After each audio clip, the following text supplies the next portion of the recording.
Hello, hello, beautiful people of the internet. Hello, Roxanne, it's me, Mana, Seabreeze, Ruben6F, Stropes616, Cool Doge, Blattenberger, Curseword, 13 Kill, Genghis the Silent, Sedgicus, Colonicus, Medieval Man, Human Going. Hello, hello. Okay, so I am anxious, nervous, worried. And let me explain why. We'll load up the game and then I'll be able to point to some numbers a little more easily. Last we left off, we had a food situation, and in the sort of weird situation where we found a barbarian camp way up here that we were unable to take at the time just because it was a mix of chosen and unholds with a champion, and we were dealing with some damaged armors that we needed to get fixed up. We went on a grand journey, an absolute epic journey of multiple days where we found nothing. No fights. Not one. Nothing. This caused 3 problems. Problem number 1. Your company's mood naturally stabilizes to content at 50%. So our mood was naturally going down. Okay, that's whatever. Mood fluctuates. We all go through ups and downs in life. It's no big deal. But then, in our time spent unable to find a fight for so long, we also ran out of food. The company ran out of food because, well, we didn't take any fights to get our caravan filled up with tasty snacks.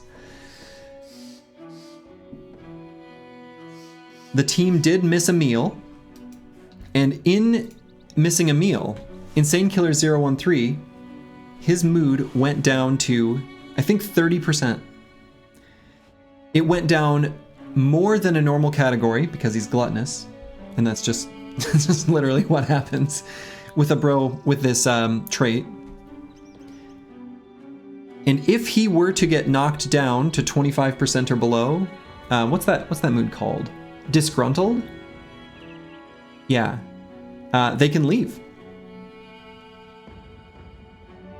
He's more likely to leave than the average bro because he is disloyal. So we were in a food emergency. Thankfully, we found an Orc Sea of Tents campfight. We fought it.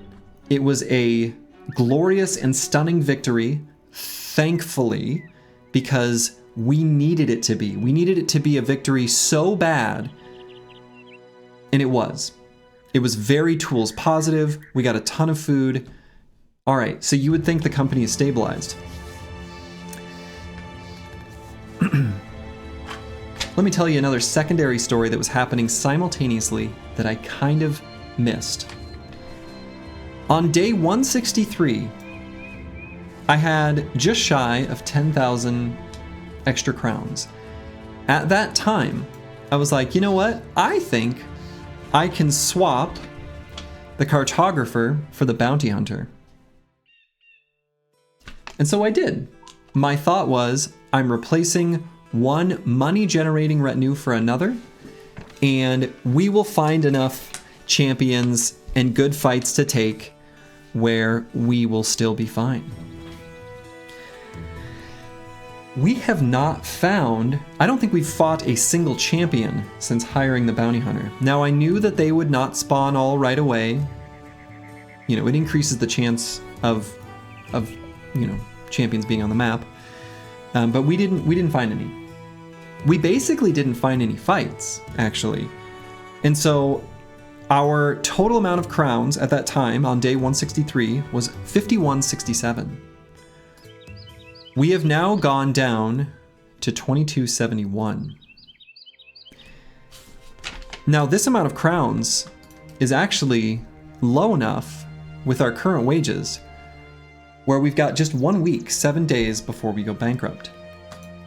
What I'm worried about is if I completely misassessed the amount of crowns that the bounty hunter can bring in and our current wages, I am not even in a position to be able to hire the cartographer. Because the cartographer, I think, can get us out of this hole very safely and reliably, but we don't have enough money to even do that.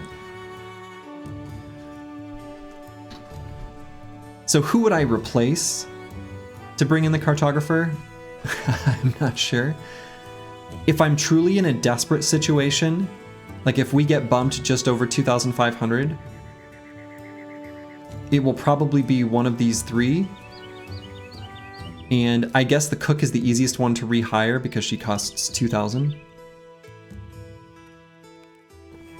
It could be the lookout, but the lookout helps us find camps and champions. Maybe we can replace the heavy cart. I know, right? I bought 2 cart upgrades. So, yeah. Anyway, we are going to be playing very meticulously and efficiently. How far are we from the 5 spot? We are a little ways away from the 5 spot, right? We are several fights and or a couple ambitions. Most of the ambitions that we could complete require a little bit of oomph, a little gusto, a little effort. Yeah, so last we left off, there's an orc fight, and we're going to take that, right? So I can actually pause and pause. We're going to start the stream with this fight against these orc hunters. We chase them down. I don't think I'm going to take this fight against the Orc Sea of Tents. Orc Sea of Tents have no money in them at all. They've got 0. And it's a fight we could take, but I'm more focused on fights with money. I don't want to take damage and then be unable to take a fight against like a bunch of goblins with champions. My current plan, what are our wages? 300? Yeah, 319. Hunt down merc companies. Yeah, so what I'm thinking is, I also reviewed the video footage a little bit, and we have not, so we've gone through this route recently. We've gone through this route recently.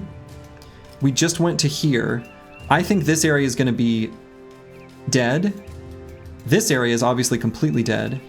I think what I want to do, my plan, is, so whenever you destroy, okay, I should give a little more context. Whenever you destroy a camp, a new one is created somewhere. And we've destroyed a lot of goblin camps when we went like down this way and whatever. So they are going to spawn in a kind of large radius around Goblin City, but not too close to it. They don't spawn too close to each other or too close to a legendary location. So my plan right now, how do I know an area is dead? Because I went through it recently, like I literally passed through it, is what I mean. Like as in, I recently went through that zone and cleared the camps out, or couldn't find anything, which there was a huge section of tundra that was just barren. I don't know where the hell the barbarian camps are. I get, you know, because we went up this way, we traveled through here, we went down, we even traveled through the forest. I mean, I guess there could be some up here. We went down through the tundra. I don't know where the hell they are. I don't know where they respawned. I really don't know. But my thought is, our way of getting back into this is going to come from one of 2 directions. It's either we fight goblins and find champions, which should be spawned now, because that was a while ago that we, you know, hired the bounty hunter. So I'm going to make a path around Goblin City. We're just going to make like a loop around Goblin City.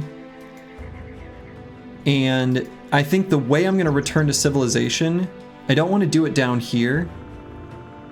Nomads could be okay, but I want to return to where there are caravans and mercenaries and potential brigands. So my plan, because I know this area is empty, I don't want to pass through it right now and waste that whole amount of tempo. I'm going to slay these orcs. We're going to loop around Goblin City looking for fights and then head east this way. That's kind of what I'm thinking. So yeah, I want to find another Briggy Alley, right? But I do think the Bounty Hunter experiment might still not be a total failure. We are in Goblin Land. I think there should be, and that's the thing that's risky here is should. There should be Goblin champions here near, like nestled around Goblin City, right? I did somewhat recently pass through this area of the map. I've also passed through this area of the map. I've been up here. It is only it's like literally like areas in here that we haven't been through, and then in through here that we haven't been through in a while. So that's my plan. I cannot believe we went so long without a fight. I mean, it's just it's uncanny. It's kind of ridiculous. It was a weird, I don't know if I lost track of where I've passed through. I don't think so. I mean, I think it was just dumb luck. So you really wish this game had some kind of fog of war? I mean, it does for initial. I've never had a campaign this long, so I don't have like a good sense for where I'm rediscovering things. So anyway, that's the plan. And so I want to make sure that, one, we don't take any injuries that might affect mood, because we need to get people back up to content. I want to get everyone back up to content so that we can fight more efficiently, so that we can win fights more dramatically, so that we can take an abundance of fights, so that we can make sure we can fight the Goblin champions, that maybe if we need to fight them during the day so we don't waste time, that we do so, etc., etc. So that's the big picture idea, plan of what I've got in mind. I think the armors are in pretty good shape right now, which is good, right? We were able to make use of the tools that we got from that most recent Goblin camp. We also did get this, flail, which maybe in the future can get us some armors. Right now I'm not worried about it.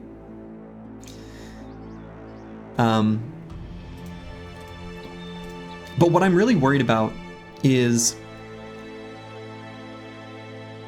how sad it would be for the company to simply go out with a whimper. Because it almost happened because of food, in a way that I definitely didn't expect. If I die to a bang, if I die because I got a string of bad luck in a combat, it hurts, but there's at least a moment where I can point to. In this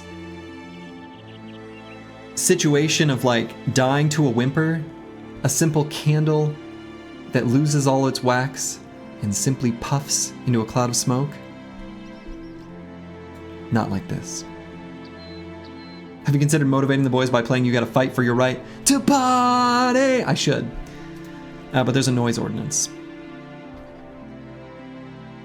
So we're gonna start out by just taking this simple, clean fight against these orcs.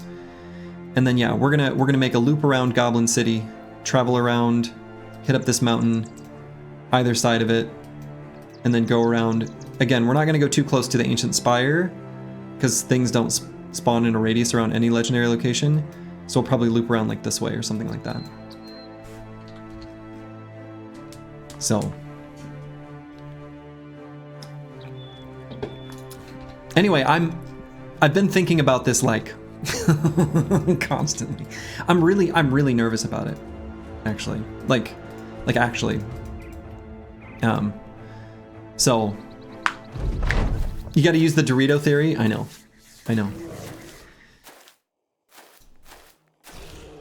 I do. The Dorito theory, it works. You can always point the spot between camps using Doritos. The other thing is we're currently out of ammo. So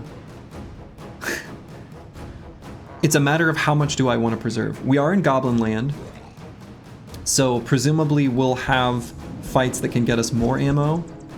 How much efficiency do we lose by not using ammo? I'm not sure. We've got some spare quivers though. I actually maybe should have considered just swapping to one before this fight. But since we've got the spare quivers, now's as good a time as any. So we're gonna just make sure these are purely profitable, and I'm gonna use ammo. But I'm not gonna use the javelins. That's gonna be for a heavier fight than this. Head comes pre-shiny in this stress? Yeah. Head is pre-shiny right now.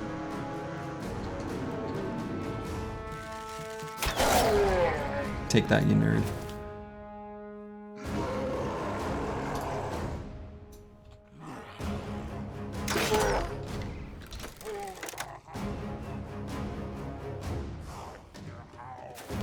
And I think we're gonna save on that one for the moment. Shooting Zerkers with arrows is pretty good ammo value. It is. I mean, it is. No doubt.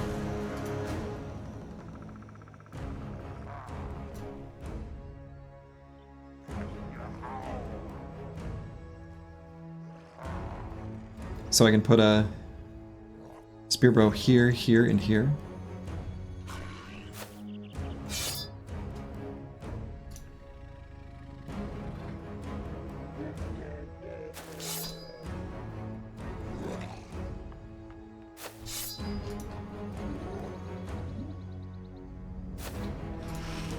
But yeah, I mean, I'm nervous. I am. I really am.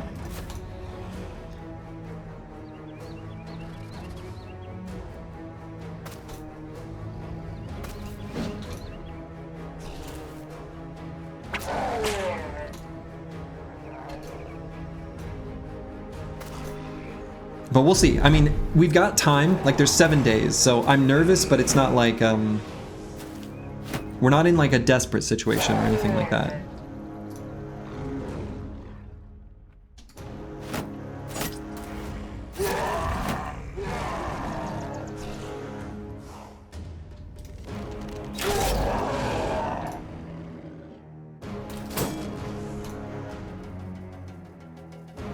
Seven days, anyone get any weird phone calls?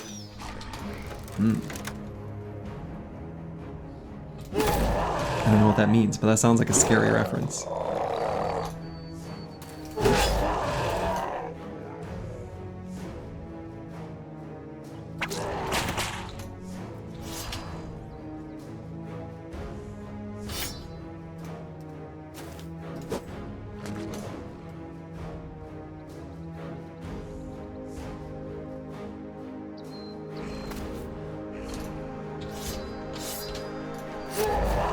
The Ring reference? Oh, okay. Boy, I haven't thought about that movie in a really long time.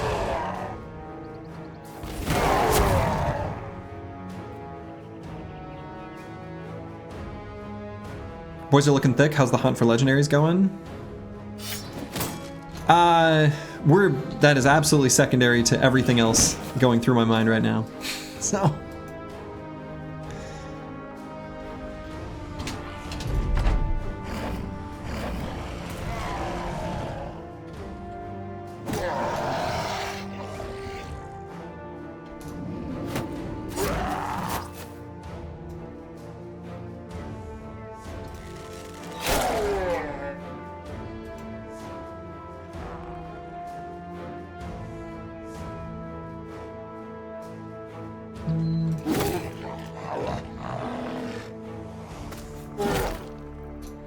We're hunting for legendary food, legendary crowns, legendary ammo. Yeah. Exactly. We are hunting for legendary supplies.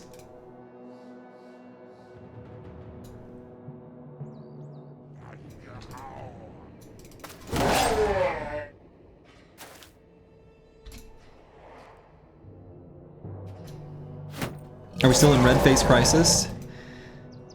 We alleviated the food crisis, but we are in a new one.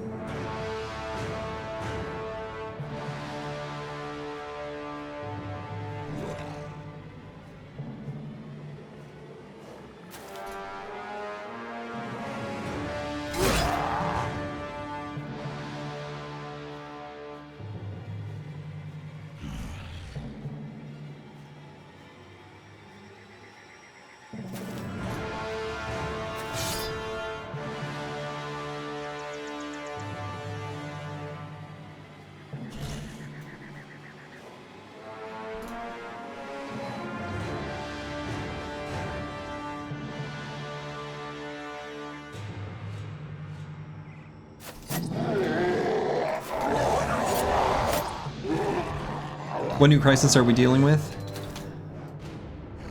A slow death from running out of money.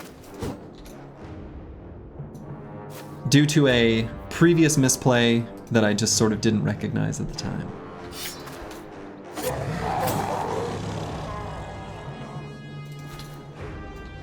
And maybe we'll recover, you know, and everything will be just fine, right? Maybe this will all be bridge under the water or whatever. Bridge over the water? I suppose the bridge goes over water, huh?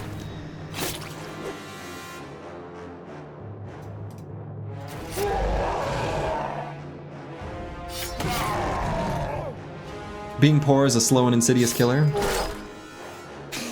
Turns out.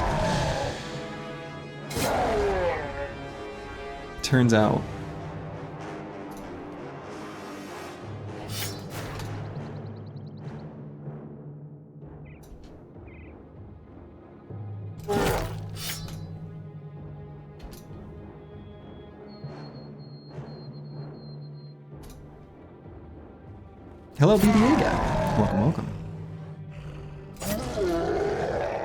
Alright, got them all running now.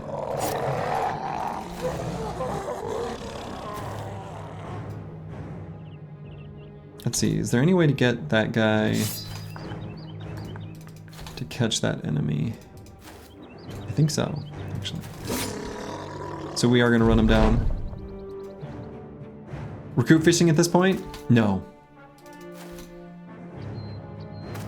We are, I just went on my tirade, which, you know, I guess maybe I don't want to keep re-explaining it, but I do, you know, recognize not everyone, definitely not everyone's here, but we're dealing with a wage fear, and I'm worried about a slow and pitiful death, basically. So we're going to take every single fight slow and carefully, kind of entered a new mode of operation, if you will. And we're gonna try to figure this out. If I'm able to rehire the cartographer and get to like a couple days worth of wages, I'll actually feel pretty good. Have you tried not being poor? I know, right? Have you ever tried not being poor? Easy solution. You didn't realize wages would catch up and be an issue again post-cartographer? Ah, well, this is where the broadcast briggy made his critical error. I replaced the briggy with the bounty hunter on day 163, where at the time we had 5167 crowns. And I assumed that we would be able to sustain, and then we had a long period of nothing.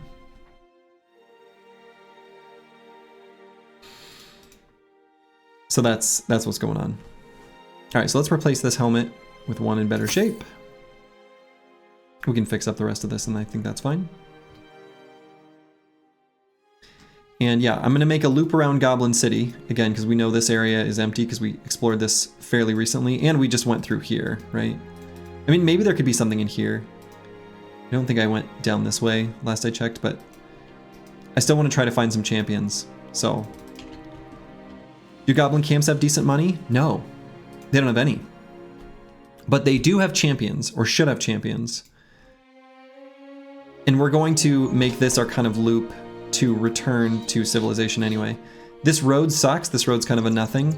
So meeting up with the road here and going to kind of these briggy alleys seems like the way to go. They were briggy alleys previously. I mean, we busted those camps. So,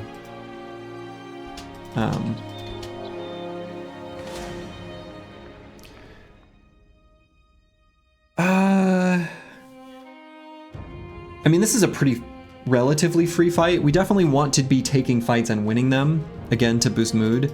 So we're gonna take this fight. And so I guess we're going to replace quivers. But we're gonna put this quiver, Bloodletter's Reach, on Battle Pashi so that it refills first when we get ammo after the fight. How much per champ? So it actually says on the Bounty Hunter 300 to 750, and I actually looked this up in the code. The way it works is it's double the experience value of the unit.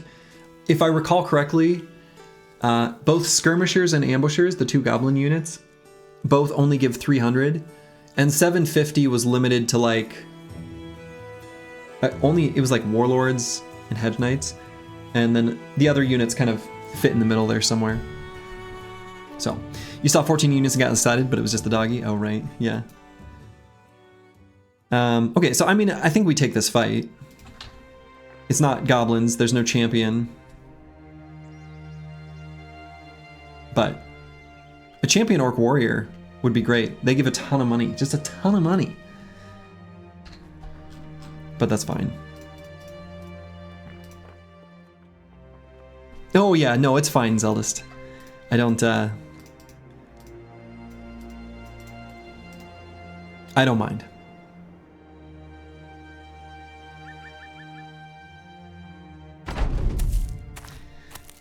Orc camps are just free food repositories? Yes, but right now we actually are not in a food situation that's like fully, completely, 100% alleviated.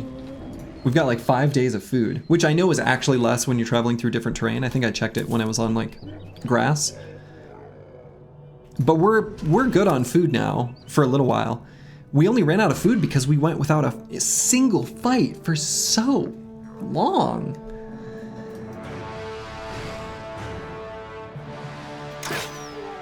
So I think I use ammo here, and we can get falsers up to here, and then cover that hex with boilerplate,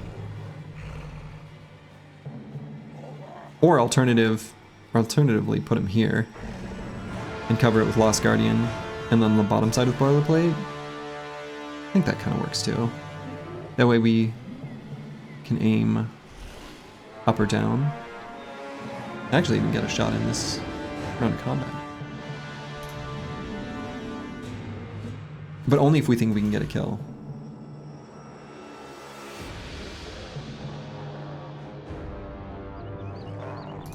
But yeah, free food. We'll all, you know, I hear there's no such thing as a free lunch, but you know, I'm into it.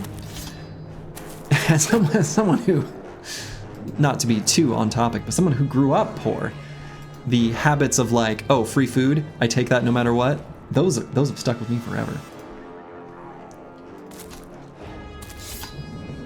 So like even when I would have food offered at like company things, where there'd be like fancy lunch meetings with doctors and fancy you know, people who got paid way more than me, and they'd offer lunch because it was their way of like making it a working lunch, but they'd order too many, I would always like take the extras home, even with like a relatively solid professional career. You can take the poverty out of the child, but you can't take the child out of poverty?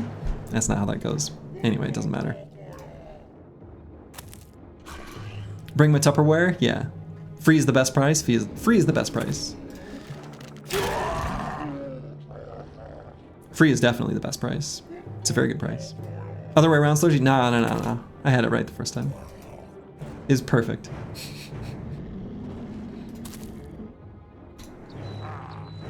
And we're not shooting there because we want to try to get a kill with that attack. Is Slurgy the scavenger? Yeah. Yes, actually. Turns out.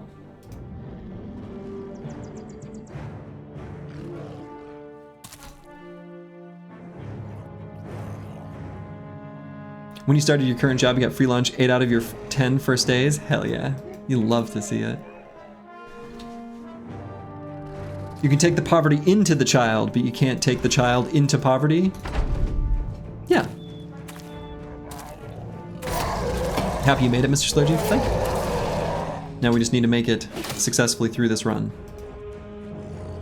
Food is the only thing you can spend money on and not feel as it's wasted money? Yeah, exactly. Exactly. It's like the one thing that, like...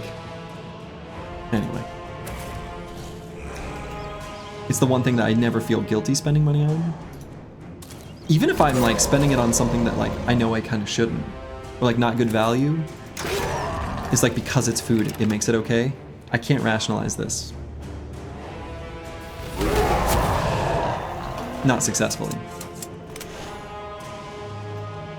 When you travel, you always splurge on good food? Yeah, same. Life's too short to not eat a nice steak? Yes. Agreed.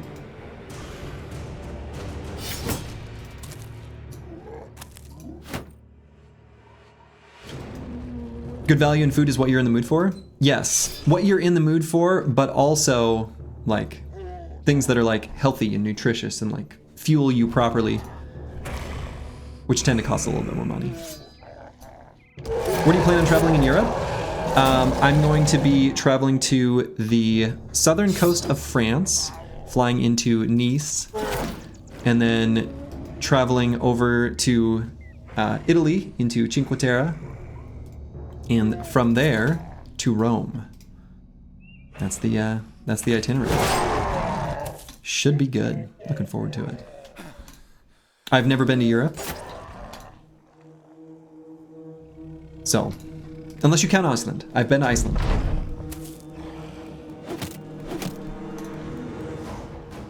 So yeah, that should give some context for the irrational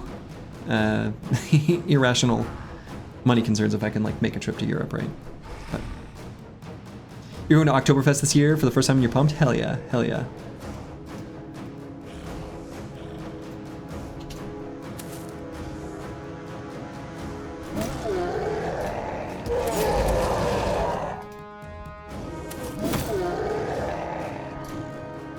Am I taking the train for, like, day trips, or is it going from one city and hotel to another?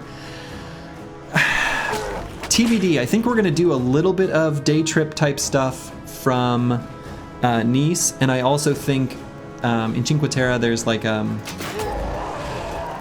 basically like a tram line that kind of runs through the whole area. So it kind of goes from Levanto through those cities. I'm sure someone can explain. I've never been there, so this is just my basic research. So if I say anything wrong, please tell me what's incorrect. But you can get, like, a card that essentially can get you on the train and the hiking trails between the cities. So we're mostly going to be tooling around there, like eating in nice restaurants, probably not going on many excursions and stuff. And then Rome, we've kind of got a sketch of a plan based on good old Rick Steves. Rome is so fun. You visited a couple months ago. You can easily spend a whole week there and still feel early when it's time to leave. Okay, that's good to hear. Also, like, you know, let's be real. I played Rome Total War. There are things that I'm excited about just from a I saw it in my video game kind of thing. No shame. It's just true.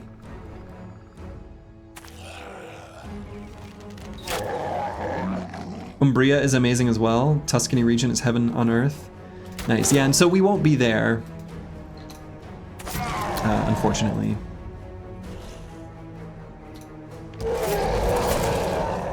Roma's endless stuff like that. I know, right? Food alone makes it a great time. Hell yeah. See, I'm very excited about this trip for all the reasons people are saying. So that's great. The entire city is just one legendary location. Wonderful.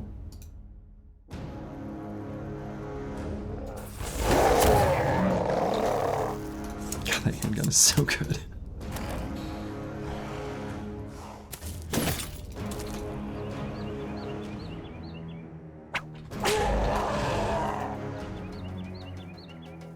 So did you learn a little Italian and you'll be adopted by a 50-year-old Italian man and feed you till you die? I hope so.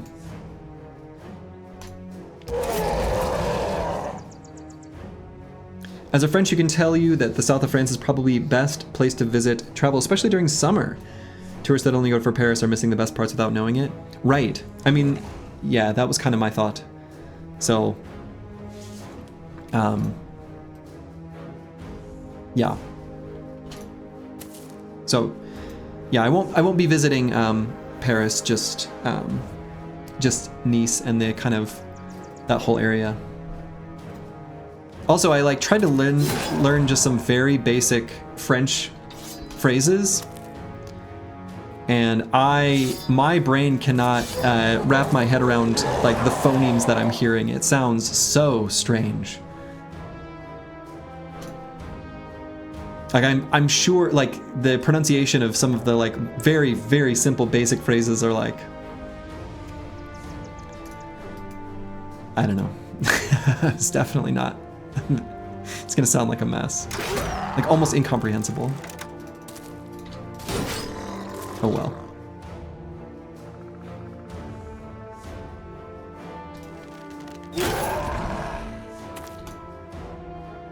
Paris is nice if you know what you're going there for, like specific things you wish to see, but from having been there a couple times, you feel like it was pretty meh compared to other places in Europe when you just want to walk around. Oh, interesting.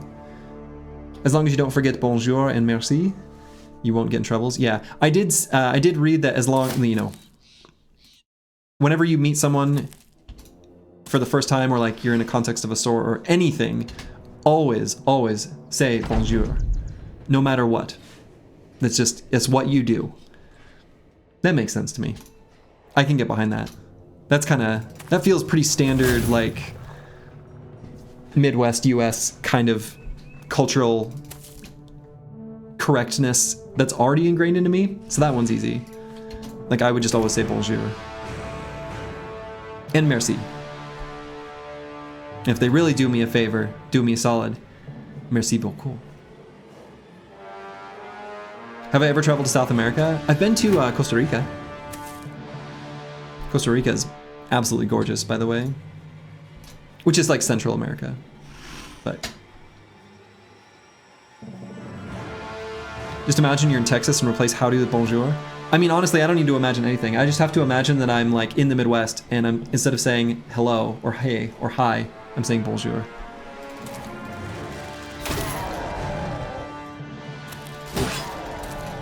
I don't need to do any sort of imagination. I think I just live a completely normal existence. Also, I ran out of fatigue to spear wall there. Whoops. So to be precise, you don't engage any interaction without bonjour. This is considered extra rude and people will probably treat you bad for it. Yeah, yep, understood, and that matches exactly what I expect. And exactly, again, that's very Midwest US is like, I would say, basically the same. Maybe not, maybe it's less extreme, but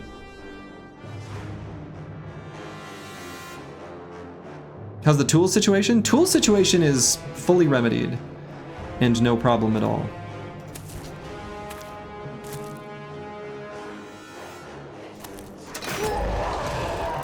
Wages, on the other hand, I accidentally did an oopsie.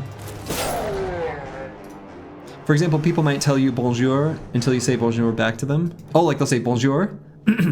Bonjour? Like that kind of thing? Like, do you not know you're being rude? That kind of thing? Okay, fair enough.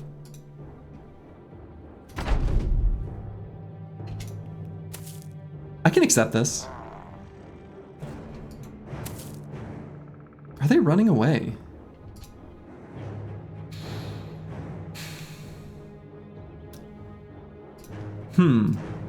We're gonna chase them. That's the thing? Okay, that makes sense. Honestly, that makes sense to me. I do not find this strange.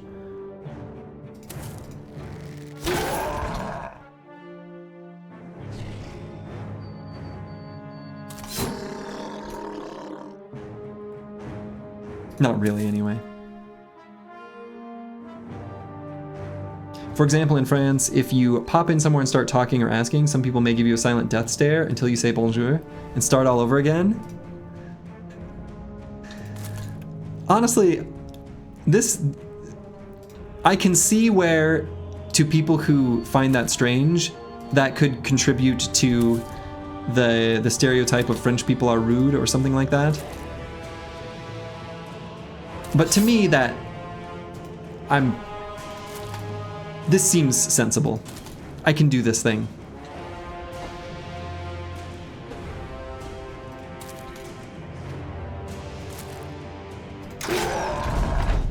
French people are rude, though. I don't know. I guess I have no point of reference, so.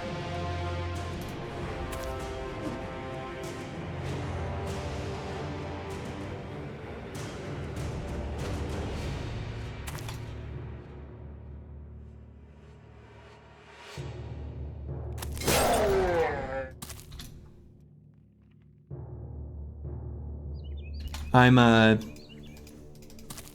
maybe painfully or incorrectly, I give everyone the benefit of the doubt. I'll put it this way. I'll put it that way. So I have trouble finding anyone to be rude, at least by default.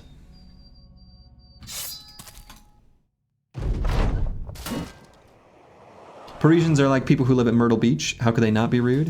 I've been to Myrtle Beach. It was a long time ago.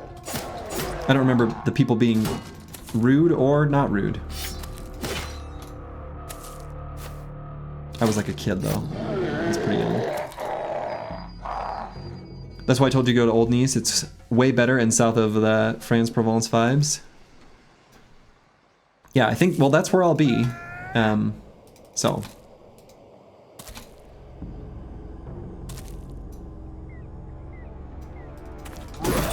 Just in the 1,000 hour of Battle Brothers? Congrats.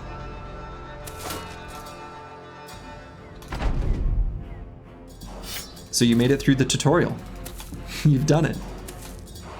Let me put it like this, almost every European country has rude people in it. Language barriers and attitude and to learning English can color how we perceive the rudeness. Yeah. And I know that, like, my understanding is that, you know, unlike a lot of Nordic countries and other places where, you know, they come from a place where English is more familiar to them, and they're less of a cultural monolith, so, like, a lot of them learn English by necessity, and so Americans who go, or Brits or whatever, who come and speak English is less of a problem, whereas in France it's probably more of a problem. Contributes to that perception.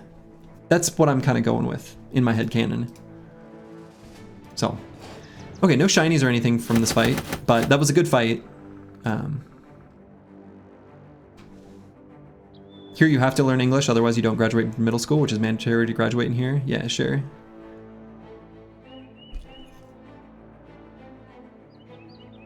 The French are all right. You don't think it's fair to call them rude. You think speak decent French though? It definitely makes a difference. Yeah, definitely. Yeah.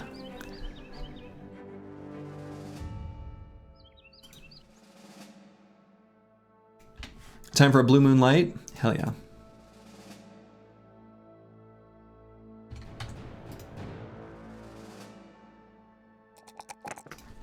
Stereotypes are there for a reason, but in my personal estimation, most of the time, most stereotypes are a reflection of those who hold them rather than those they're being held against. Not always, but yeah, I mean, I'll you know, there's definitely, like, again, be very careful about not crossing my own lines, but some of the perceptions of Americans, you know what? They're fair, and there are people that match what you imagine an American to be in the worst way possible. Those people definitely exist, and I know them. I know those people. And I'm not, you know, that's just how it is. I don't know. I'll refrain from elaborating further. All of them?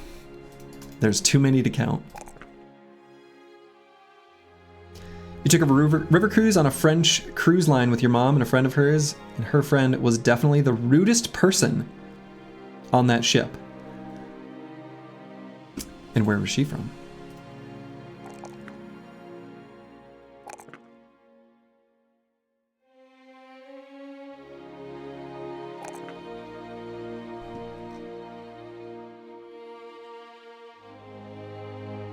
But yeah, I mean, I understand there will be cultural differences. I expect this.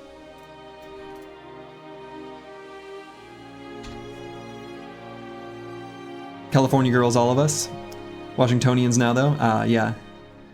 Yeah, I mean, that also doesn't surprise me. I've definitely been places where it'll be like a tour group, and the other Americans that are with us make me feel embarrassed. Or like a study abroad program, or think, you know, whatever, fill in the blanks.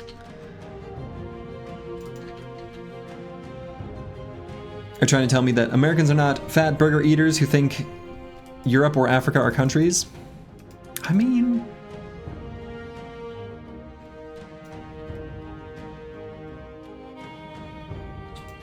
okay, so let's step on this mountain. I think we're on it. It's nighttime though. So my thought is, you know, again, things don't spawn too close to legendary locations. I haven't like measured the radius, but I think it's like a radius of 7, something like that. It's kind of big. So I don't expect any goblin camps within this region. So yeah, I think we'll just hop on over to that other mountain, or maybe we'll peek here quick. I think it's universal. People from your own country are always embarrassing on vacations.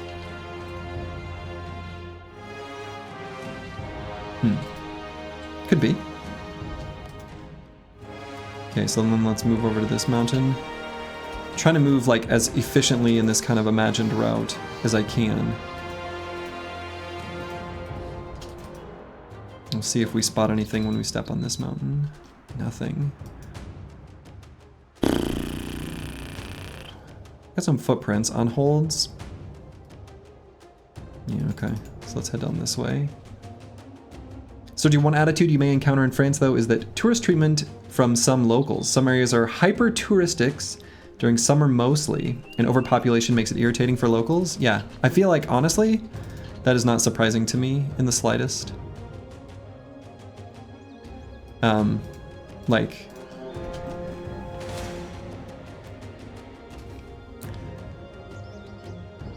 where are my champions? Game, please give me champions. I got this bounty hunter for a reason. This is the type of camp that I really want to find champions in. Like, it's freebies, little freebies. My champions are in Briggy Alley. I mean, we are gonna loop our way around. I should probably mark this armor for repair now. I think we've got enough tools.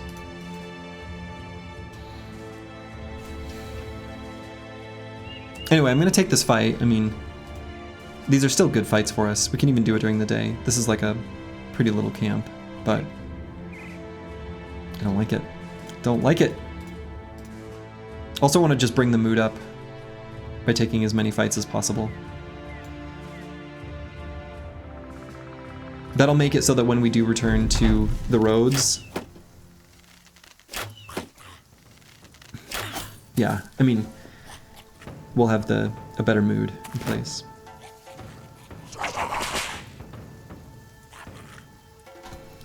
So.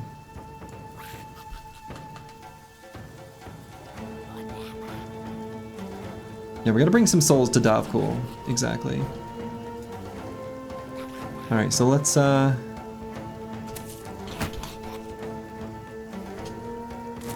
get our range defense boys forward. We'll just do these two.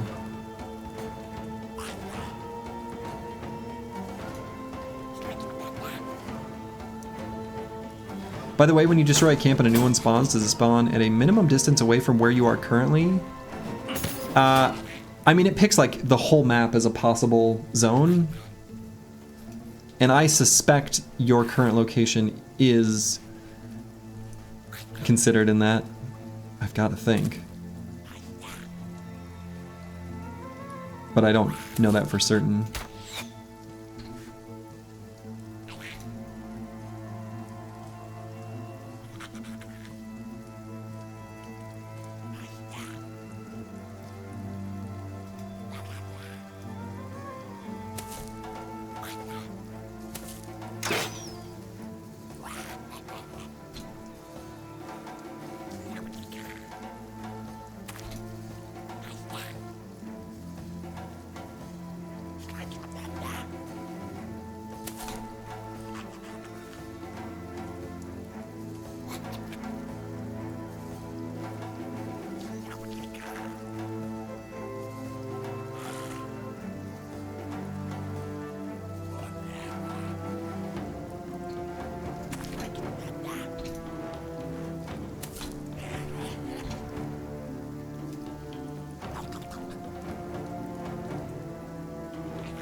Just trying to get the optimal approaches here.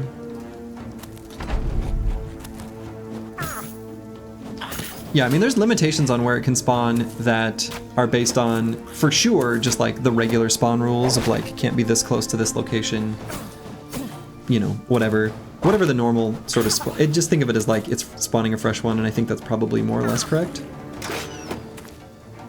I don't know how correct that is, but I think it's somewhat correct.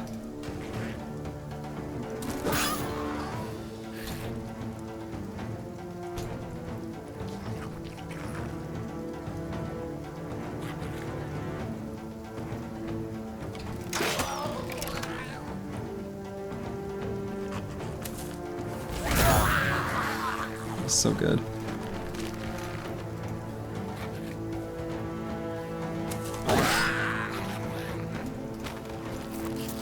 Yeah, so the sword lances are good for us in these fights. They can take out multiple goblins at once, which, in case you were curious, is good.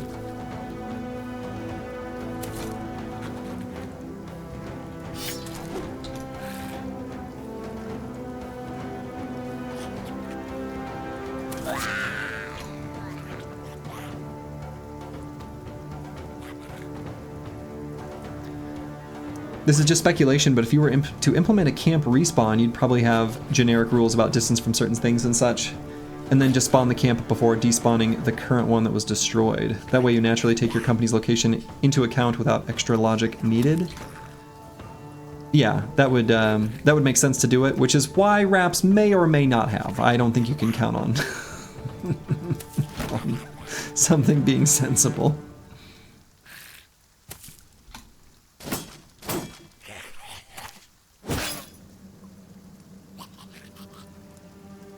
Wasn't that the puncture animation? That looked like the puncture. Is it always red?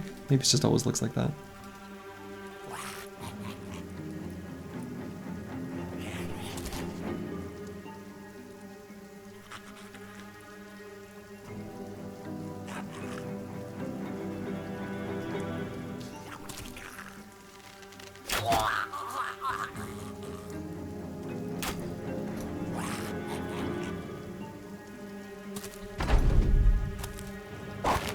Animations, well, yeah, I meant the icon, sorry.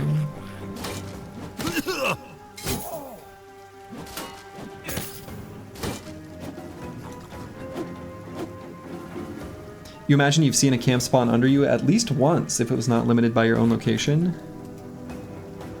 I mean, maybe, I could see, let me put it this way, I wouldn't be surprised if that exists. Not even a little.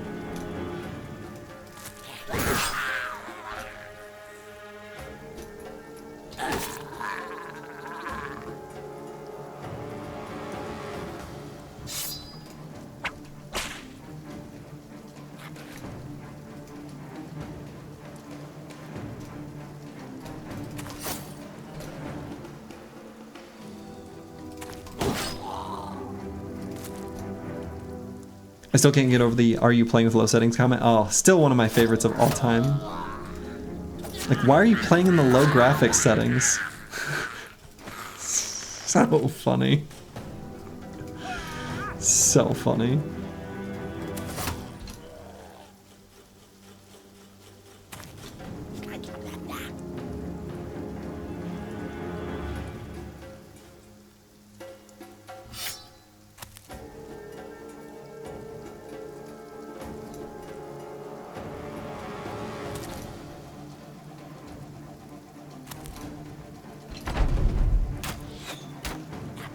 You know what game they thought I was playing? Most likely War Tales.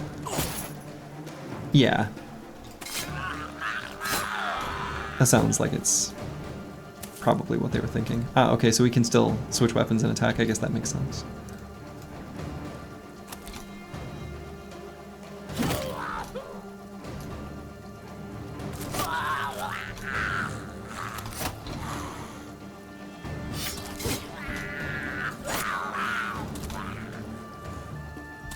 Okay. So what I actually might try to do is actually let them just disengage from the Chaucer? I don't know, we'll see. Why is your FPS so bad? You usually move every couple seconds? True. It's true. Alright, I guess we'll get in there and finish off these last couple gobos.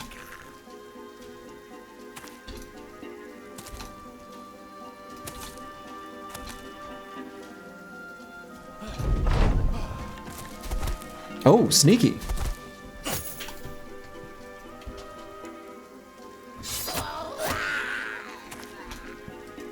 But not sneaky enough. Get lunged. Alright, so that was still a good fight. Like, it was very efficient. So yeah, these fights don't have any crowns. But they do have, you know, different types of food that last a little bit longer. They've got nets, you know. I really want there to be a champion. So did the Chaucer feel bad about breaking his shield and built an exact replica? Yeah, basically. We found it later that same stream. It's very similar. And we had in the same fight where Misha Twitcher lost the undead kite shield is the exact same fight where we were gifted a new kite shield, so. The longer lasting food is sort of moot since it gets eaten first anyway. Yeah. Yeah, in this circumstance where we mostly have strange meat, it just gets eaten up quick. Disappears, leaving us only strange meat behind.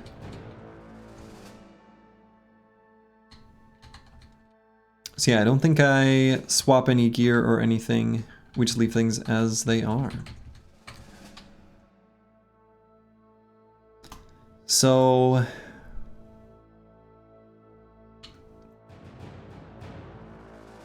yeah, maybe I'll just go around this swamp and then peek on this mountain here. See if there's any camps in here.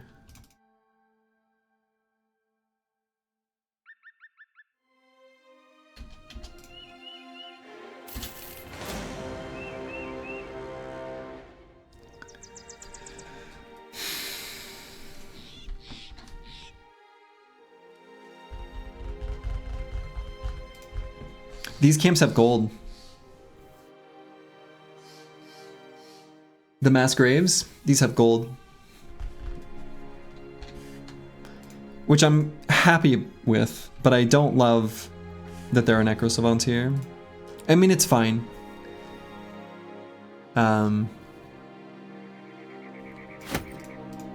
Let's see. Let's replace the fresh quiver.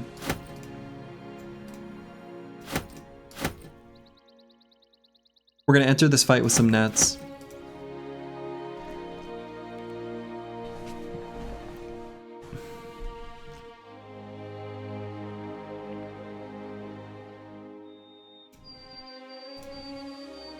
I guess just the one net?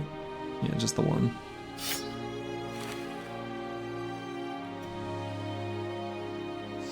And I suppose there's no other consumables for us. Only very few necros, fortunately. Right, yeah, that's true. It's only a few necro savants. So we should be able to just like take them out quickly, and then afterwards refocus attention. So probably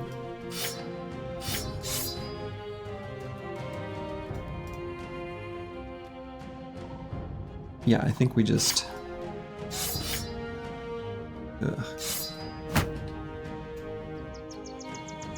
we're just gonna equip the heavy rusty axes on the spear boys. They've got the most accuracy, so we want them to attack ancient legionaries. Heavy rusty axes can one-shot them as well. We're going to position the Chaucer to be in the very back, actually, and the idea there is he's going to be... I guess we could put Disco Nick on the edge here too. I think I like this. Misha Twitcher in the center.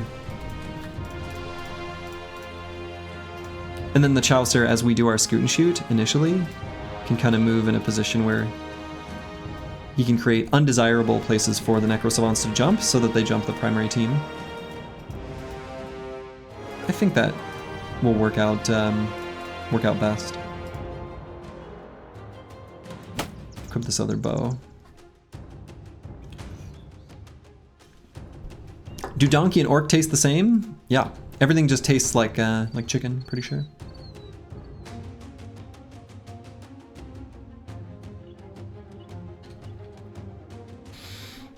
So let's see, I don't think there's any other adjustments I want to make or need to make.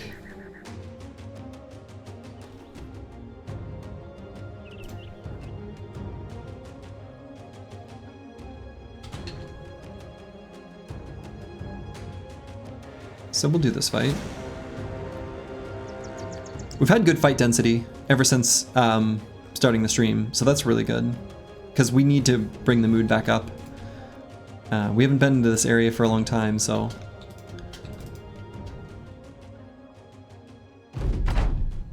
Yeah, 17 enemies, that's a lot. We've got some ruins here in kind of an obnoxious spot.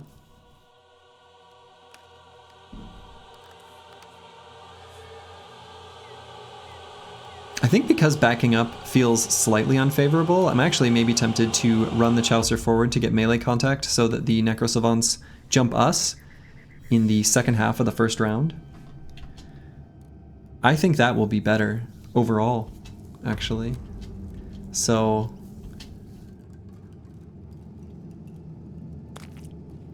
Perfect. So we got one to jump forward here. It also lets us clog up this section, right? So they can't run through there at all. That's really good, actually. It's really good. So we're gonna have a delayed Ancient Legionary contact. So did you play Endless Legend? No, I've only played Dungeon of the Endless, which is like a little tower defense game. That's really good, by the way.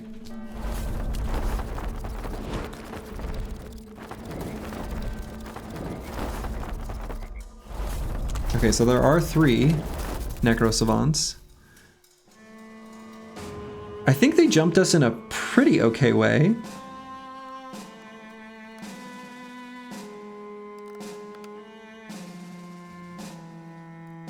So I think we get Aesthetic Gabe back here.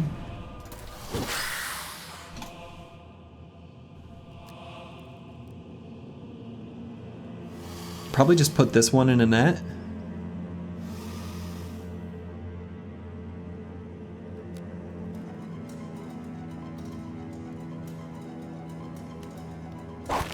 Yeah, and I don't think we're gonna move Furious Sheep. Lost Guardian can go here. I don't really want him to. It's okay.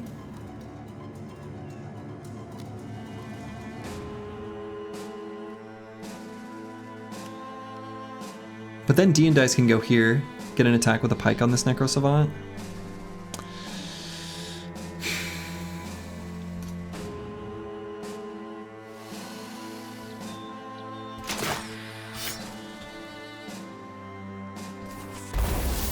Pretty good damage on him already. Proc 9.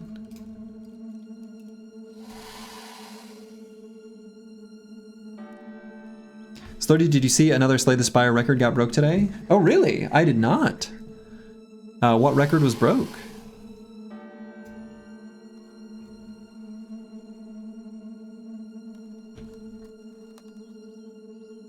Ironclad Streak, last character to break 20. Cool. Zeknar? Yeah. Zeknar is indeed a machine.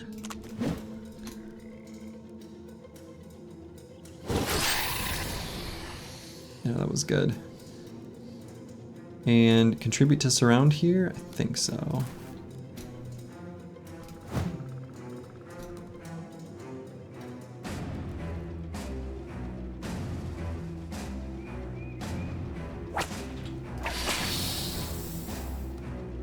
All right, feeling okay about this now.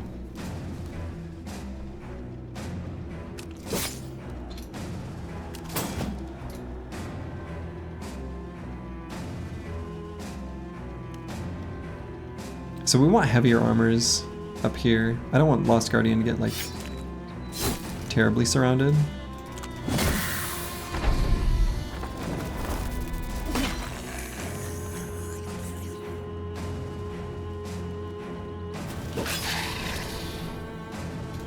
Alright, Necro Savants are gone.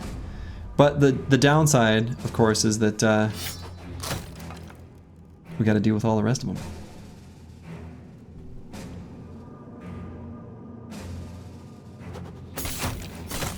I think we do throw the axes here.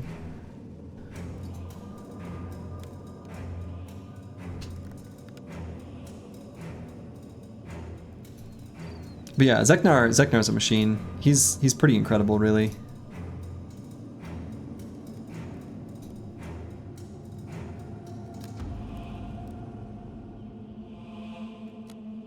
I suppose this one's gonna jump forward. This might get a little awkward for the way these Legionaries are gonna trip over each other. I think I let them trip over each other.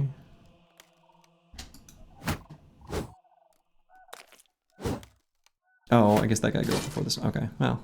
They'll trip over each other only a little. Still get attacks in. Yeah, whatever.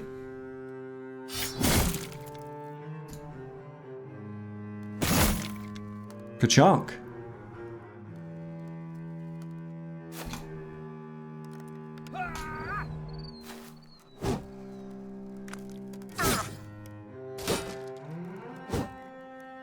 Okay, Lost Guardian did some very nice dodging there. You love to see it.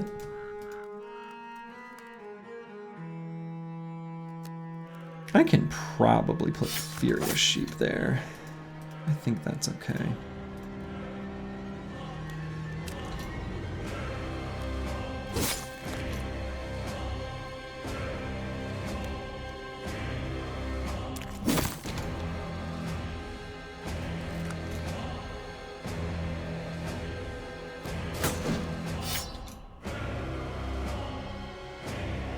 And let's move Misha Twitcher up here just to do some disarming. Which arm? Not that arm.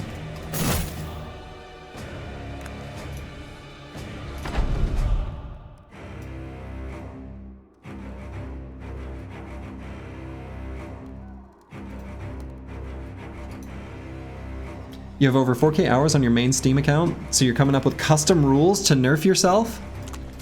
Huh, relatable.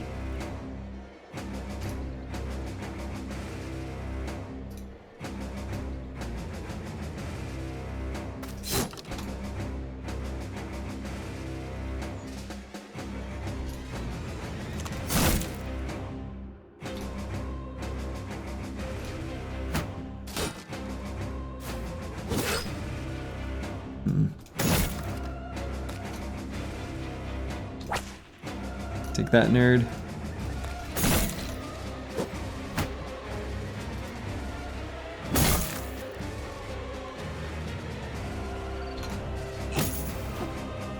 It's punching.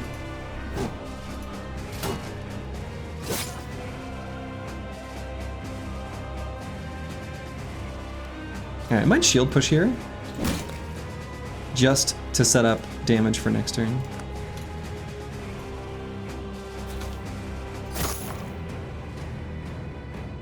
Make it a little easier to hit him.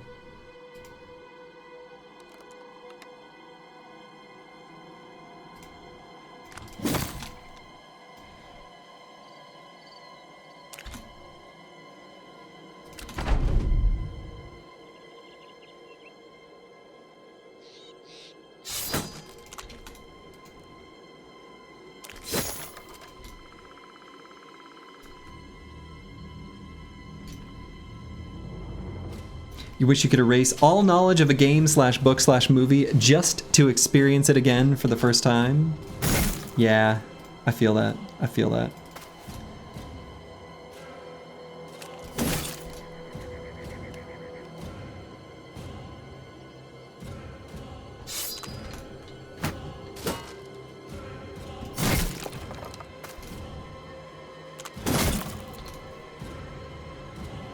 Kind of fun how the Necrosavants all died in a row.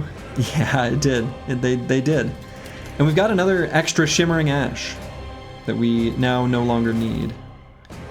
But you know, it's the thought that counts.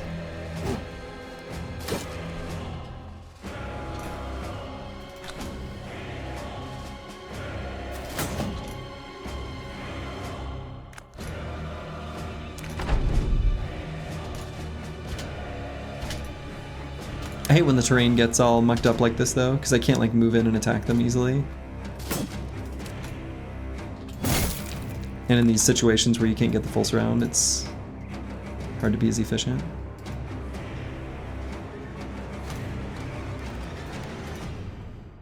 If Sturgy did that, we'd have a stream with a lot of bullseye perks on the roster, or we do something crazy like never enter towns, for example.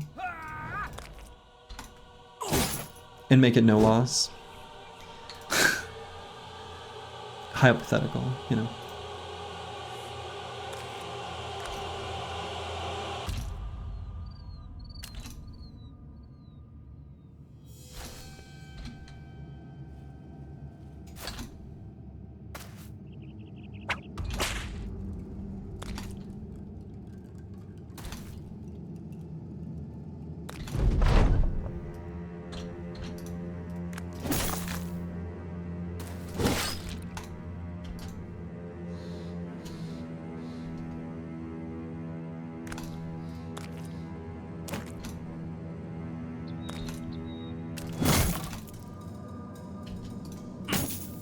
He punched him.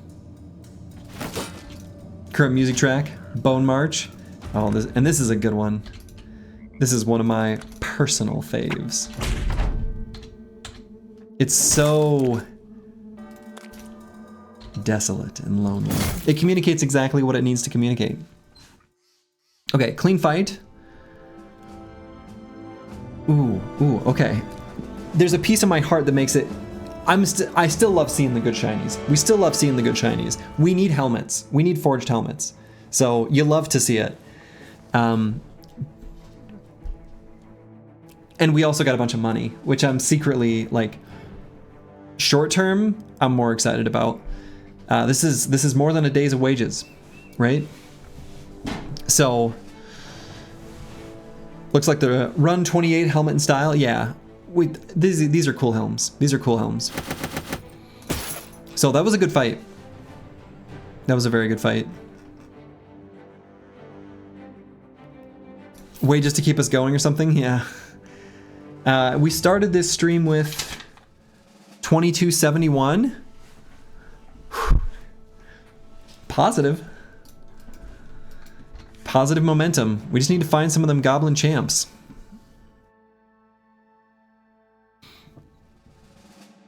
Okay, we've certainly got a home for this helm.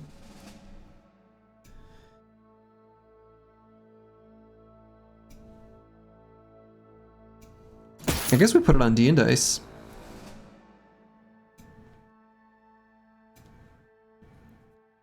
We want to keep the somewhat lighter stuff on the other boys, so. Unholds have lots of strange meat. They do. We don't need that anymore, though. I think we're good. We're good on food. We're going to be making our way back towards the road anyway to try to find a new Briggy Alley.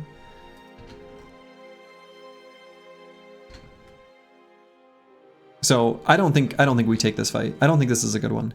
I think this is a mistake to take. 12 Swampy Unholds. I think this just hits us in the tools too hard.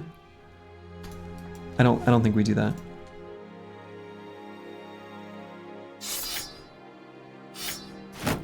Yeah, and the cost in meds is like an indirect effect because, you know, We have plenty of medical supplies, but just getting injured, that's what really sucks. All right, so we're gonna put the squad back as they were. At least we get something similar.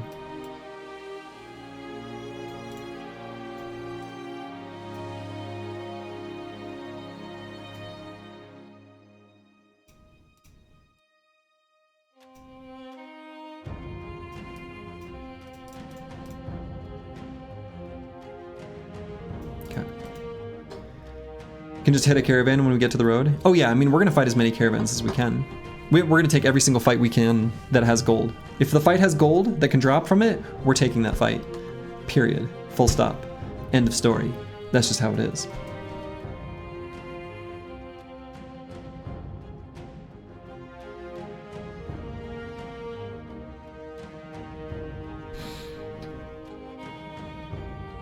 But I think we dodged this one. I don't think this one's good for us. So, can probably sneak through this way. I don't know if we should go over or under the mountain. Probably over.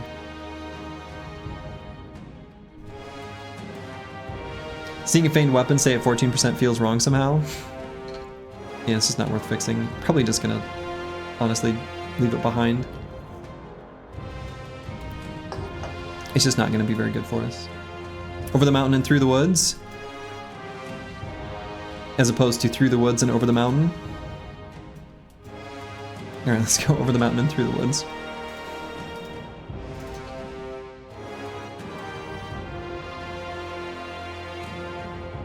I'm getting chased by these unholds too.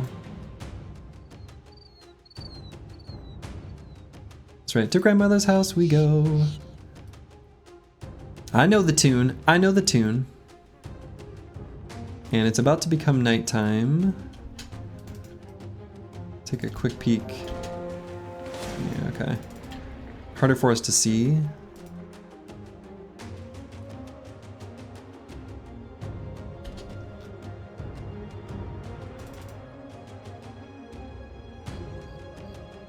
So we'll step on the mountains along the way. Even though it's nighttime. Still getting chased by the unholds. Jesus.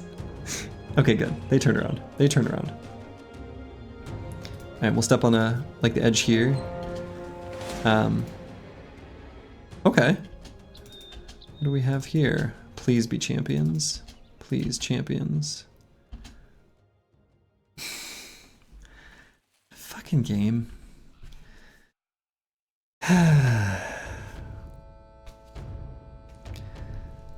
Yeah, so daily wages are 321.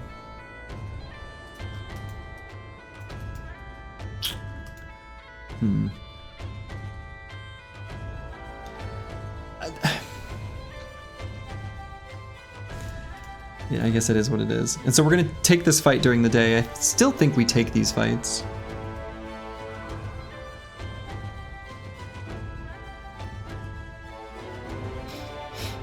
What's the percentage chance of a champion with a bounty hunter? What is the chance? So it depends on each individual unit has its own base, like percent chance to be a champion.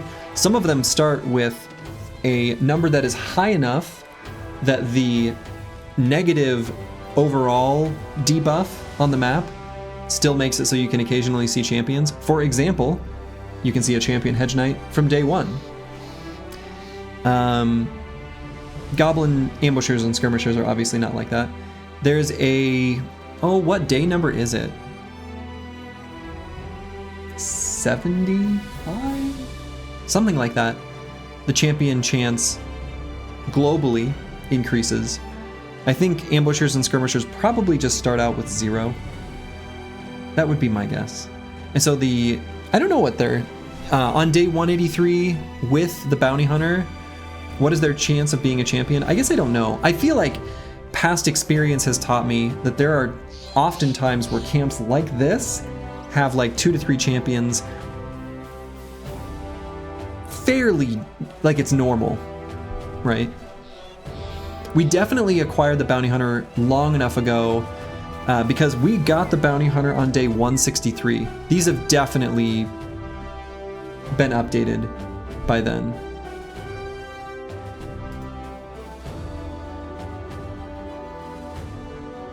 So, I mean, we still take this fight. The other thing too is like, yeah, I don't know. I mean, we take the fight. We want to get up to bringing the mood back up in any case. But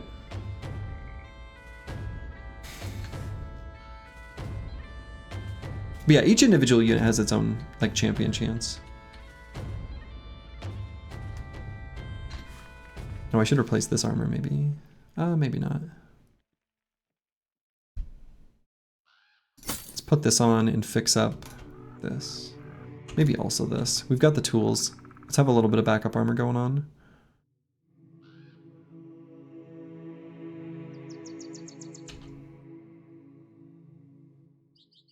So basically, I want to take these fights, even though this has no crowns. We will get 0 crowns from this fight. These camps just don't have them. Goblins have no need for our puny human money. But we are taking this fight because we want to keep the mood high, clear these out. Also, I guess we're working our way towards completing our ambition too, which is pretty good. And we're moving to a place where we want to make sure we're able to take other fights much more efficiently, where we can, you know, maybe fight mercenaries with the champ hedge knight or who knows what. That's the dream. A group of mercenaries with a champion hedge knight. Oh, that would be the dream. That would be all we'd need, actually. That would be like 1,000 crowns. That would be huge.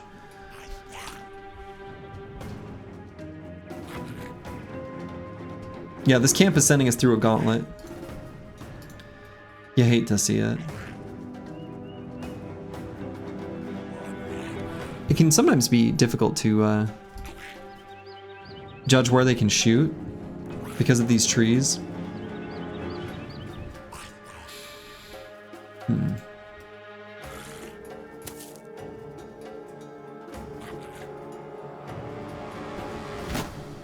I guess we'll still create...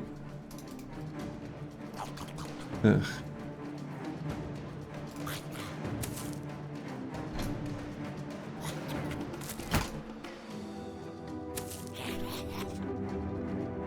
I mean, do I go through the gauntlet? I guess so.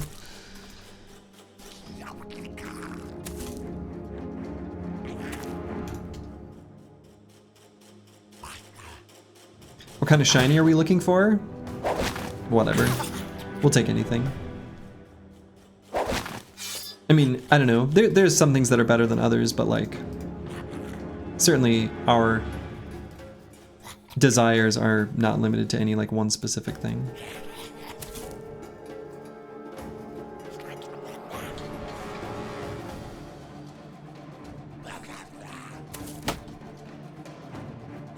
Yes, that's what I'm talking about. This tree's getting in the way. More noble mail would be great. Yeah, definitely. More noble mail would be awesome.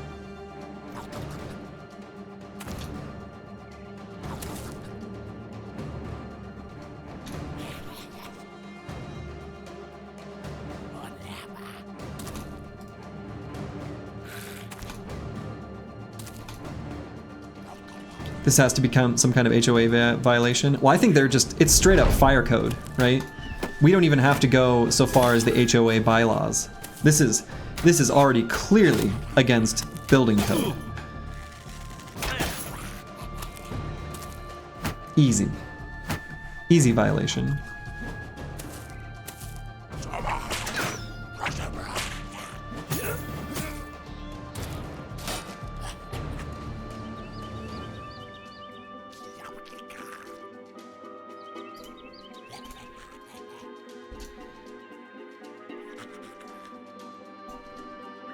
Where's the exit sign on that palisade? Right. Where is the exit sign on that palisade? I don't see one. They're breaking the law.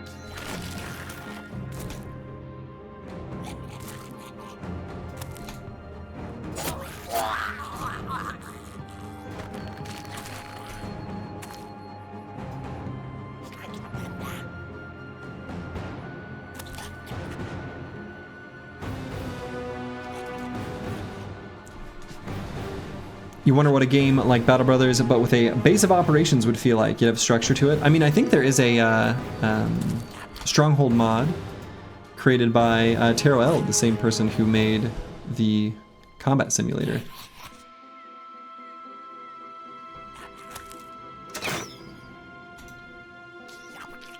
But yeah, hopefully we can just find these goblins. And that would solve our money problems. Simply issue them the citation that they obviously deserve.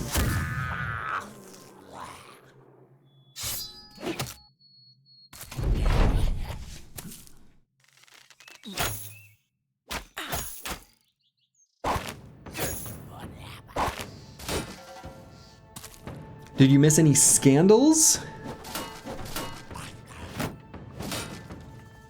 I mean, there's a violation of an HOA and fire code going on here in this goblin camp. I'd say that's pretty scandalous.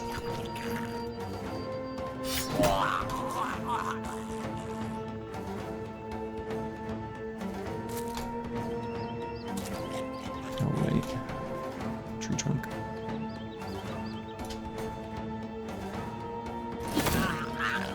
Junk.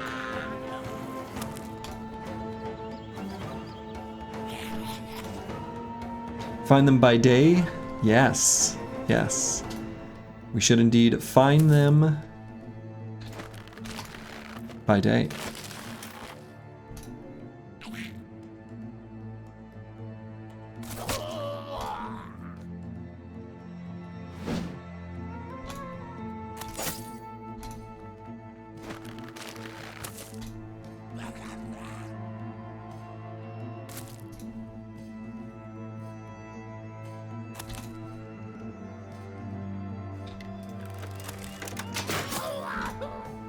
We'll have to soak the camp to make it less flammable. Is this like the Mormon version of soaking, or what kind of soaking are we talking about?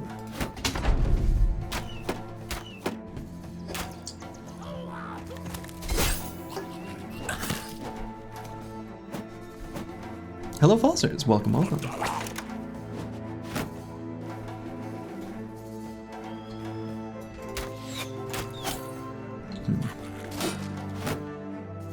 Commence the jiggling, commence the jiggling. This guy soaks.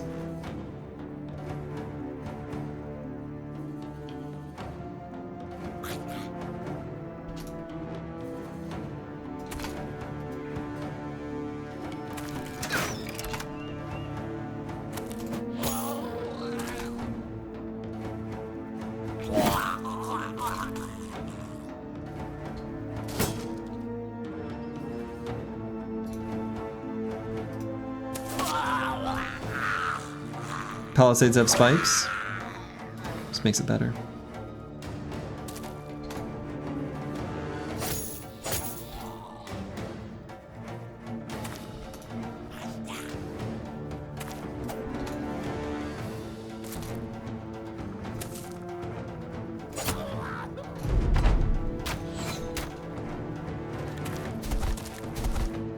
Ooh, fancy footwork.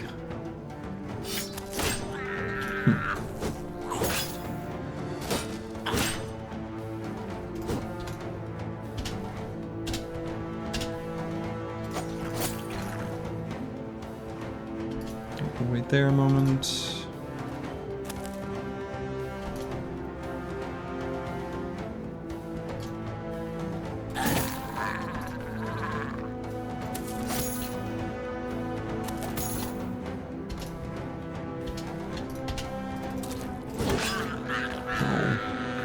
Kind of wanted that to be a little bit more dramatic than it was. All right. So I cannot believe that stupid camp didn't have any champions. What a bunch of crap. What a bunch of crap. They didn't even have that much ammo. I might grab a quiver with 7 in it. Just in case things get dire on that front.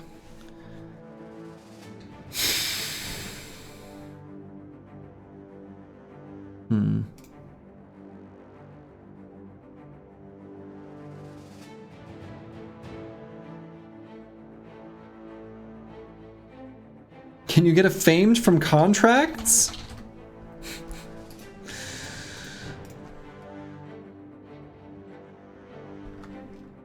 Or are you talking in general?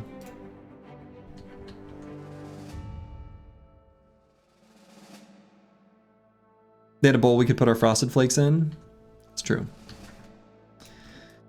Okay, so we were here. I mean, we found fights. Discoverability radius in forests is really bad. So I don't think I'm gonna pass through there. And we actually passed through this zone at some point. Or was it up here? Actually, now I don't remember. We definitely went through here on our most recent journey to just find this fight to get us food at the end of the last stream.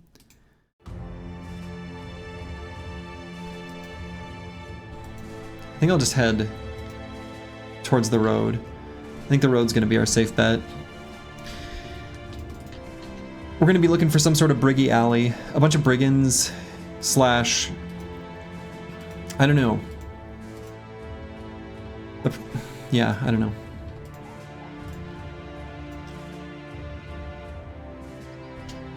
So let's keep doing our circle to here and then head to the road, I guess.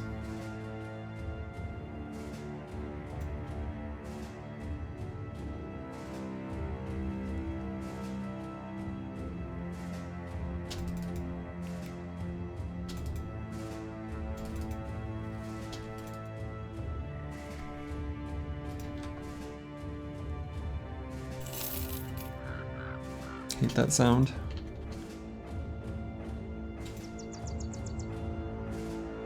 So hopefully there will be some sort of camp up here. Hyenas.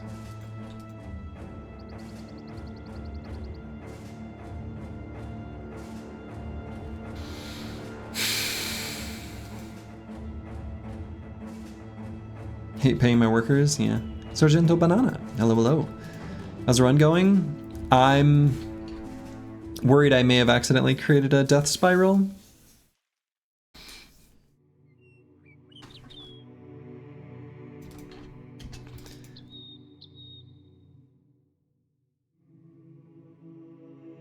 You see the Goblin City of the Southwest? Yeah, I mean, we could go to that, right? Maybe I should have, just for the... Especially since it was going to be nighttime.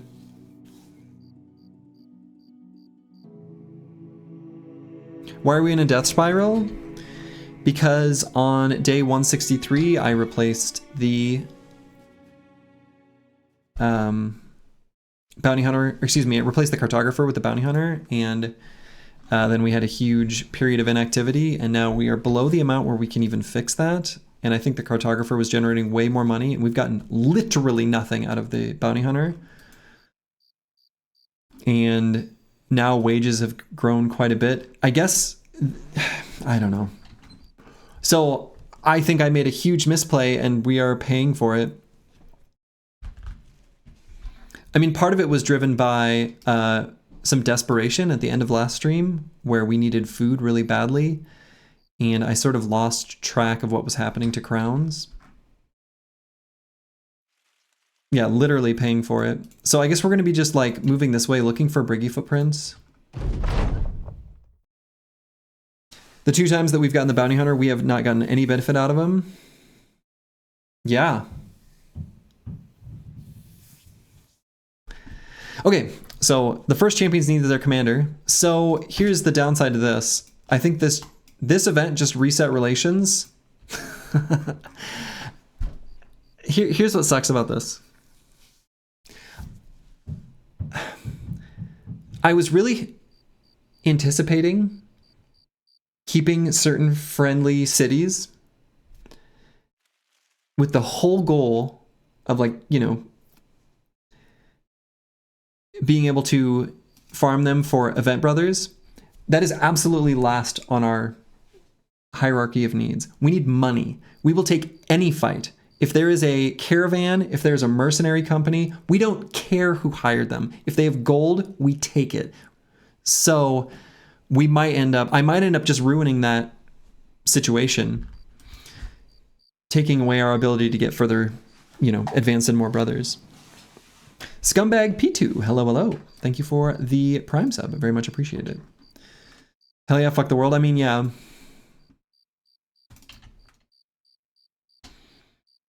I guess.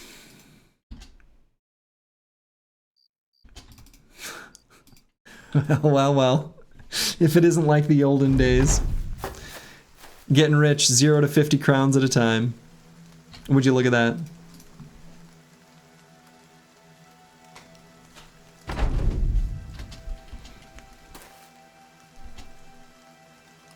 We take anything the game offers us. Literally anything.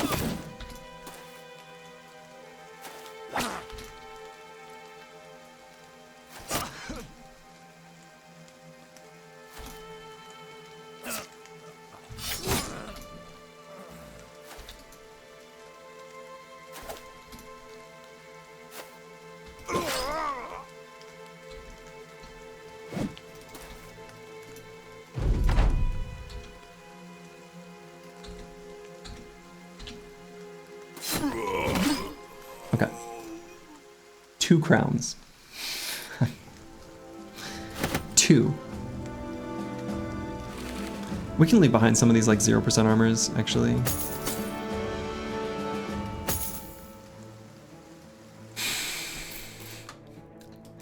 Two crowns. But these are mood boosts, right? So...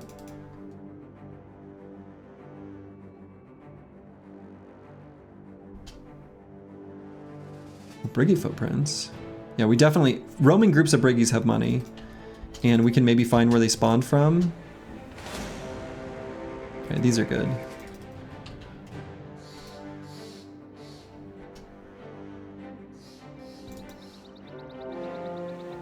Okay. This is a 2-for-1. So, is there any world where I leave this camp? This is a bad place to find caravans and things, because this is a terminal stop here, right? So the topology or whatever of the map is like, we've got a chunk of cities and stuff here, and then like here. Ideally, from a raiding caravan perspective, and Briggies, just to get us back into positive amounts of crowns, we'd be in this region. Yeah, did we pick up all the crowns? I picked up both, Captain. Both? Yeah, so I think we just destroy this and move on. I don't think this region is where we want to sit and hang out.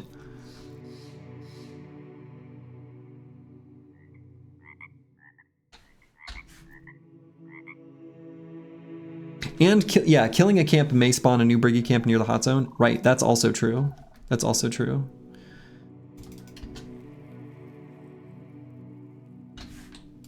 We're gonna end up, I guess, fighting this in the swamp, which is not my favorite.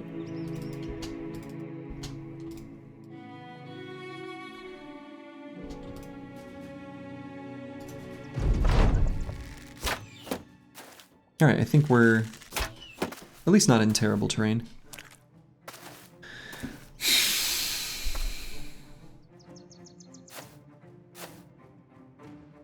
But I'm really glad we found these Briggies. I mean, they have a ton of money. And that camp, that's the highest tier brigand camp, which I think has up to, let's see, I got the reference up actually. Up to 500 crowns, which is, look, if we get lucky, we could basically solve this problem. I think the tricky thing will be deciding when we've hit an amount that is enough.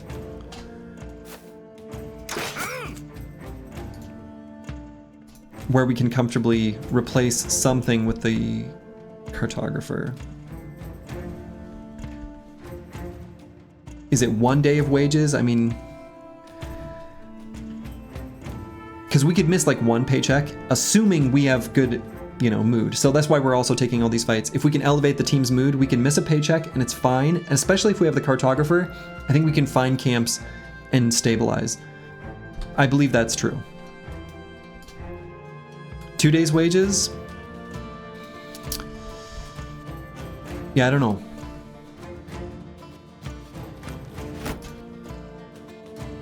When to hire the cartographer is also kind of sketchy. You may run into a situation before where you couldn't find camps for a long time. Yes, that is true. We absolutely could. God damn. Can't believe I mean, and the thing is I have nobody but myself to blame for this. Like, I engineered this situation.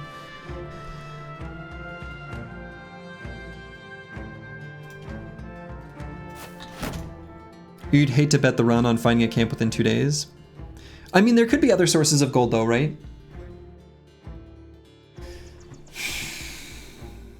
2 days I feel a lot better about.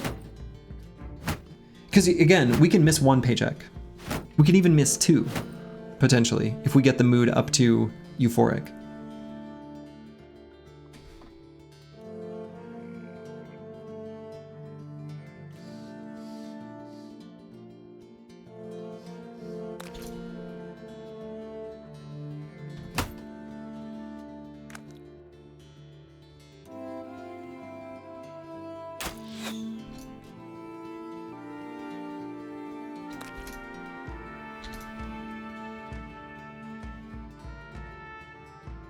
No other sources of gold if we roam for camps and find none?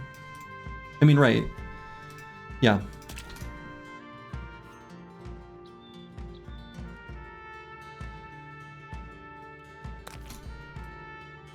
Yeah, I don't know. I don't know what the right answer is.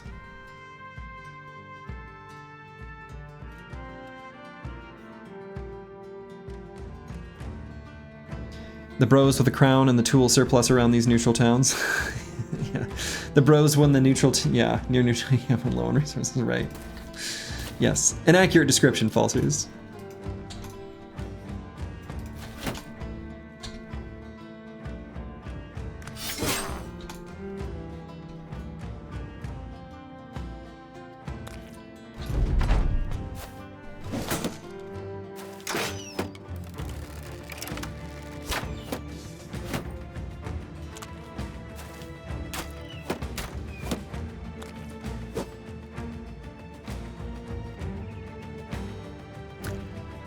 So if I'm gonna do this play anyway, but if I lunge from plushy grass into murky water, how does that work?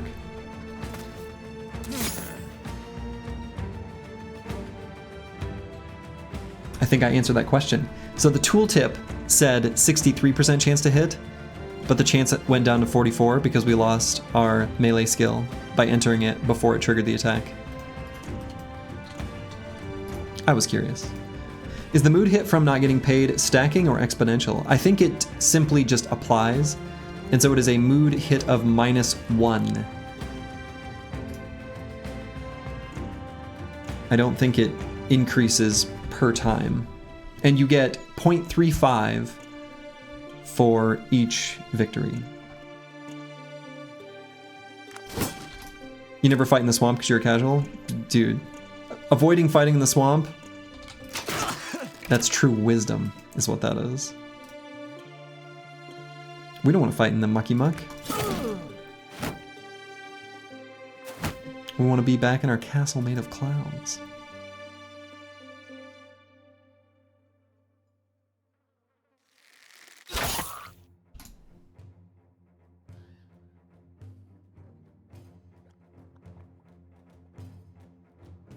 Wonder Boy, what is the secret of your powers?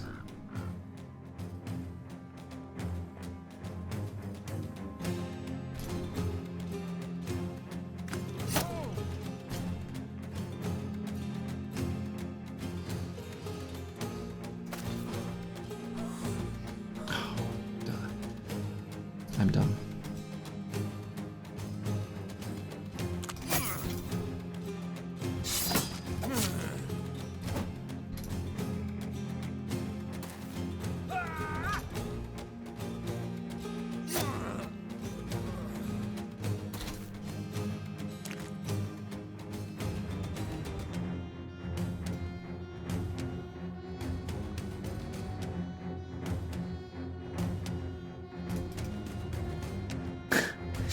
Screw it. We'll just use the ammo.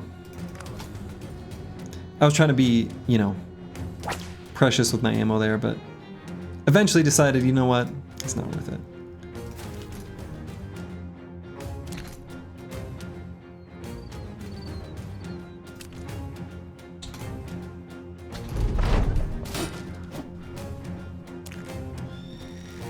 My precious, yeah. Precious ammo.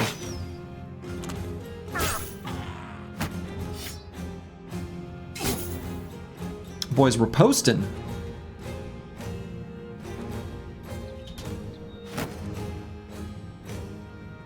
Allow me to impale this man with my javelin. Ayo. With pleasure. Maybe too much.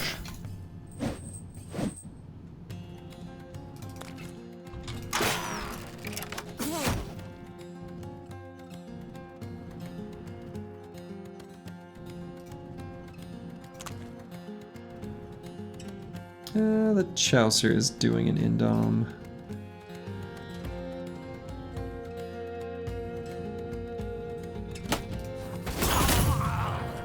Okay, he blocked it.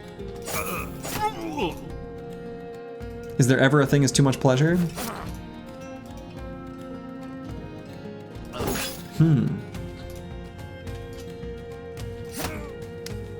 A good question, I suppose. Not if we delight in the run alone.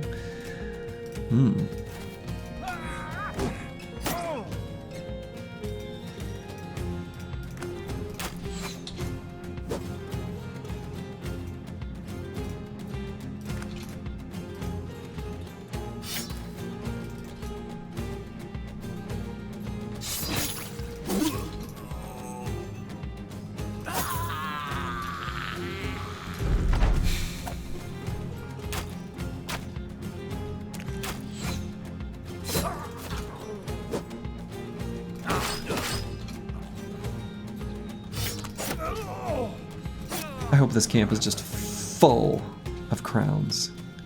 That's my dream.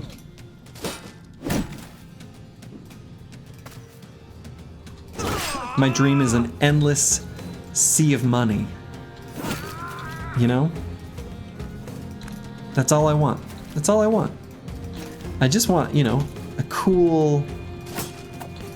What's a reasonable amount of crowns? The maximum amount, 500. The minimum is 200, by the way. So I'll be excited or disappointed exactly proportional to those values. We'll let them take themselves out on our weapons.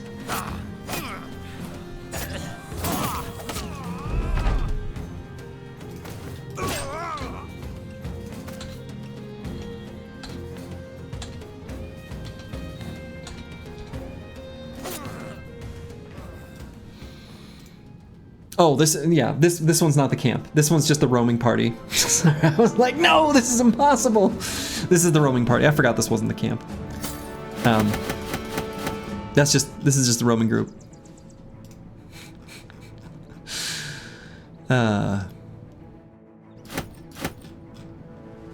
Okay. No need to be alarmed. And actually, how much can these have? I did a, this is not formatted nicely, but I did just a quick like grep on, oh god. A quick grep on just like looking for things that add money. And so the descriptions are not good, but like these are probably bandit roamers. No, they must have been bandit ambushers, right? Because we had, was it 105 crowns? Anyway, so we could sort of backwards figure out. Anyway, those are all the roaming units that have crowns to offer us. That's a piece of information I gathered a while ago.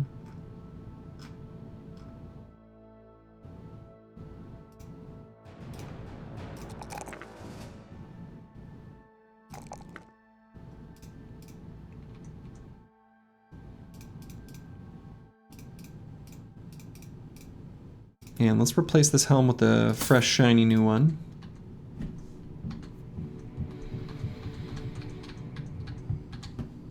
Got this one that's a little bit borked. Let's just replace it and then mark another one for repair.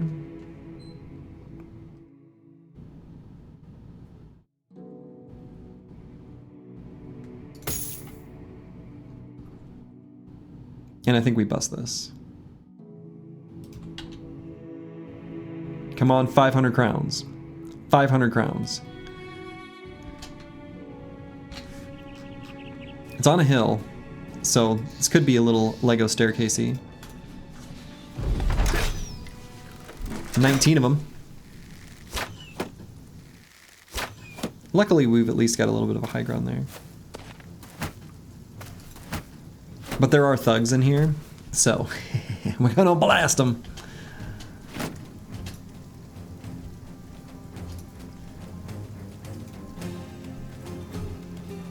They're wasting our ammo? Right.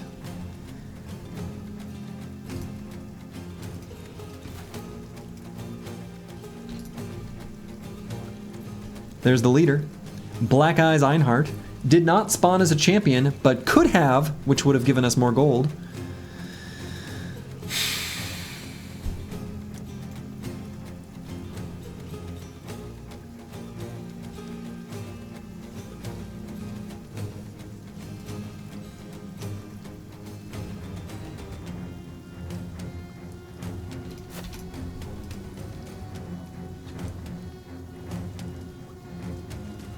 How do you tell if they're a champion? He would have had a different indicator that we would have known from outside the camp. And he would also have little tiny skulls around the base plate of his little, like, chest beats thingy.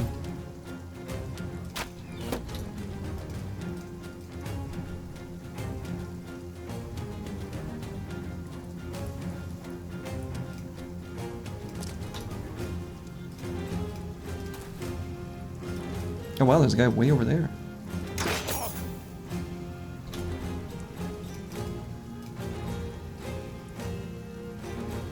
Let's move falsers to here.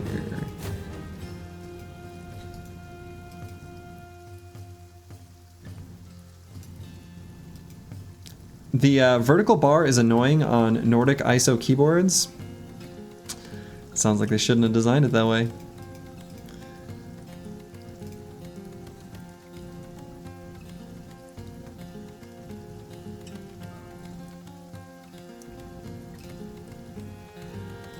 Yeah, we might end up taking some hits there, but I think it's worth.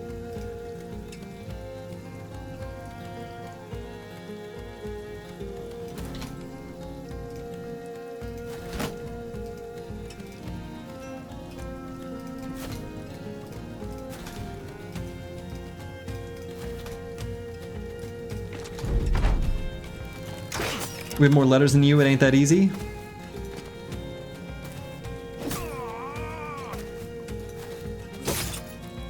I mean, to be fair, English has so many more sounds than it has letters that, like, we could use a few more. We could use a few more letters. It would make English better.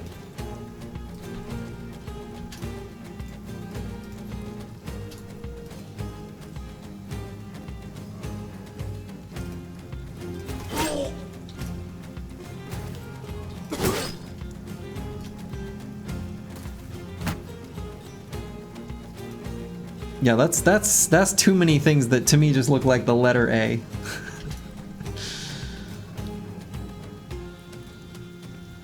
Those are just fancy ways of writing the letter A. I will not be accepting any other explanations at this time. I've already decided that's what they are.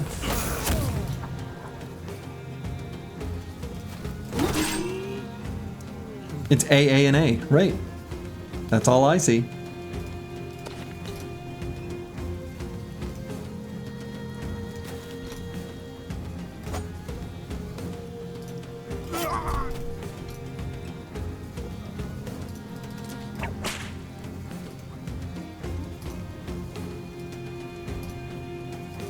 How about a nice funny B? I recognize that. That's that, like, German SH sound or whatever. I really don't. I have so little exposure. I'll just admit to my ignorance.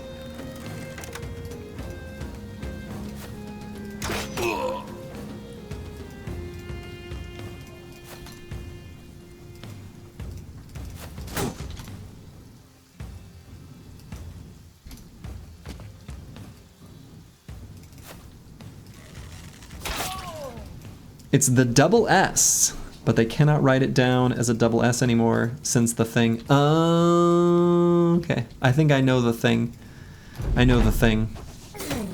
That's probably also why, you know, we couldn't, you know, English language, we need to bring back the thorn, a TH sound. But like, you know, it'd be nice to have a letter for it. There's certain people that just gotta go out and ruin things for all the rest of us. Cute little O is the Swedish word for island. That's great.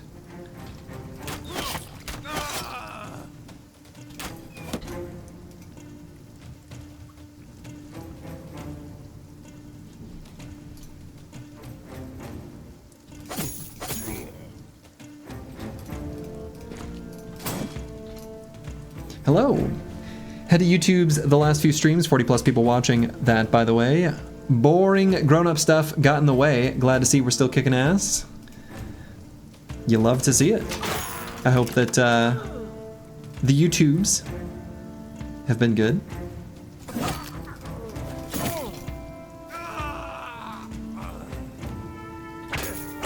Hit him in the head. There we go.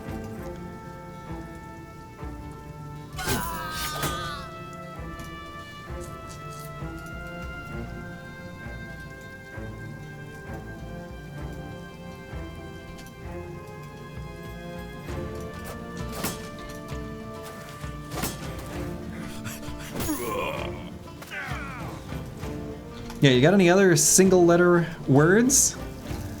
Those are neat. I like that those exist.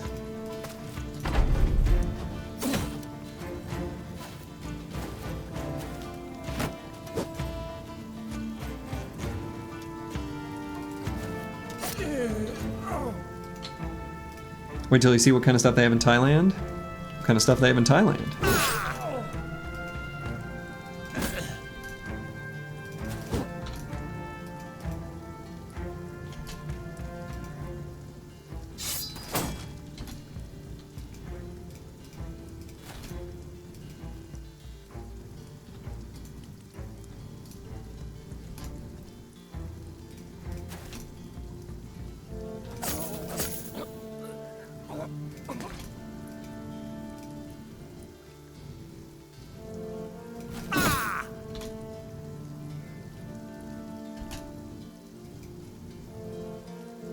Got a champion question.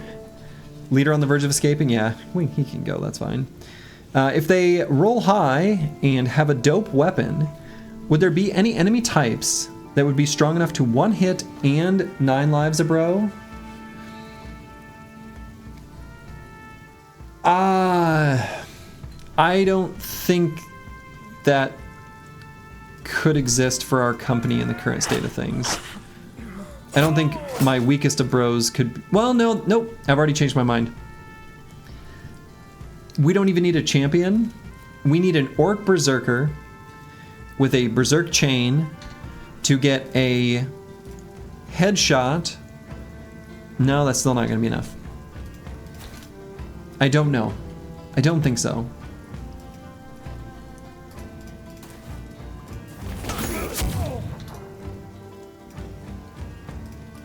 Oh yeah, well, that's true. Chaucer with no indom can get one-shotted. Yes. Again, that same scenario that I just outlined. That would have to be what it is.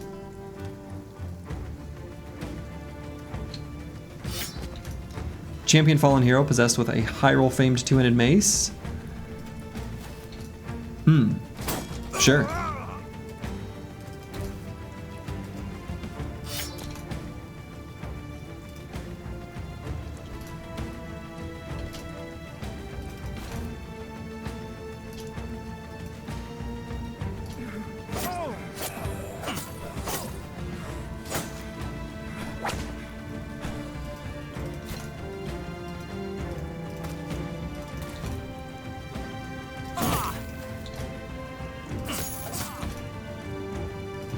run them down.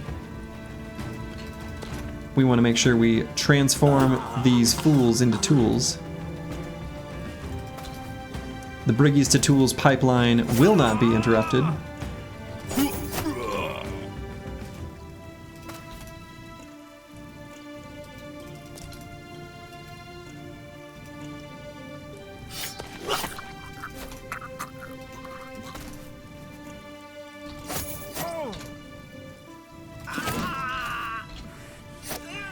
Okay. Here's the moment of truth. We are hoping for a full 500 crowns. I'd take 499, 498, 497, 239. We low rolled.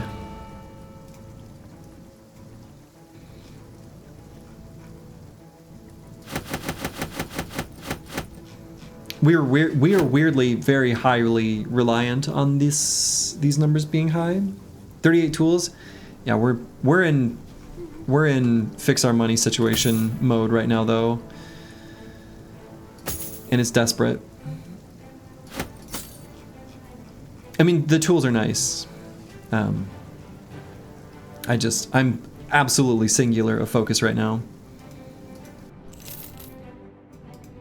Poor Briggies in this economy, right? Alright, let's just put that back on.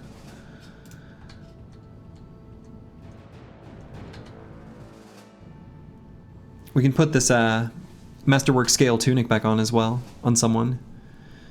We can put that on Insane Killer 013, alongside like a reasonably weighted helmet. Puts him a little bit vulnerable to the head, but I think it'll save tools. Is there any event that gives you money if you have certain items in your inventory? You remember the collector one that pays you for beast loot? Well, that's true. So if someone came and wanted to buy our Shimmering Ashes, we would certainly take them up on the offer.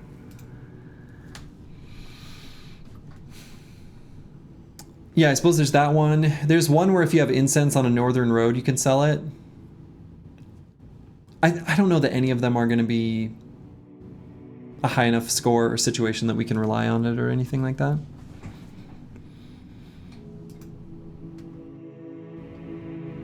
Single focus is what got us into this predicament in the first place. It's important to keep an overview. I mean, sure, but one of those singular focuses is like a straight up loss condition. The others are a little bit whatever. Well, no, they both are. I mean, food and crowns. It's resources. We need to focus on resources. So this is the situation that I was thinking about talking about.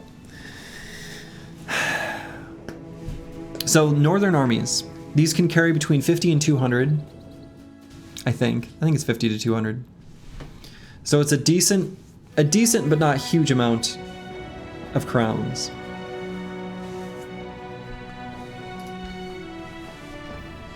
Would it make sense to rehire the cartographer? Yes, but we can't. We don't have enough money. Yeah, 50 to 200 crowns. It's, again, I realize that they're terribly... It's hard to parse that, but it's 50 to 200. I'm like 95% sure. So I'm tempted.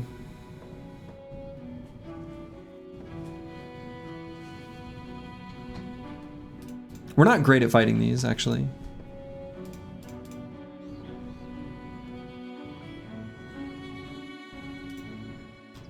Spear bros are not very good against noble armies. We actually would honestly straight up just rather equip a heavy rusty axe. I think we'll start with it not equipped, and we'll pull it out. Just rob a wild man brother of his wages? Right.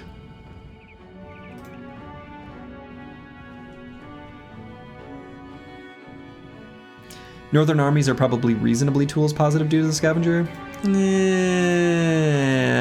I think the bigger ones are very unlikely to be tools positive for us. Very unlikely, I would say.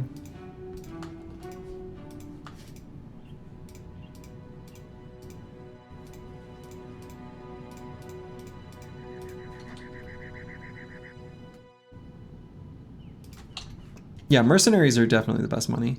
So yeah, I think I am going to take this fight again. For all the reasons I kind of just described. It's not that bad.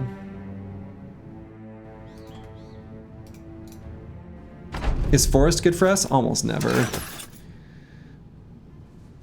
If we can't get this around, terrain that limits us, I think is just, it's almost always bad for the player.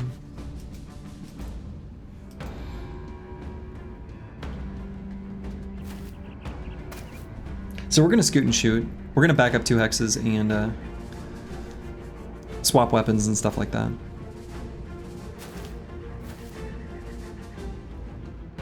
If we can get the banner, fearsome will ruin them. Yes, that's very true. So here on Falsers, I know I'm low on ammo, but throwers are so good against them. Let's see if anyone else runs up there. Yeah.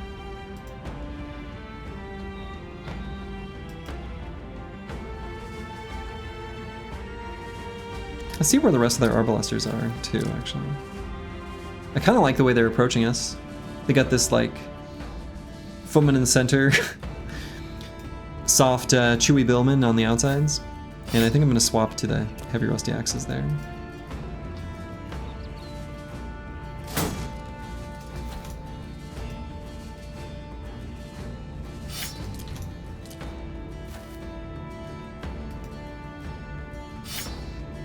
Shoink. But now the Chaucer I'm going to move forward. I don't know exactly where yet. We'll wait till the second half of the round. Okay, rude.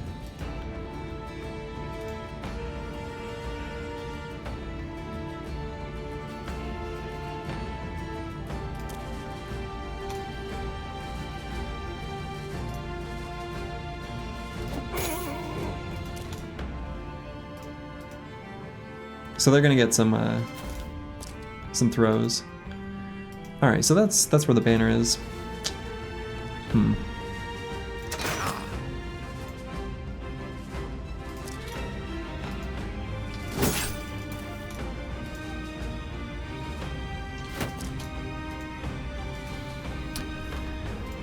So we could just lock up these 2 footmen here. We could go here. It gives us Lone Wolf. Clogs up this whole area. It's okay.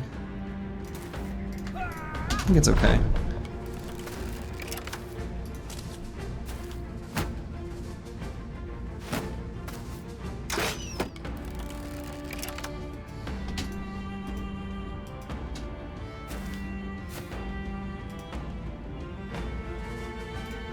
Here, I think we just blow this guy up.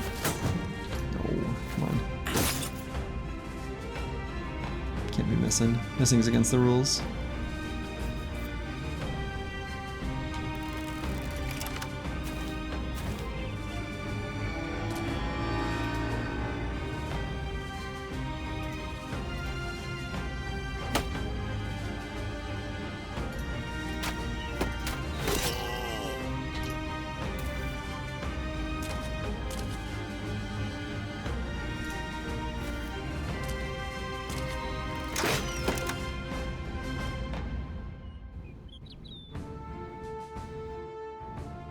I guess I'll have Aesthetic Gabe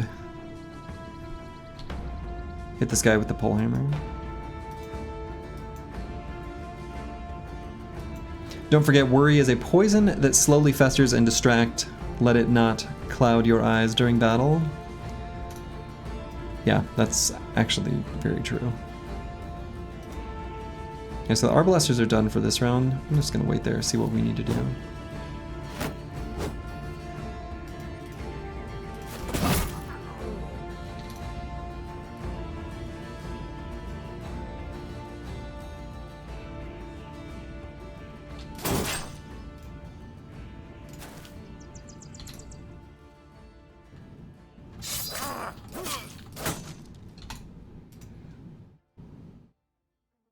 Indom here for sure.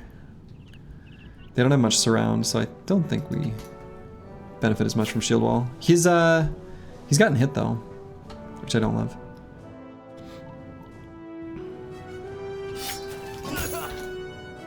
Okay, that was good.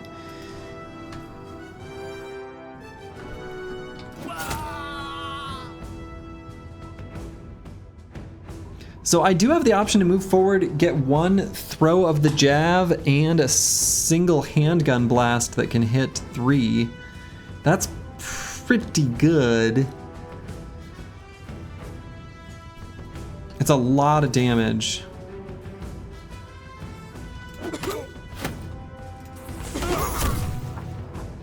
That's pretty good.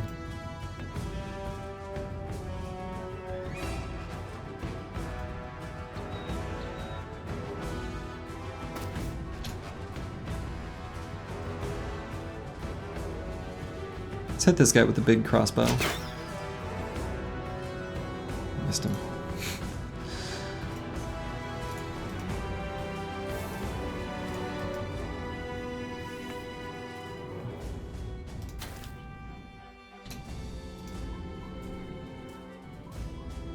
Battle Pasha can't move too far forward. I want to move him too far, 2 X's forward. If we were to get this kill, that would be good. But if we don't, that's really bad. Gets hit by too many enemies. So instead we just get the kill and...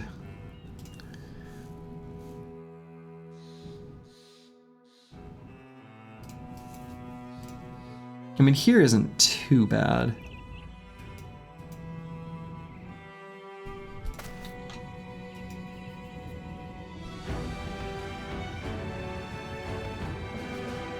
Let's see, so for scatter shot, chance, they're probably gonna shoot Misha Twitcher. If we just, he's in a kind of weird spot, but.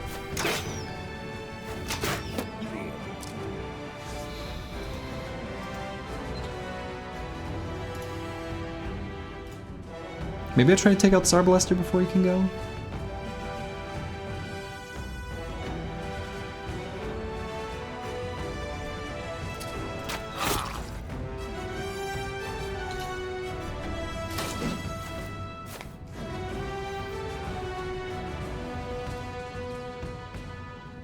Wait here for a moment. This seems obvious.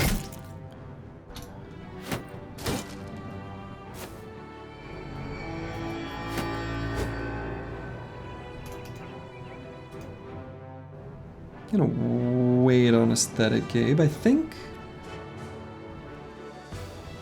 Yeah.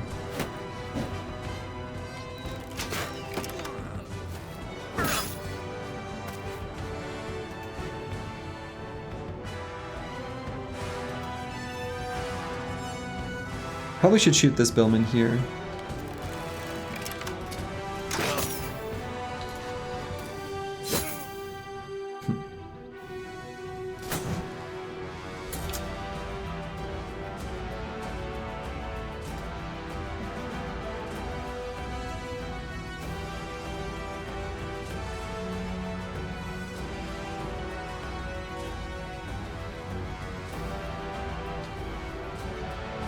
Not a good way to reap. But we do have that.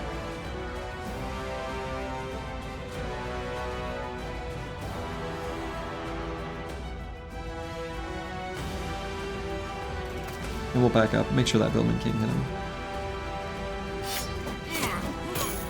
So good.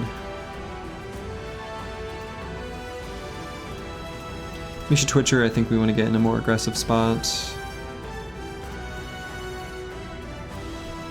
Either here or here. Let's go here. Just moving forward.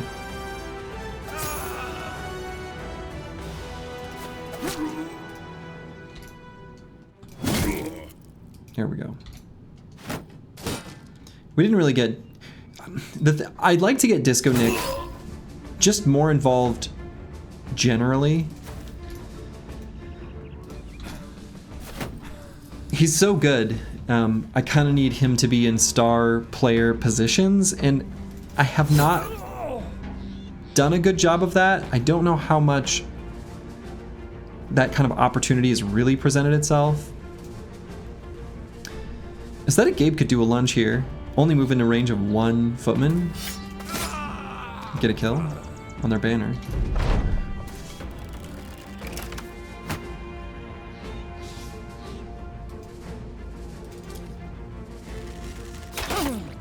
What is the drink of the day? And how is Baking Brother doing? Drink of the day is this Spindrift Pog. Passion Orange Guava. So good. And then as a backup, I've got a LaCroix Black Raspberry. And Baking Brother is doing well. Made another focaccia last weekend. It's such a... It's an easy one to make. And I like that about it. LaCroix for the boys. And that's the best one from the Costco packs. That is exactly where I got it, Projects. That is exactly where it came from.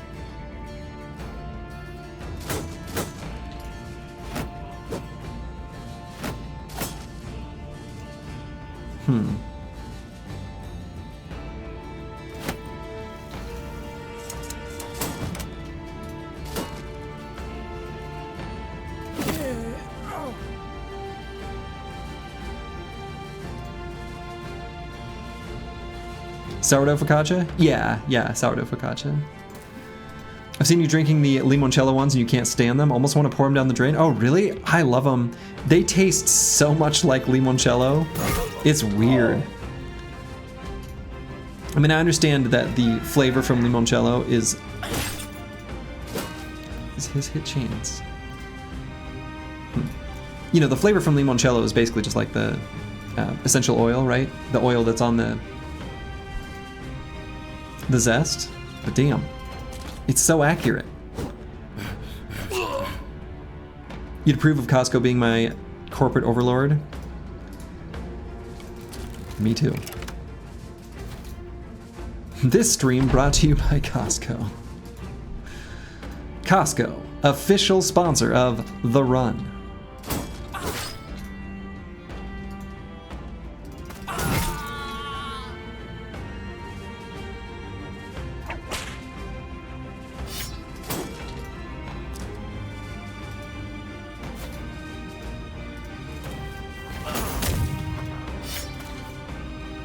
So the real question is, did this fight end up tools positive?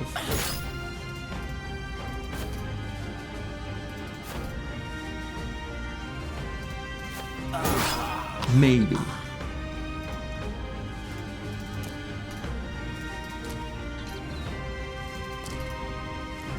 Never run out of food again. Sign up at Costco today.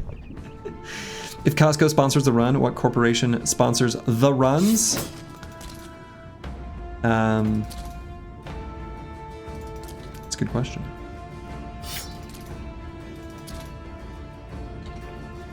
Alright, let's get the big, heavy, rusty axes in there surrounding this guy.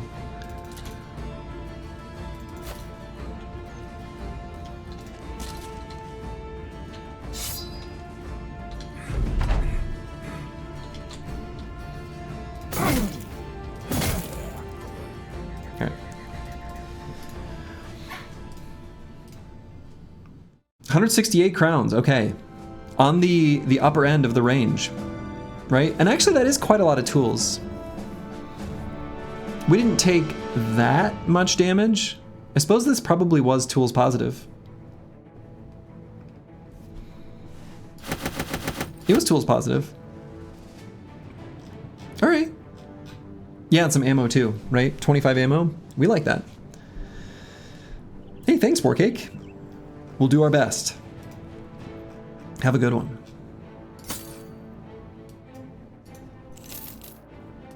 Yeah, ammo positive, tools positive, crowns positive. Cool. All right, so let's put our squad back together in our previous setup on the Spia boys. Oh, this one. Now, Lost Guardian, should we swap this armor? I feel like we should. At least for the moment. Let's just go to one of these. Mark this for repair. Time to go bully some traders and supply wagons, just like the good old days. That's right. That's right.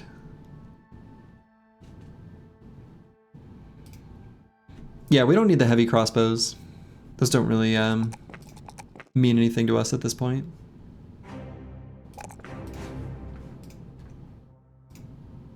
I've got so many. The disloyal bros.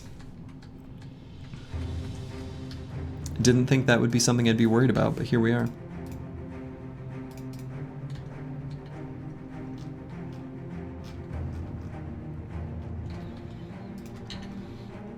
Alright, that was good. That was a really good fight. So we're looking for, again, Briggy footprints, Merc footprints. Okay, so we got an event here. Cool. Just Squigs entertaining the team. You love to see it. May as well update our last event. Oops, that's the wrong button.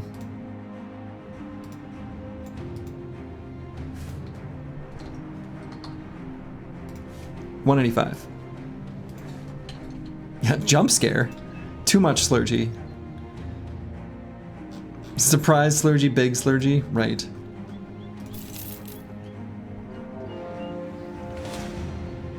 Euphoria won't say no to that. Right. Yeah. It's pretty great. Alright, so we can beat up this supply caravan. So now let's think. Now hold on.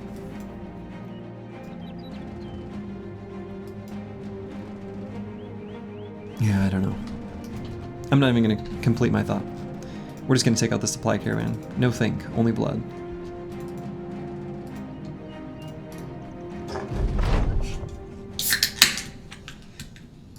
Crack open the other LaCroix. Gotta be ready for having some beverage.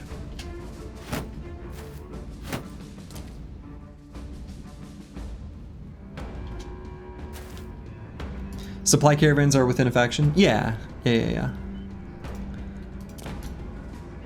And this is the faction we're already like... We already lost our relationship with them. It's already doomed.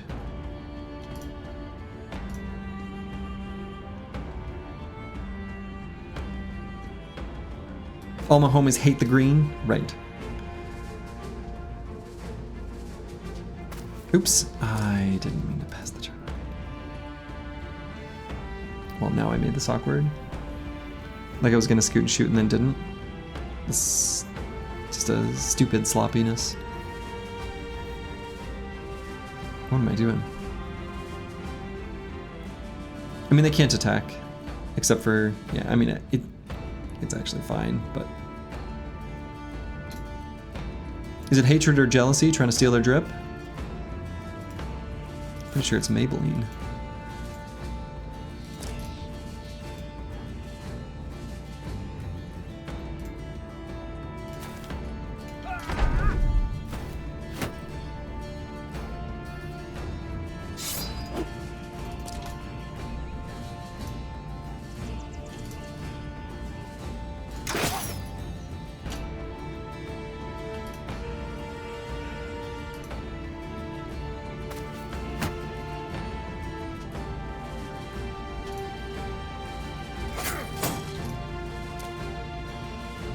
Those are our targets.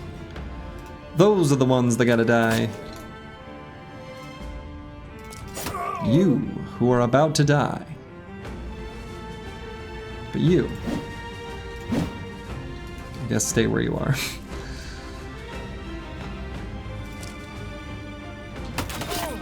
Oh, I thought that would be enough damage.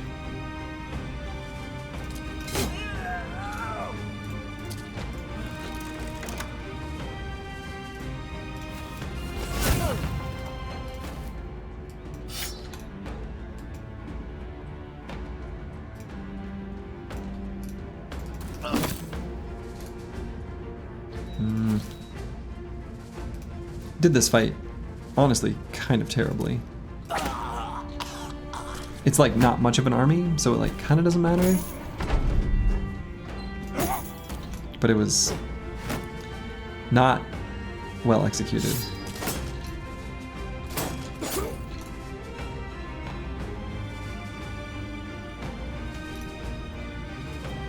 Look at that nerd spending an entire turn to reload. I know, isn't it sad?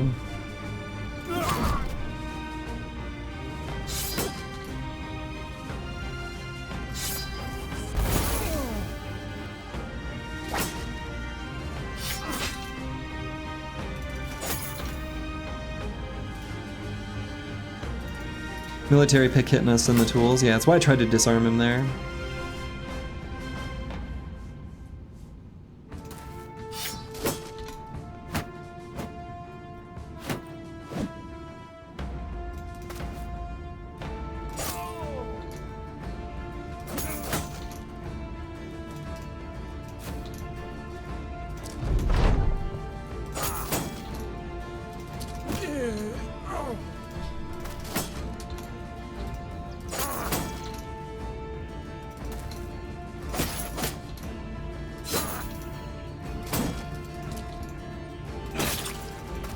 Okay.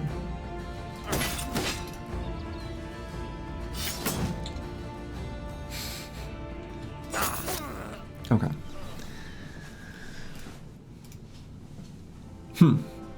99 crowns. I think these have what? 50 to 100? So I think we did high roll crowns here.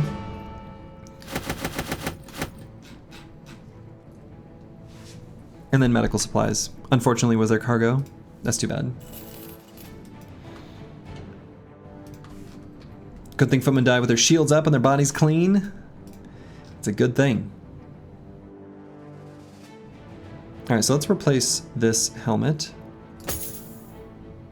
Just straight away. Anything else I want to replace? No. Alright, we're gonna follow these peasants. Steal their lunch money. A battle took place here. Another battle. Nomads. Caravan. Nomads, caravan, peasants. We like all these things. These are a few of my favorite things. Nomads going this way, caravan, peasants going this way.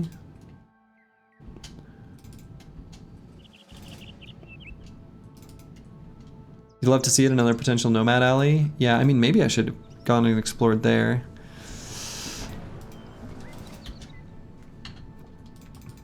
But I'm gonna stay hot on the trail of these.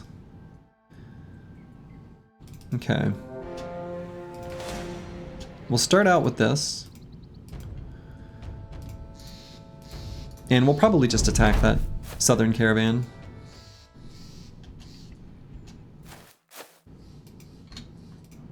But first, the peasants.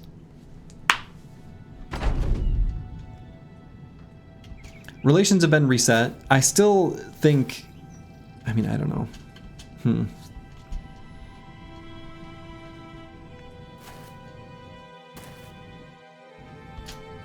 There's great irony to me saying, I still think, and then being unable to complete that sentence.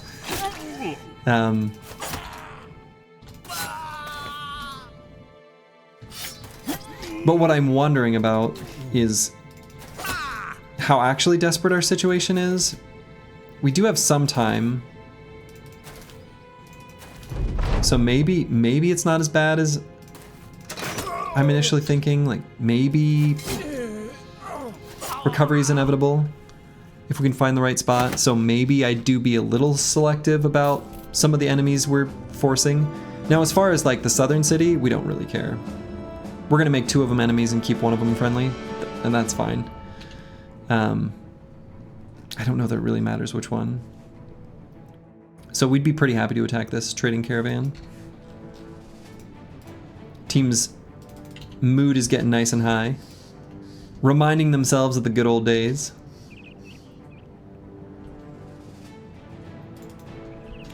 You missed this, why do we want to leave some factions friendly? For recruitment events. Recruitment events. You think fighting around civilization is pretty guaranteed stable income? Is it enough?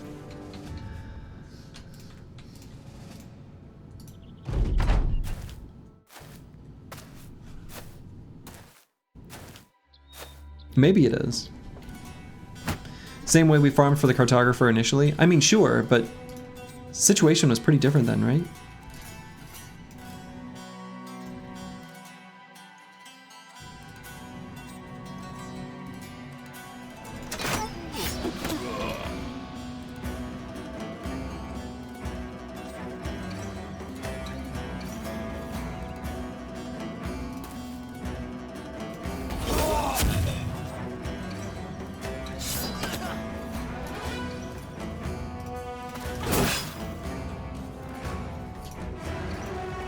So the reason I say the situation was different was, yeah, 100 gold per day is now 300 gold per day. Exactly.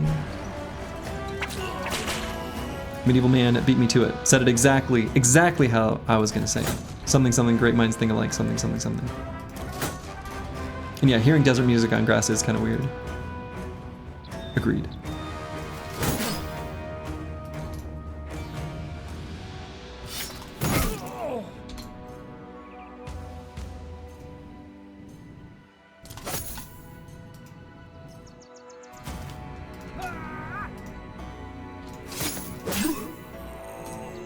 I'm open to the idea of maybe even daggering down, maybe just this armor.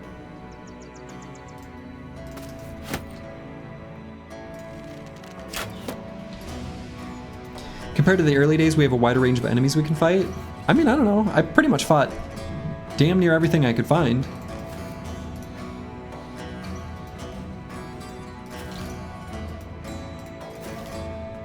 Like, I don't think I was being terribly selective, with the exception of the northern armies and what was really enabling us to save in the first place for the cartographer really was like supply caravans and stuff. Do you think the past few days have proved that not having the cartographer is a bad idea? Yes, definitely. Agreed.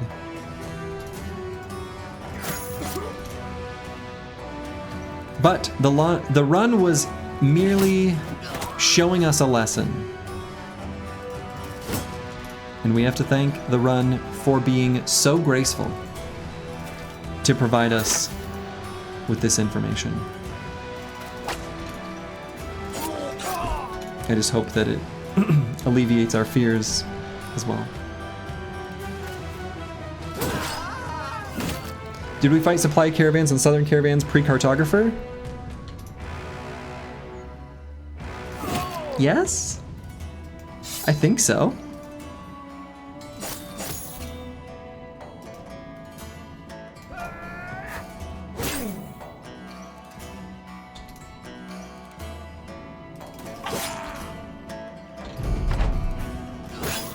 They were close to the same time though. It wasn't like they were way off.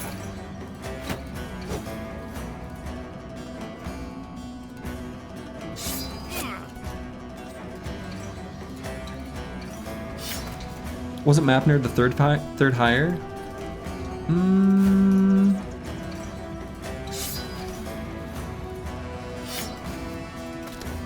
When did we hire him?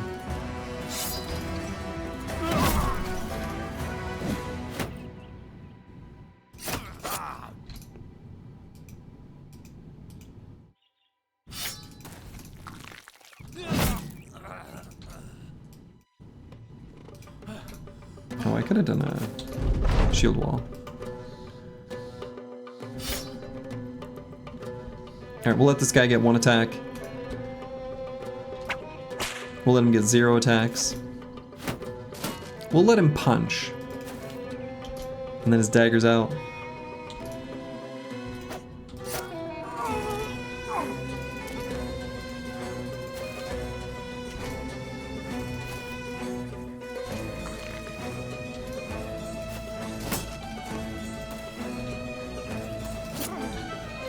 He's got the Southern Mail shirt, which is actually like a pretty nice. I mean, it's no assassin's armor, okay, but it's still pretty good. It's a very efficient little piece. We're pretty happy to have it. Comes a little damaged, which, you know, it's fine. It's fine. It's fine.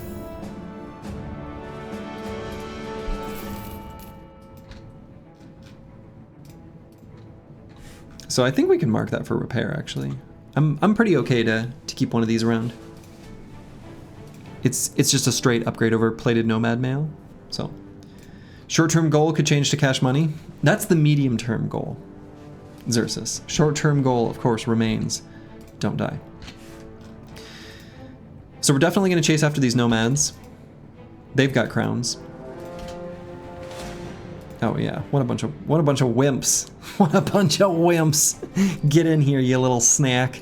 Get over here. One thing I'm worried about too, as a side note, the units on the map are scaling and the caravans aren't. So I wonder if there are fewer caravans that are even available to us in a longer, you know, the longer the campaign goes on.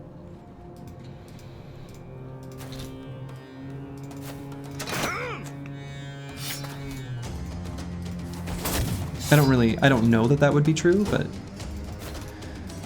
feels like it could be. Whipped him in the head. Hey, Slurgy in chat. Hope the run's running. The run is running. The run runs. The do run, run, run. The do run, run, run.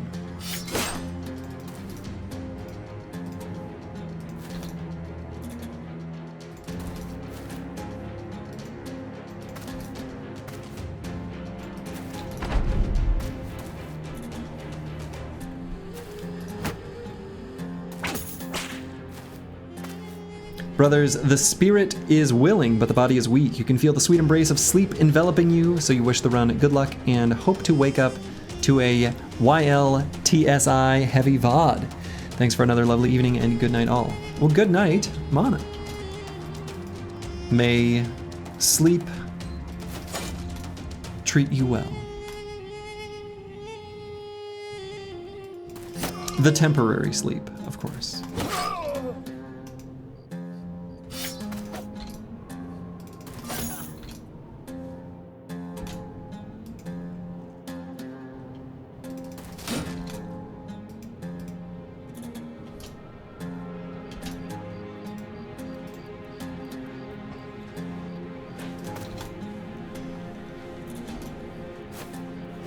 Oh.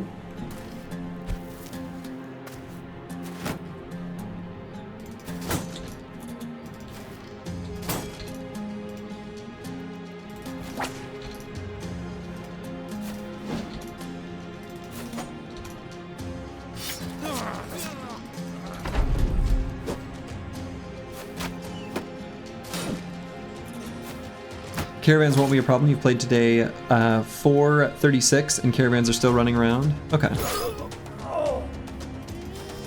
Did you notice a decrease in frequency, or did it seem, you know, imperceptible enough to be hard to tell?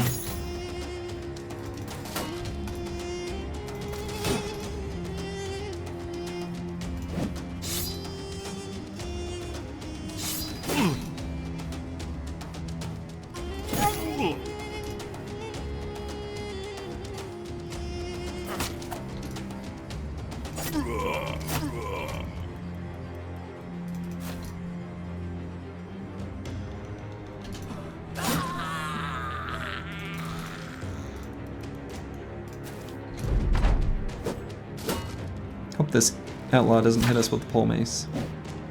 Good.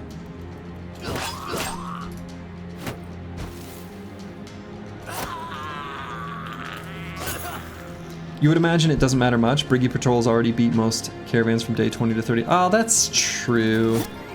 They do tend to emerge victorious pretty early on.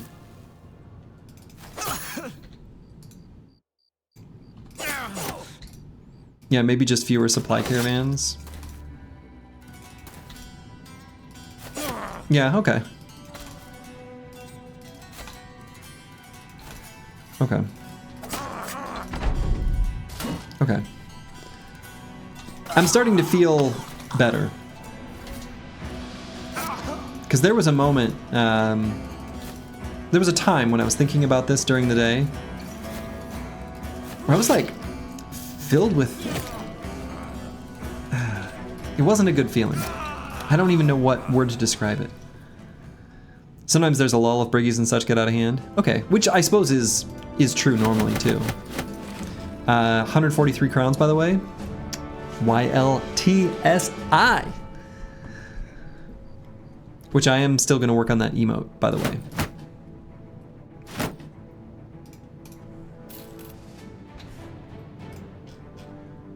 That will coming soon, kind of thing. So I want to leave one faction friendly to us. if I feel like we can still safely get to the crown number that we need.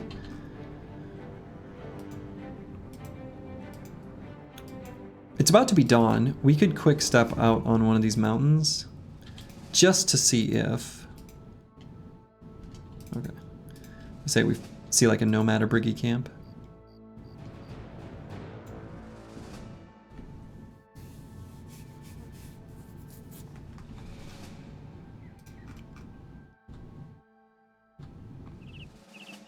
This is the area formerly known as Briggy Alley. Approaching here soon. Aha. Okay.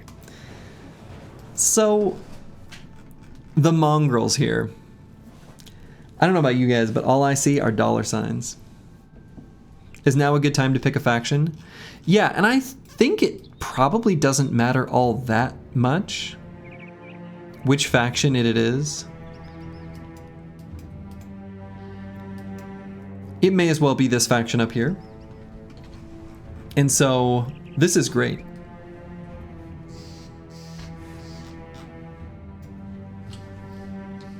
We're definitely going to be taking out these mercenary nerds. Wait, that treasure chest is getting away. Oh no, it's a mimic. Another fighting spear spotted. You know, there is some real damage that their warbows could do. So.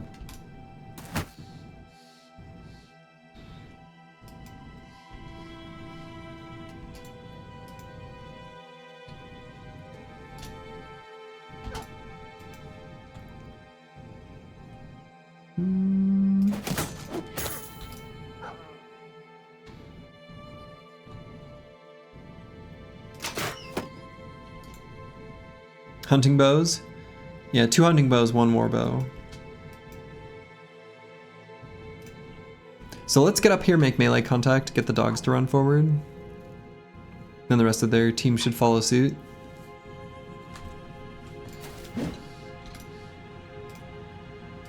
It's not like the loveliest way to start the fight right up here, but it's pretty good actually. Let's grab this high ground. Could run the Chaucer forward. Maybe to here? Make it so this guy doesn't attack? Yeah, good.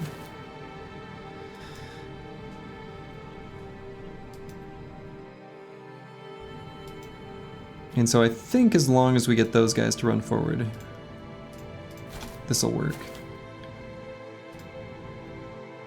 So, yeah, I think we got this. Set up in a way that will work.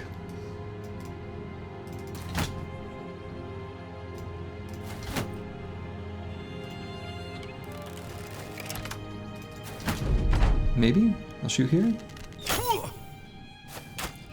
or here, even better. At least it should be.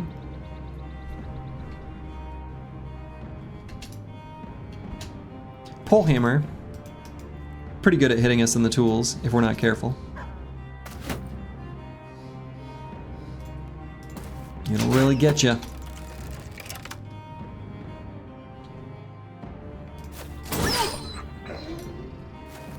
Took out that poor feller's dog.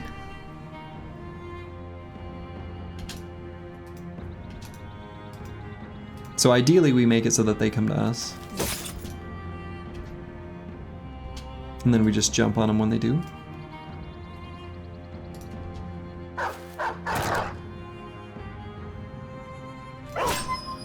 Or they just don't.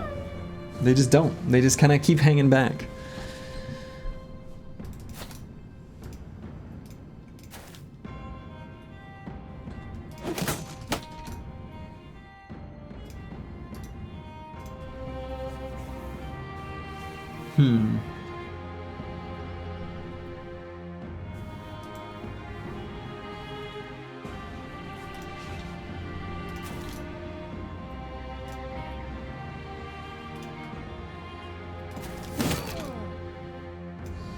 So we're gonna blast and then just take a step back afterwards.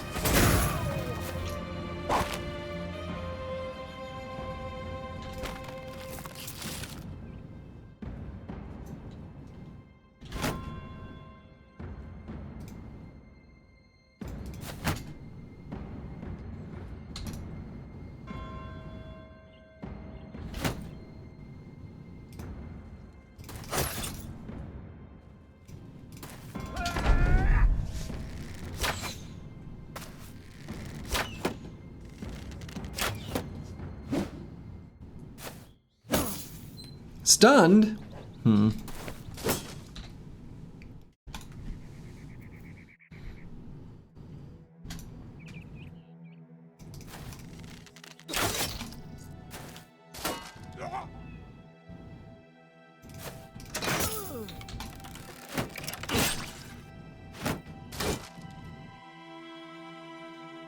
Have a lot of trouble finishing the deal here.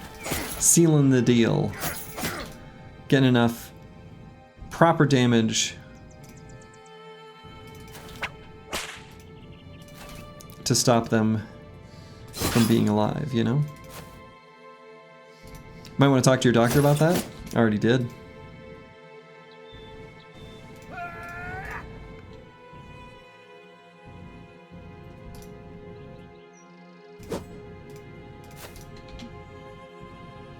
Nothing I can do.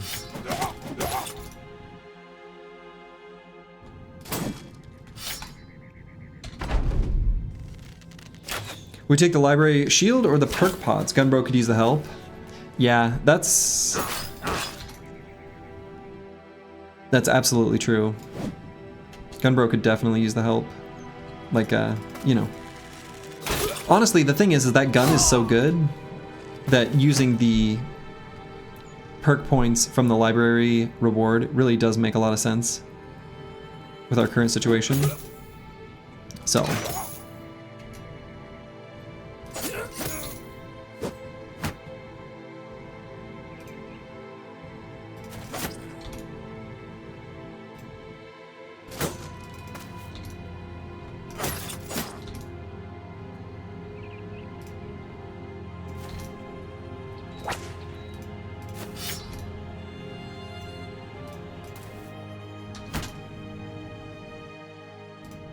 Alright, we've pretty much taken care of them now. Can the embrace be lost forever in this run? How would we lose it? Just by dropping it? Technically, yes, if you manage to lose 9. Oh, I see.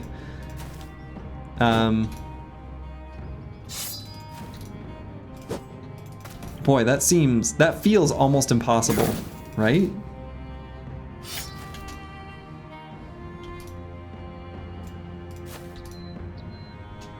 That feels almost impossible.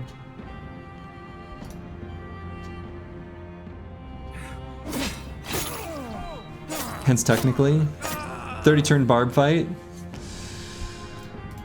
I mean, maybe.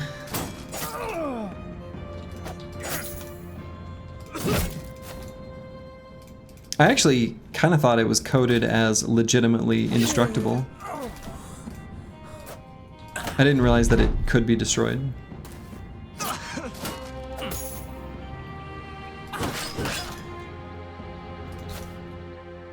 I thought the 999 durability was just like, to be like, haha, you can't break this.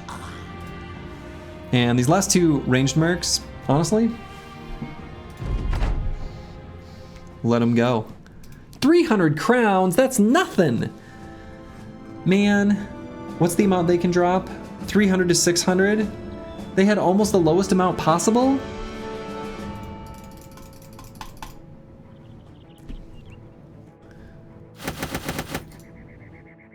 Disaster. Disaster has befallen my family. Alright, there's a bunch of stuff we've been hanging on to that I'm never going to use.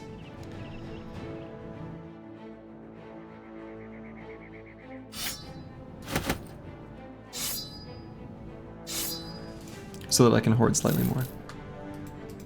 Holy War sent the land into a depression. Long conflicts will do that. Think of it this way, we got 3 bonus crowns.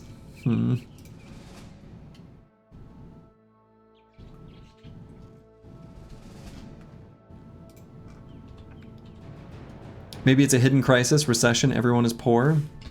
By the way, we do have enough at the moment to hire the cartographer, technically. However, I like the safety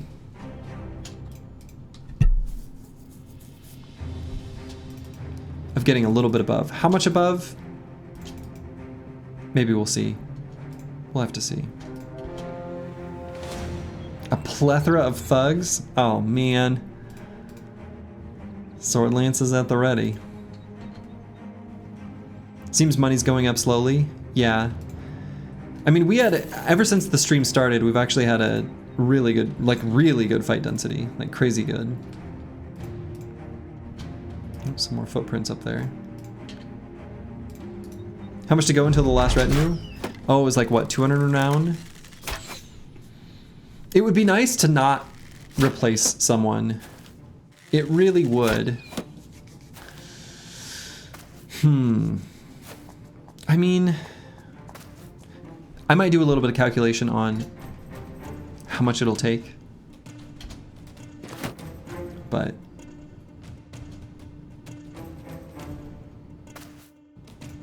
oh, this is too juicy, right?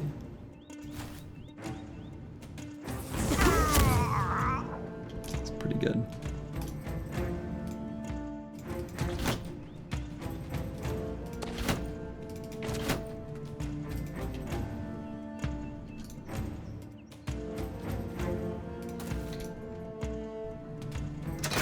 You think the roads between the towns will always give good fight density if you haven't been there for a while?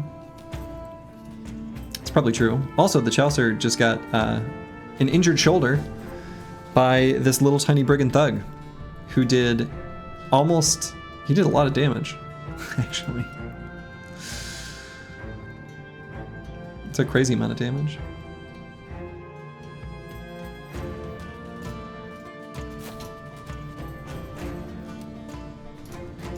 Your boy just got 50% shot. He did. He'll be fine though.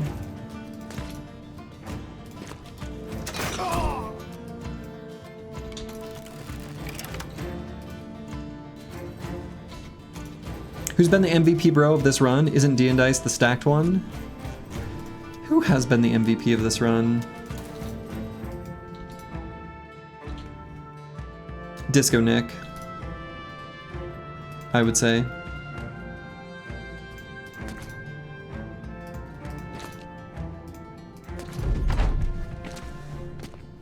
Cartographer?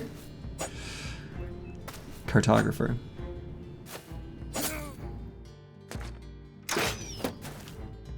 I guess that means the run could die at any time due to 2-5. He has 9 lives. We never put him in a position where that can happen. He still can't be, right? He doesn't have enough damage, even if he hits him twice.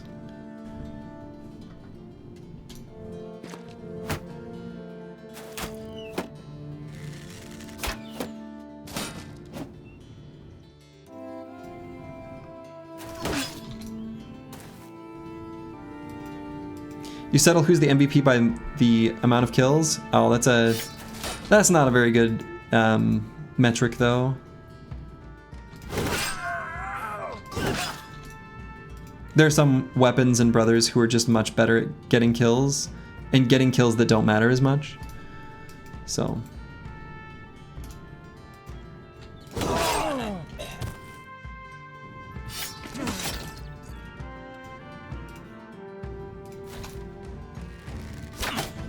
Hardy one, hello, hello. Oh, dang it.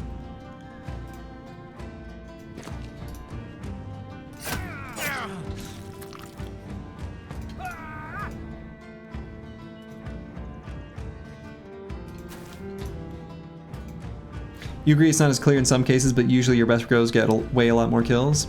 I don't know. I actually, the way I build my companies, I would say that's usually not true. My best bros are my spear bros, and my spear bros definitely don't get the most kills, and definitely don't do the most damage. Right? Your tank gets almost nothing, but a tank is going to provide more value to the team. I just think it's, you know, if you have a bro with a sword lance or a cleaver, they're going to seem superficially way better than they actually are. I think, I mean, I don't know. Every bro has their own role, so it kind of is already simplistic to think of it that way, but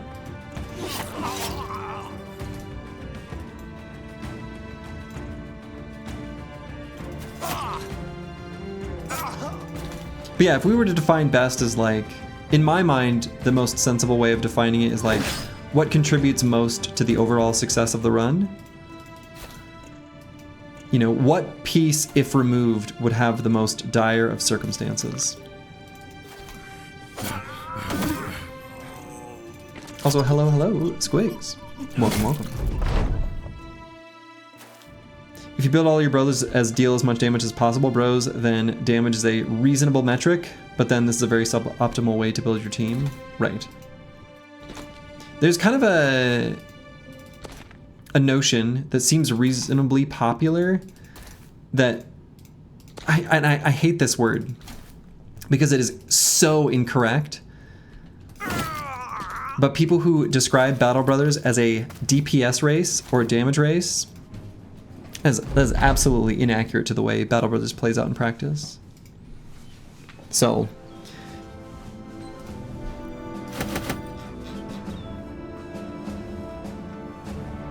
all right, 117 crowns. That's a pretty good little pile. We take it. We're happy. Thriving in our lane, moisturized, etc., etc. Also, why do we not have this famed shield on? And I think I want to go with the warbow instead of this bitter stinger most of the time.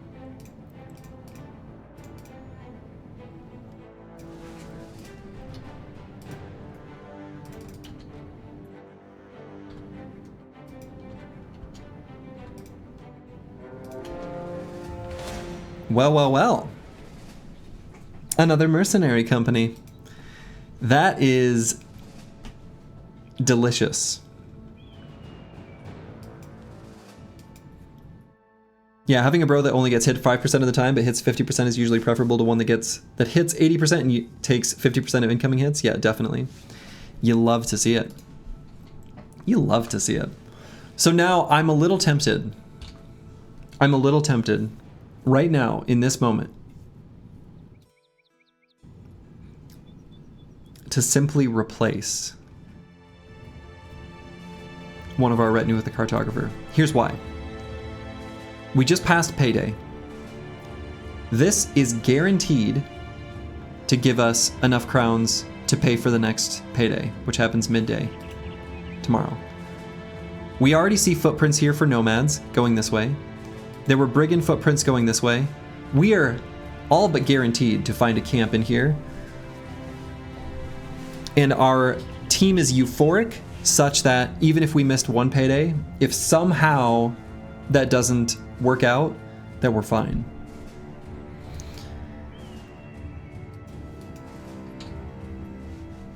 Yeah, I think this is a reasonable move. And do I just get rid of the bounty hunter? Was this all just a farce? Was this all just stupid? Was this all pointless?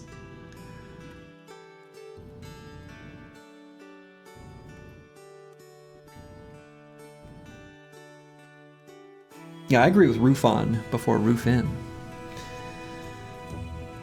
The bounty hunter experiment didn't work, it's okay. I just feel like, where the hell were the champions?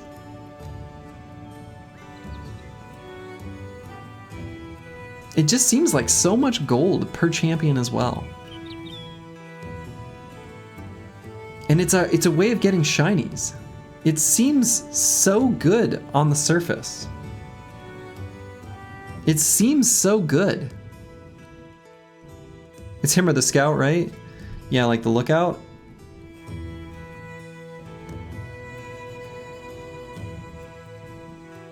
You think it's also fine to wait? I mean, it is fine to wait. I just...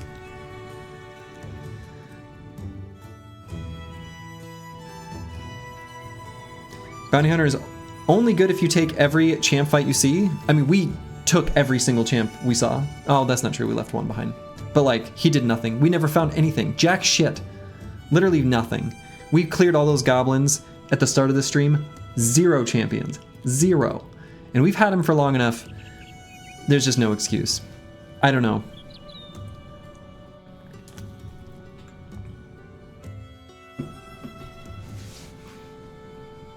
Might be jumping the gun a little. I mean, I just want to get back to comfortably and confidently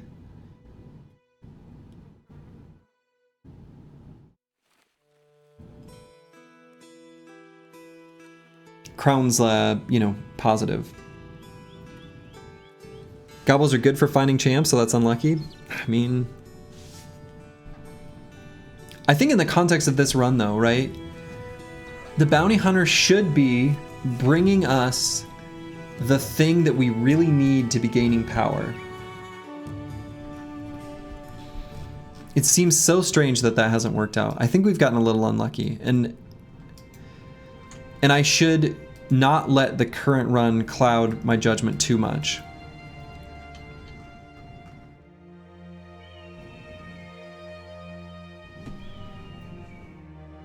If you'd cleared all the big northern camps and came back for a second round a bit later, there would have been value champs generated.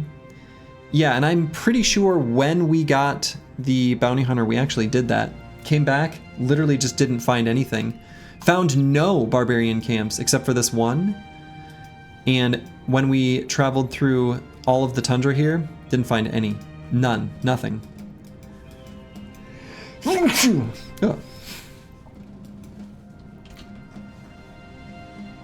You don't have to rely on the current run because the bounty hunter didn't do shit in the other run too. Sure, but I'm basing it on my overall experience of the bounty hunter, not just since running this challenge run. I'm thinking of like the whole time since playing this game.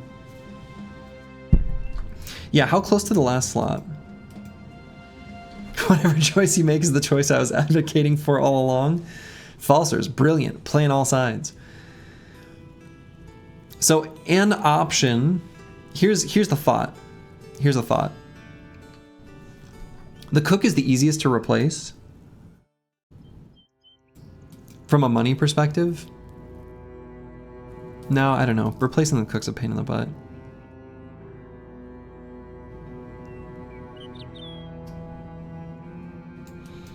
I was thinking we can complete the ambition relatively soon. Yeah, getting the food is a pain.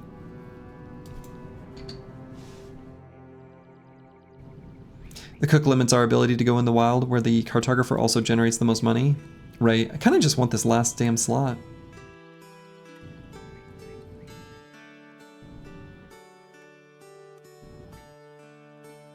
You wouldn't have taken Bounty Hunter till after day 300?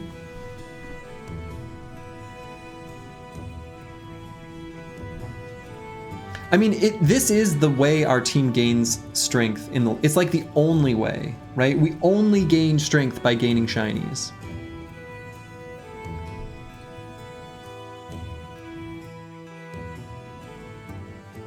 $280 missing renown, right? That is, as Blue Borgigan says. Also recruiting. Well, yeah, also recruiting, right?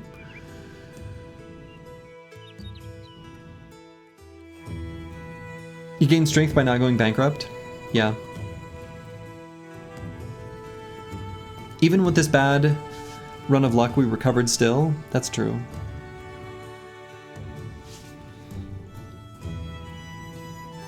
That's true. That's true. You think the kind of shinies you get from Bounty Hunter are worse than the random shinies from camps? I don't know. I think Chosen have such good shinies. The Chosen armors are insane. Either the helmet or the body armor. And they're good for us. The weapons have a 1 in 3 chance of being excellent. And then some small percentage of being okay. Fallen Heroes can have nice two-handers, right? Famed Gobbo Pikes are nice. Yeah, I mean, that's the thing. I actually feel like I gain a ton of value from the stuff that's found on champions. Maybe we accumulate enough money to be able to trial another round of goblins with the bounty hunter. And if it doesn't work, we can pivot. That might be true. That might be true. Maybe we can accumulate enough money.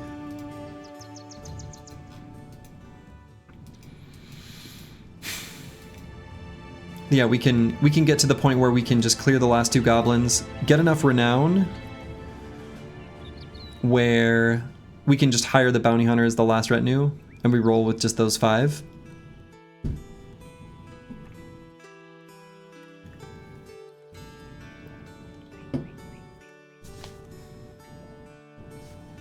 Yeah, the 5th slot is soon. And yeah, Gobbo swords and spears can outperform tier 3 human weapons, absolutely. Excellent idea, sire. It's as you said all along. Yes. Yeah. I don't know. Yeah, I guess we are building up. We are building crowns. I think we can take fights to get enough crowns based on the current rate of accumulation, which I don't know how reliable that is.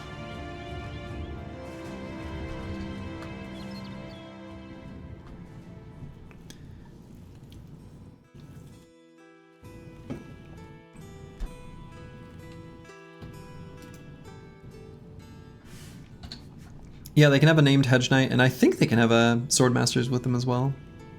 I don't know if they can have master archers. Bounty hunter just seems like it could. It gives us so many, like, yeah, there's so many enemies. There's so many enemy types. The champions have such good items.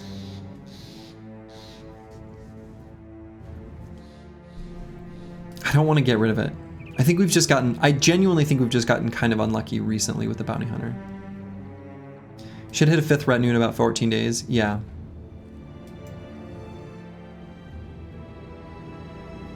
Yeah, exactly. D and Dice kind of summarizes it nicely.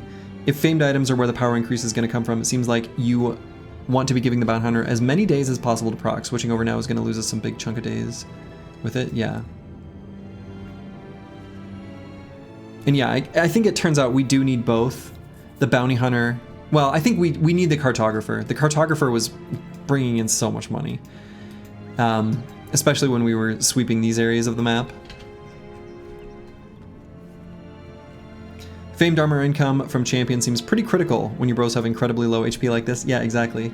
Low stats in general can be compensated for with famed gear.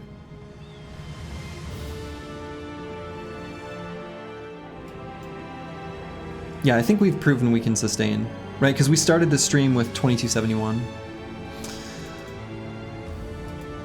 Cardo and Lookout are a must, that's the money. I think so. I think so. But I think we can probably make it to 3350 by farming within civilization. I think that's probably true. If it looks like we start to be unable to, we can pick up the cartographer. These mercs have 500 gold anyway? Yeah, definitely. I was thinking they'd have 599 personally. That's what I was thinking.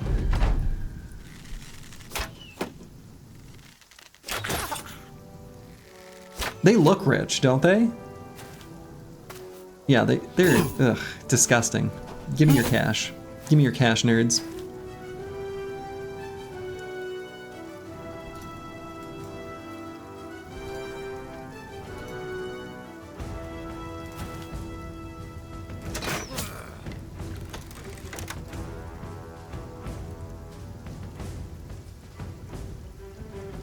Tempted to blast there now, but we'll wait.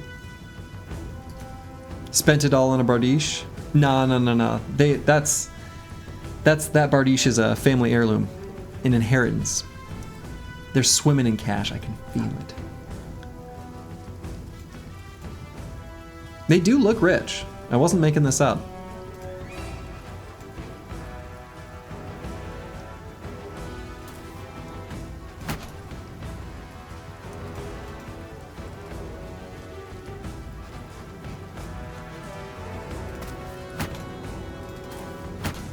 Yeah, we're gonna approach with our shield walls here.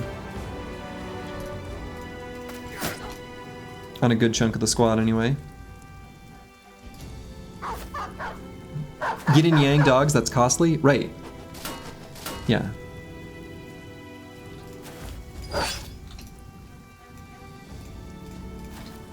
You think regular mercenary companies can afford this kind of stuff? Heck no. Heck no, they can't.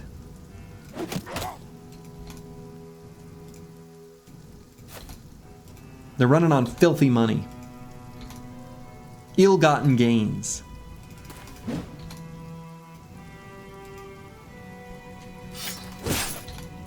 We'll just have to relieve them of said ill-gotten gains.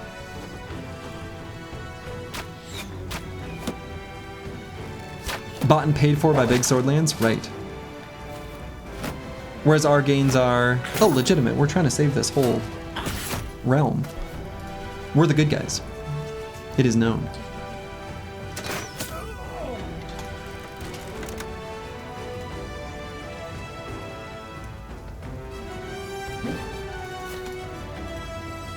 We're definitely the good guys.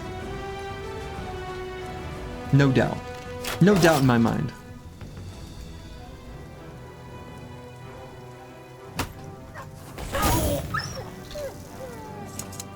We're the good guys.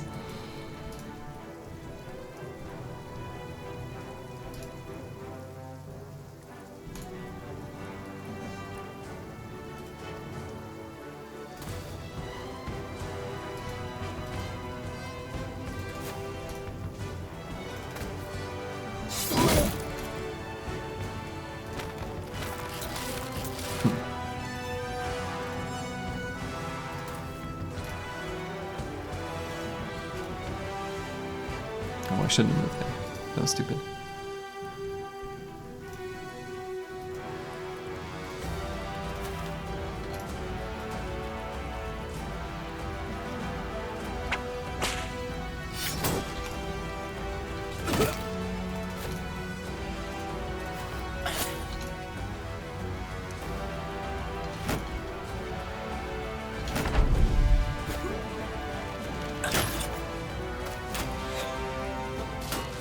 Where's this little Bardiche gonna go?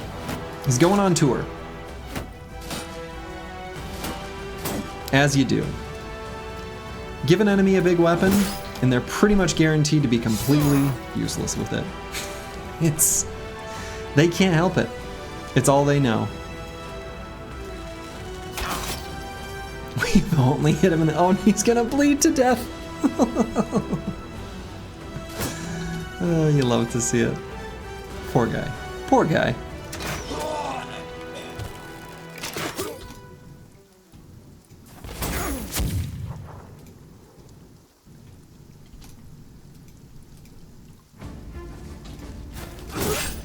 Rotation.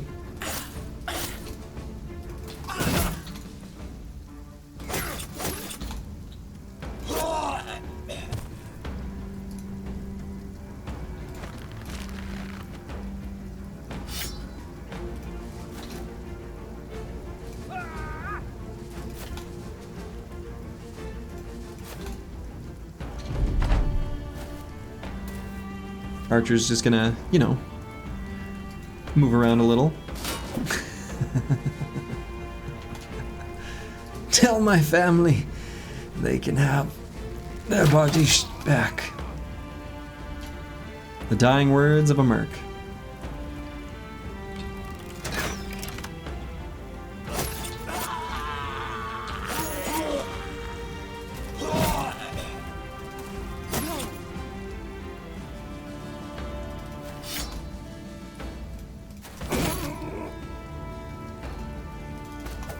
So one thing we will not do is put our tank on this hex. That's a trap. That's danger. If they both had daggers, that is 3 punctures each. Even using an indom before going to the hex. Hell no. And you know what? If they want to run, that's fine. The ranged mercs, they get a free pass. 474. 474. All right. That's an okay amount. It's lower than the average. Wait, it's higher than the average? Wait a minute. Do I know how to do math? It's higher than the average. It's higher than the average. We're happy with this. It was always higher than the average. Do we have a stash bardiche? No, we don't really need one though. We're never gonna use it. Never do math on stream. I know, right? I know.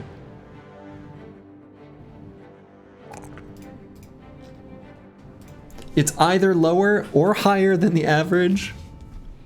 Probably. Doing math on stream is very dangerous. Yeah, busting these camps. Busting make me feel good. So let's keep busting. This is probably either Briggies or Nomads. We know that there was some activity from both. Oh. Uh-oh. We're not equipped correctly for this fight.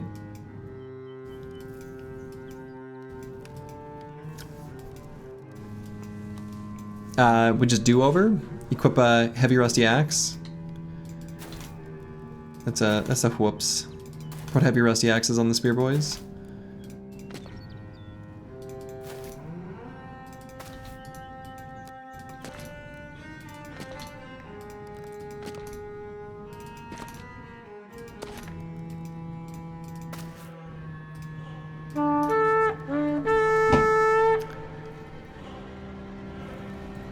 Ancient Dead. Who knew? Who knew? Who saw that coming? Not me.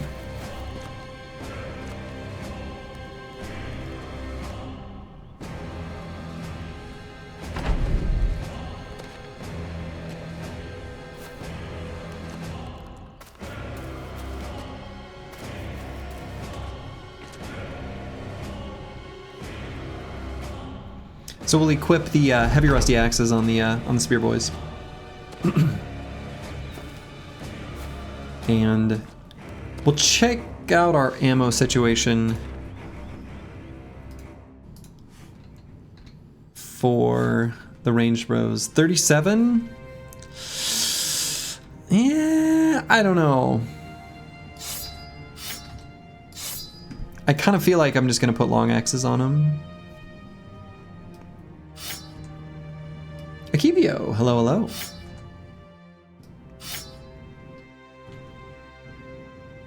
And any other changes? I think that's probably good.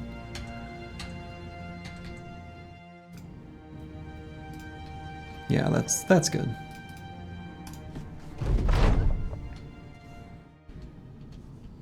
Now we've officially entered our do-over. You been lurking? Cool. The run provides.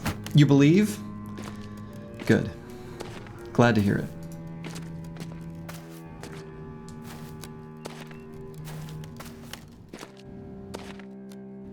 How are those pillars in the exact same spot? Are they really? I didn't really pay attention.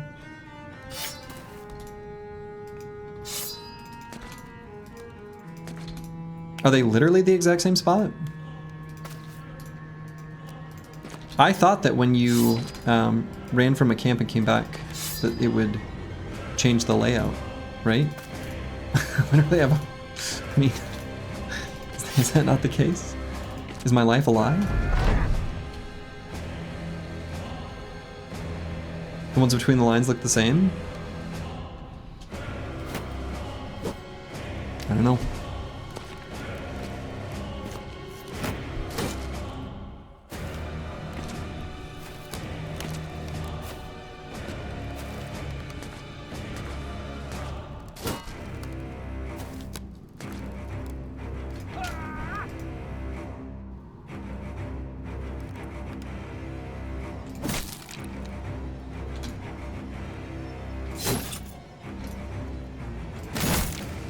Oh, that's so close.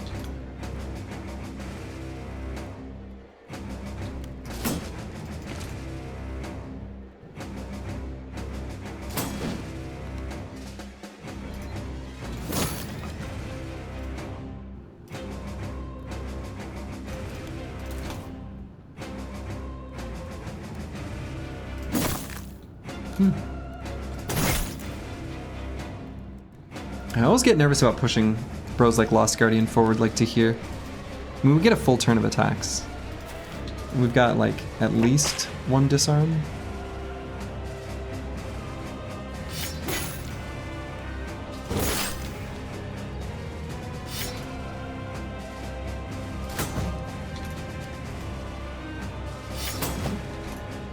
We get more. We get more discounts.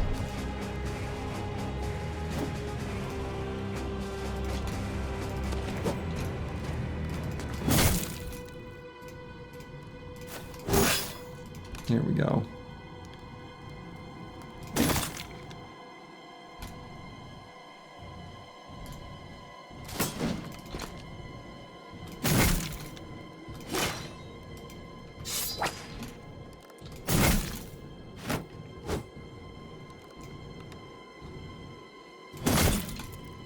Heavy Rusty Axe is coming just shy of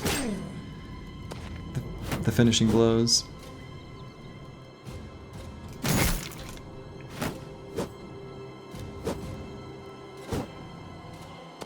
Good. Good misses. We like that. Especially the the ones that run forward because they don't have an attack with their polearm. And like, yeah, I got a fist. I got a skeleton fist. I can punch this guy. And then they do. It's not very effective.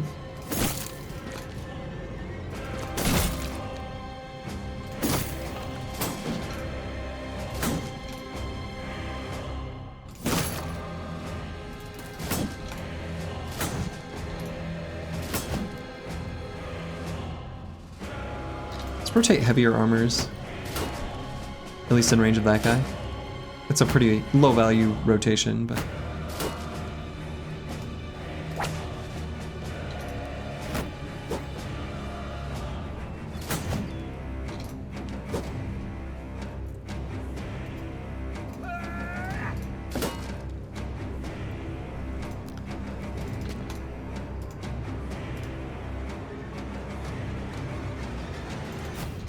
We can get some people over there to start helping the Chaucer, the ones on the bottom of the formation.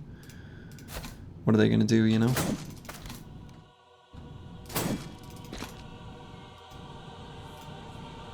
I want this Ancient Legionary to go first, though.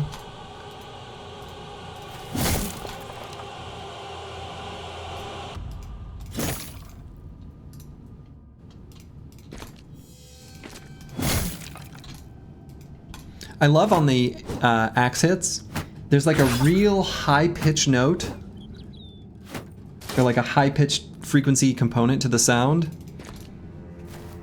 that is just very satisfying. Because it's otherwise so like low-pitched and thuddy, and then there's that, not that particular sound, but there's a different sound that has like a high-pitched squeal, and it's beautiful and it's perfect. Blade on chainmail? Yeah, something like that.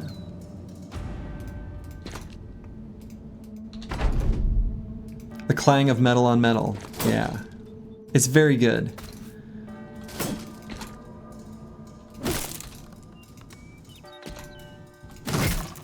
Okay, it didn't play on that sound effect either. There's one of them. It happens. There. That one had it. It's so good. You love the berserking laugh? I mean, the berserking laugh is good, but taunt is excellent.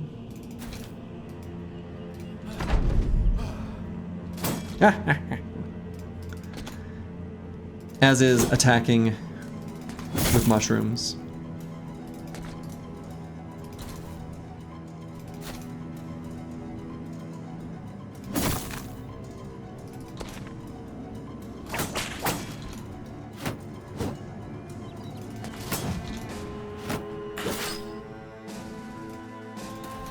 How do you feel about the Hexen Cackles? They're pretty good. They're pretty good too.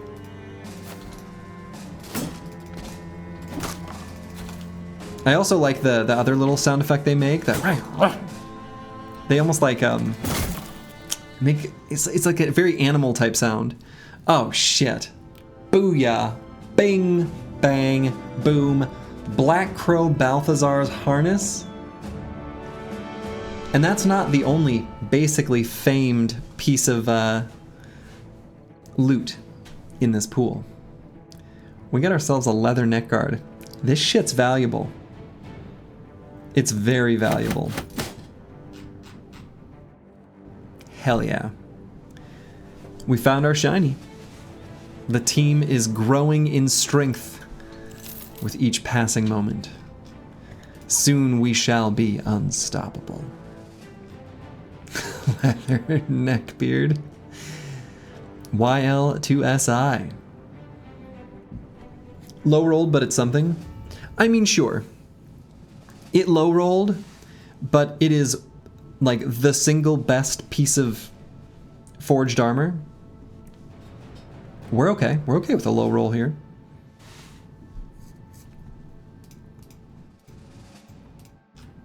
You'll love to see it.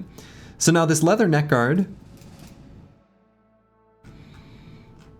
we're going to throw that on this heritage reinforced mail and feel very good about it. We're going to feel very good about it. It felt good.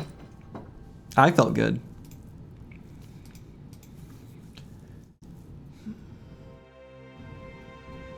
And then Black Crow Balthazar's harness. That can go on someone else. Who is that someone? That's a good question. So one thing we did not find that I was thinking would be a reasonable possibility as the campaign wore on would be lighter forged armors. We've only found like the heaviest types. So we're going to need to put a different helmet on. 57 fatigue. Actually, it'll be less than that, right? 45, that's not enough. Not enough for him to perform the spear walling duties. We kind of found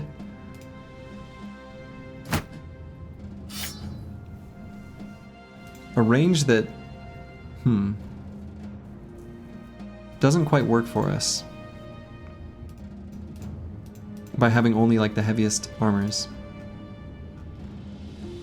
We've got nipple clamps we can put on it. It's funny, in a normal run, you're usually really sad when you find the mid-famed armors. Now that you want it, you only get the super heavy ones. Right, yeah, exactly.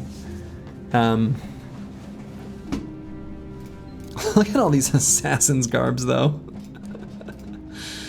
That's pretty sweet. They're so good. They're so good. They're so good.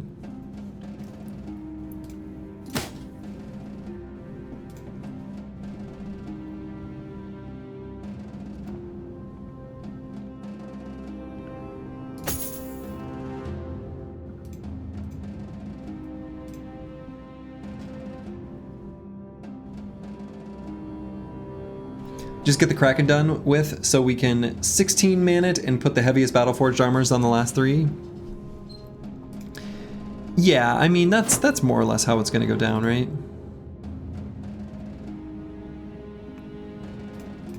I mean, we can also kind of just sort of repurpose one of these brothers. In a lot of fights, just going with 2 spear bros is totally fine.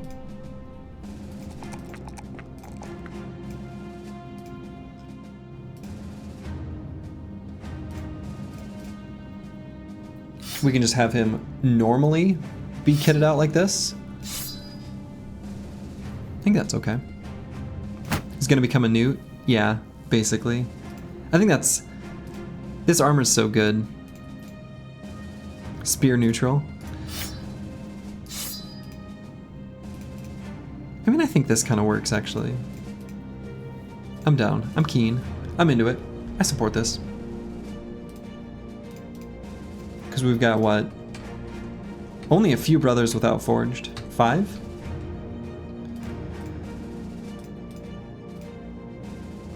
Alright, let's toss the nipple clamps on it. Boom. So now this is our heaviest piece of gear that we've got.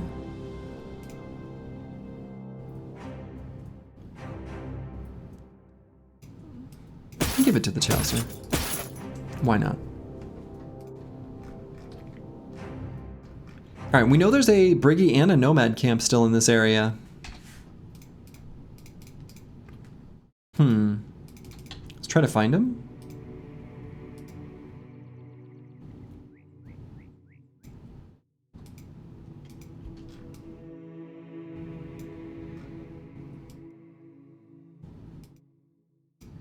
We'll do a quick little scout on a mountain over here. And then we'll head back towards the road.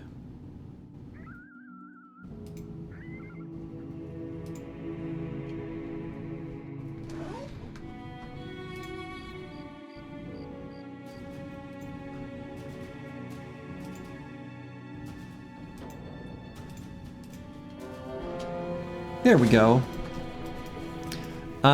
Do I just bust this camp? It's kind of far from the roads. I think I do. I think so.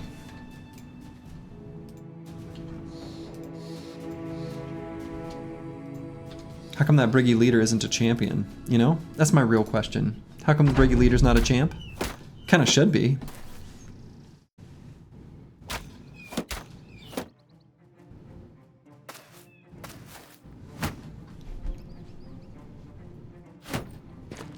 I'm feeling good about our money situation. Feeling good about the money situation.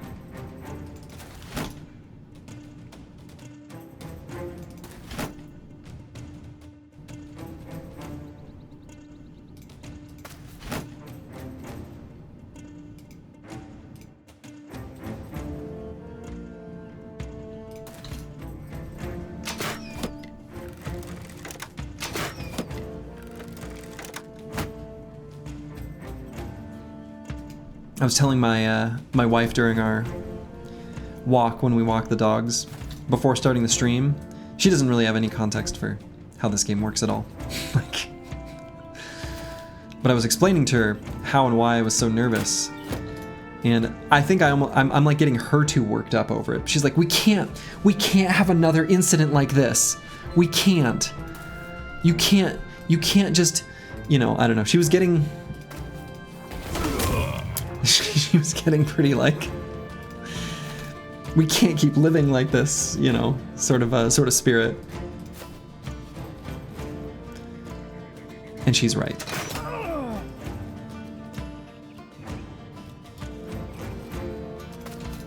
New famed on the dagger shield, bro? Yep. Got ourselves a shiny new helmet.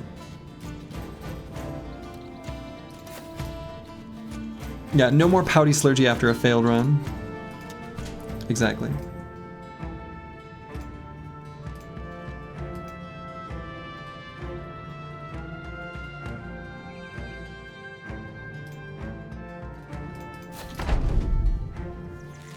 Oh, we got a big old mallet. We got a big mallet.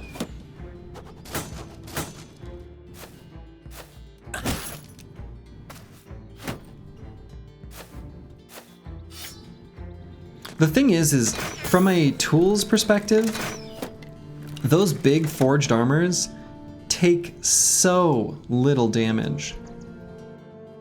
It's kind of crazy.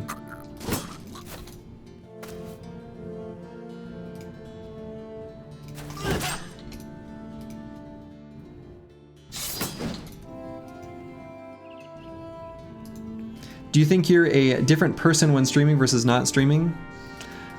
I mean, no, but at the same time, I think all of us, if we're being honest, are always putting on somewhat different personas for all the different things we do in life, right? That's just a natural part of how we interface with society. So, although this is all genuinely me, it is also true that I know I'm streaming, and I know I'm on camera, and I know to present myself in a certain way. So like, the answer to that is the most wish-washy kind of terrible answer, but it's the real one.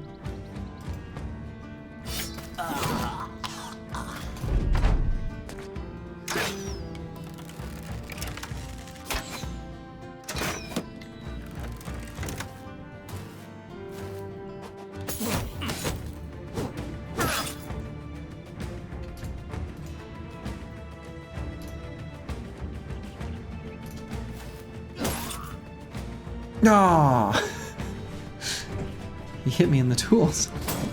Speaking of.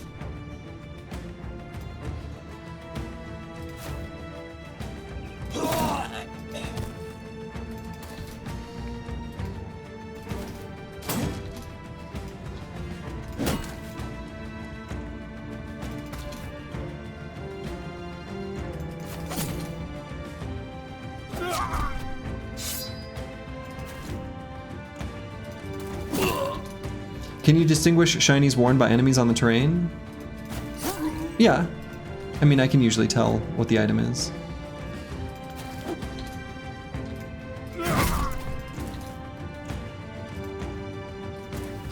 God, the heavy rusty axes are just such a good weapon. It's crazy how good they are.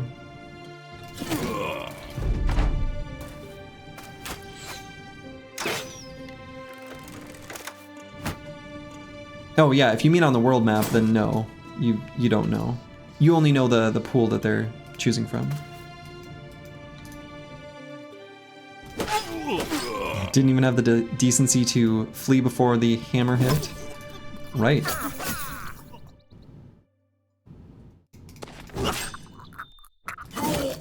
The rusty axe to you feels a lot better than the great axe, though you know they're similar. Yeah, they're similar, but the heavy rusty axe is, generally speaking, going to outperform the great axe. There's a few, like, little things that the great axe is better at. It does a little more armor damage, and it does more flat HP damage without taking into account the armor penetrating portion. So if you are fighting, for example, an armored unhold, I would venture to guess that hits to kill for a like fully armored frosty unhold probably barely favors the great axe, and if you were to look at a completely naked unhold, it's gonna barely favor the great axe. All other enemies that are wearing like a normal amount of armor, heavy rusty axe is gonna be the way to go. Big pile of tools, 209 crowns. All right, we'll take it. We're kind of crown snobs now. I'm also gonna take this 8-sized quiver and equip that.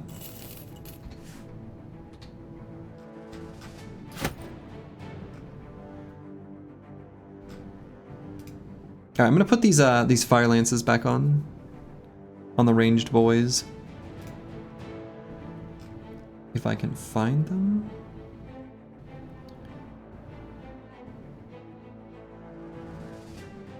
Oh, here they are.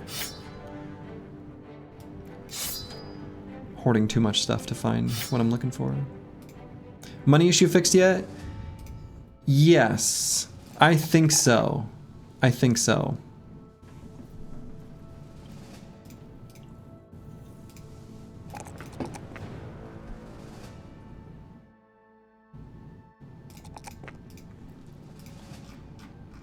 I think the money issue is essentially naturally resolved here.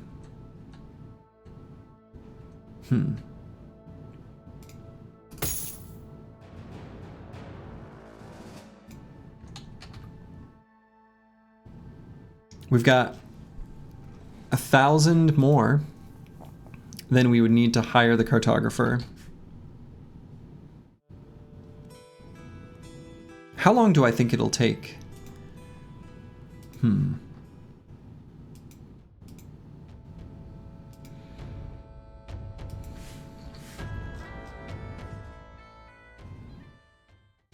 Yeah, I don't know. I still have like a certain amount of indecision, I guess.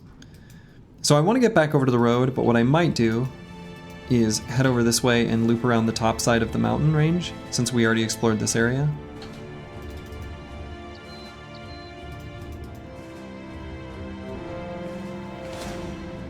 Or maybe we just go the other way.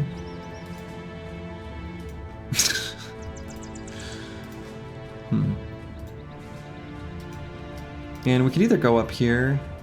Yeah, I think that's okay.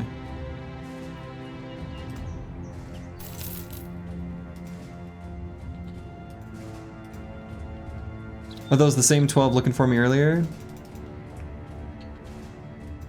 Who knows? I suppose beasts can kind of just wander wherever they want.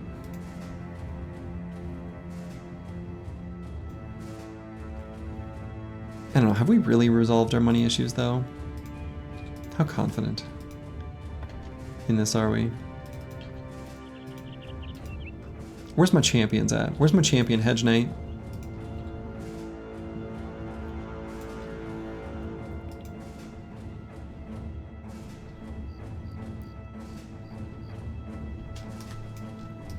Do I really avoid making an enemy of this faction completely?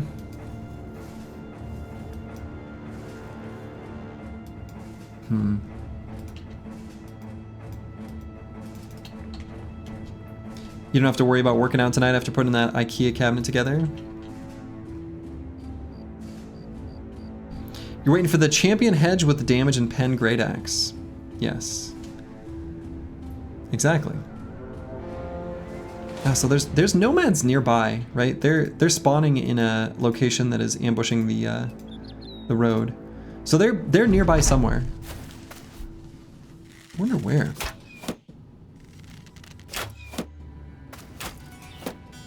I wonder how profitable from a money perspective combing through the desert for nomads would be.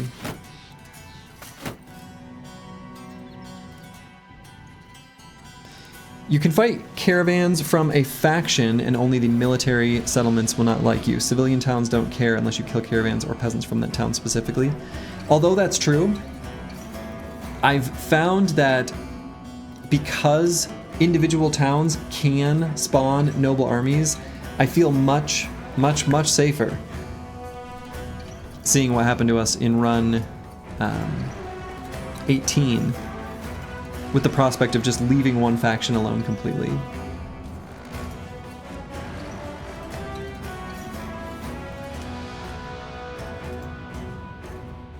We've been bit by that, and it hurt. It hurt too bad. It hurt bad.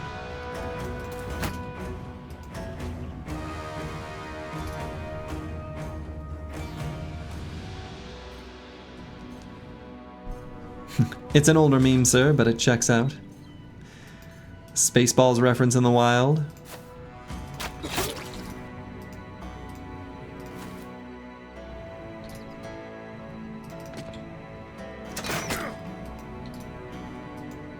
How did the last run end? You're talking about like Run 18?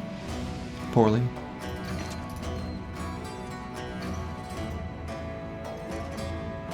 '28 was arrows to the face. Or, wait, I'm not thinking of 18. 14.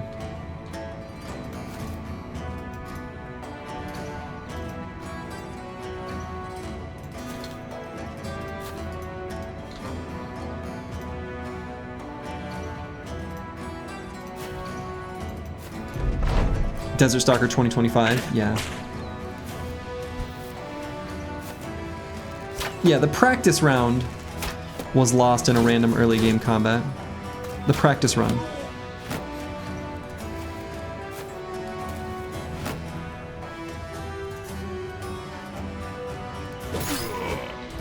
You didn't learn till recently that the We Ain't Found Shit guy is Tuvok from Star Trek Voyager? Today I learned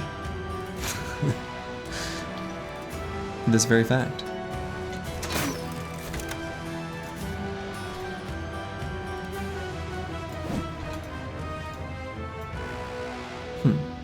Does no one's have dodge or something? What's going on? How come I can't hit him?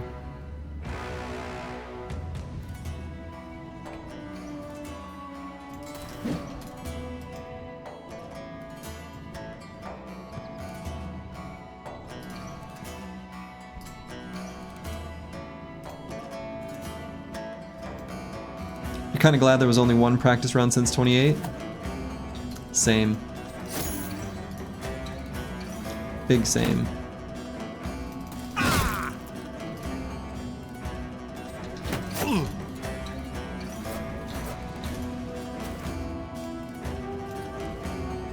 Are you keen for some Nomad champions? Yeah, I mean, I'd be down to fight some Nomad champions, I think.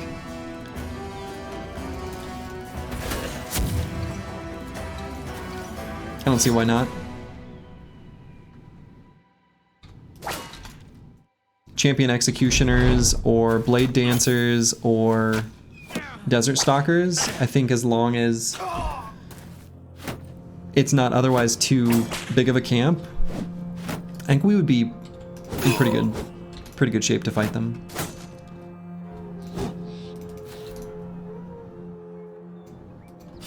Yeah, champion nomad leader. That would also work pretty well.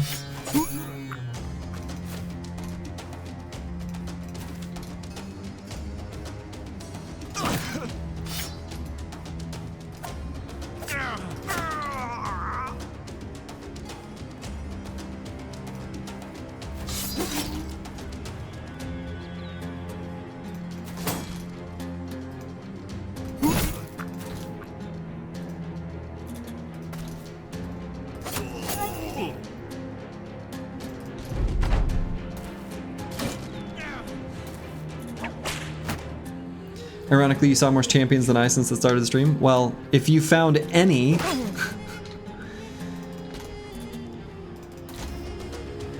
I'm still... I'm gonna look up later what the chance for a ambusher or actually, so the ambushers and skirmishers, I suppose on the screen that describes the army or camp, that has no indication of whether it's the upper or lower version, and I suppose probably only the upper ones can spawn as champions. So it might not be quite as clean as what's the percent for them to spawn as a champion.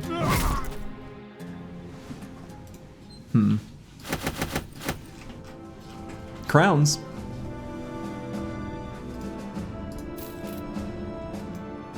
It would be hilarious if it was bugged all along and increased champs was all a placebo. So actually what's funny about that, Medieval Man, is I had that suspicion in Run1 that it was busted, and actually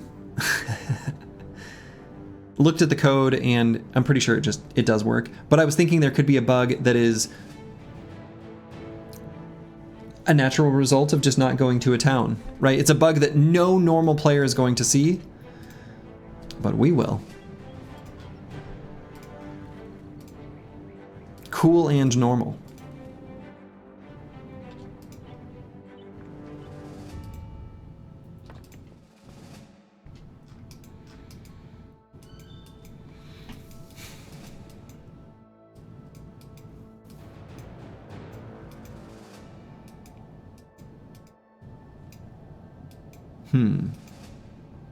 Trying to decide where to go.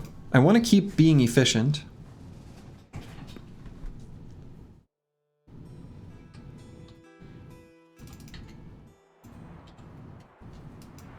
Someone joked a long time ago that the bounty hunter wouldn't work because he needs to go to town to collect the bounties. It'd be funny if that were true, right?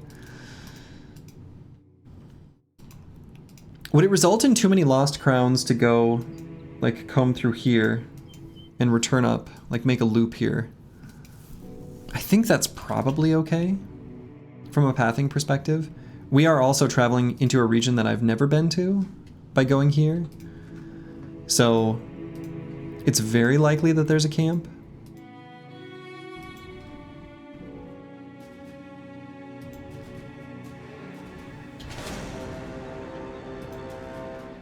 Okay, cute little one. These have money. They've got money. We have a new ambition. Oh yeah, depending on where you would have left off, Rhinoc. We were sitting on that waiting for the Holy War to complete for about 5,000 years. And then finally did it. Finally got that ambition completed. 5,000 years though. It's a long time to wait.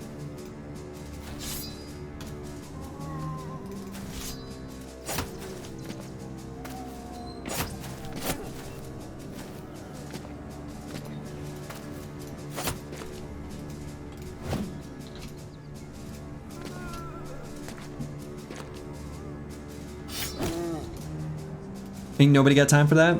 Ain't nobody got time for that.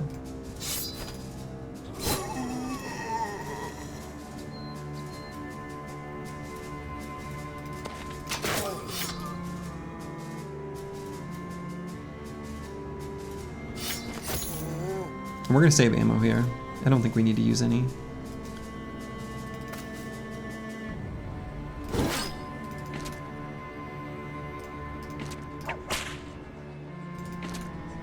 Though, you know, there are spooky ghosts here.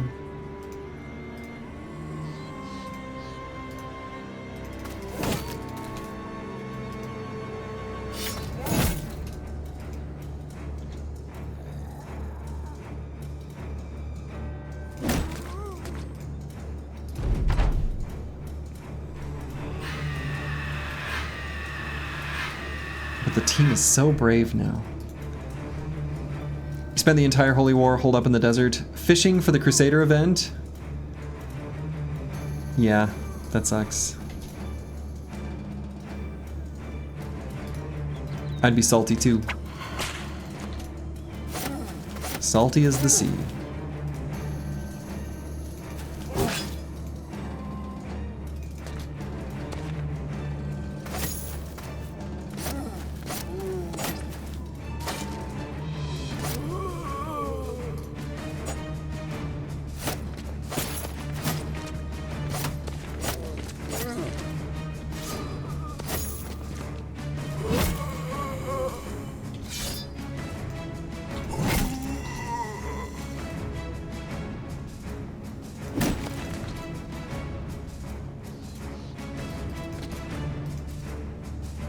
We're just gonna chill with those guys.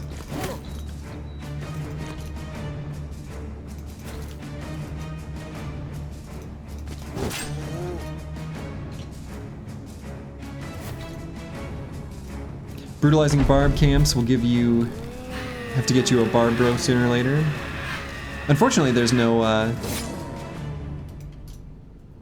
relationship between those two things. Destroying the barb camps doesn't actually do anything.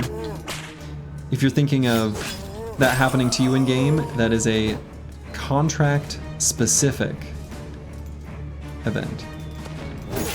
Or is event even the right word? Probably not. Contract specific thing.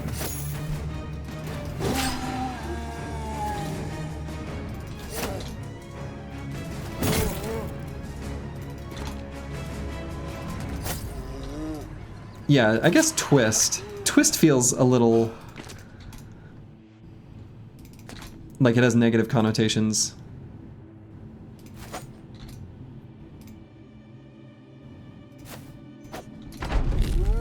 Non-event, yeah.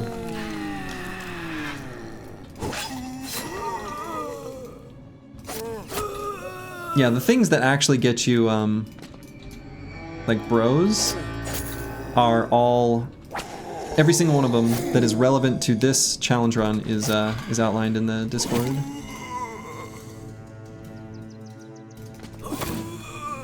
It is not a particularly long list, but there's some stuff on there. And do I want to hang on to this worn mail shirt? Better than these, sure. And a kettle hat? Kind of low-key like the kettle hats a tiny bit.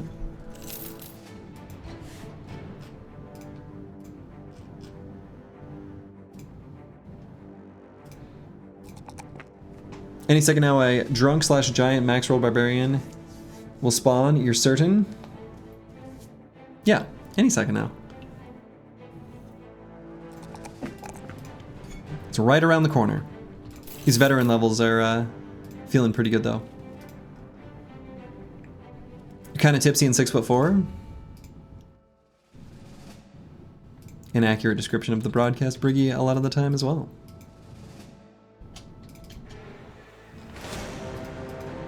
Alright, so here's a camp.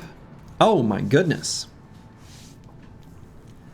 Speaking of champions, oh my goodness.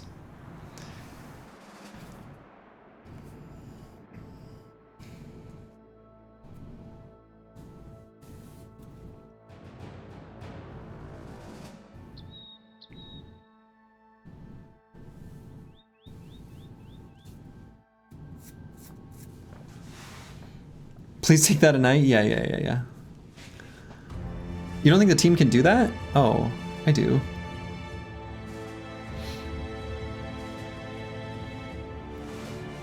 It's a lot of, that's a lot of units though, no doubt.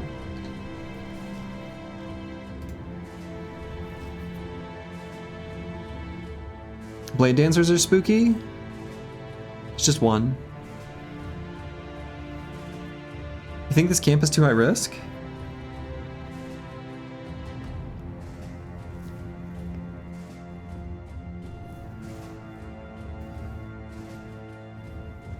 Hope we have nets? I think we've got 0.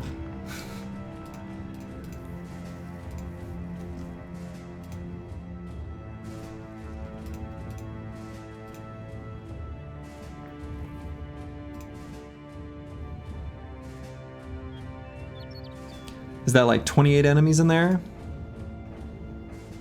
It's quite a few.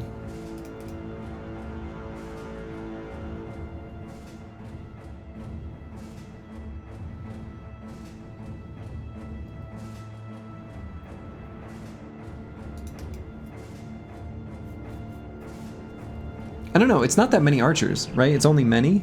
It's not even lots. It's not a huge number of archers.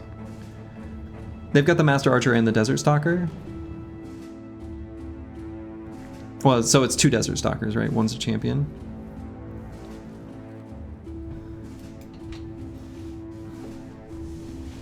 It's not very many, just many. Yeah, you know what I mean, though. I don't know. I think we've got enough forged armors that they have a lot of trouble getting through.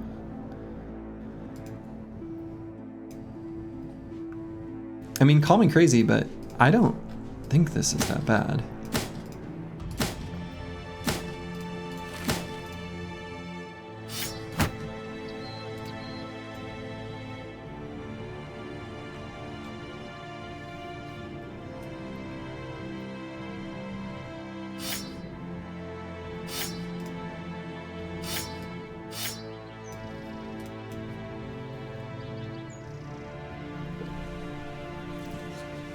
You're gonna go sleep unless I do this fight?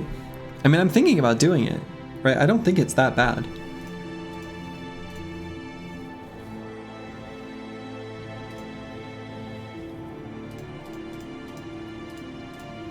And I'd love a named warbow.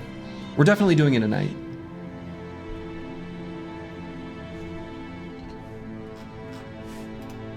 So, definitely doing it at night.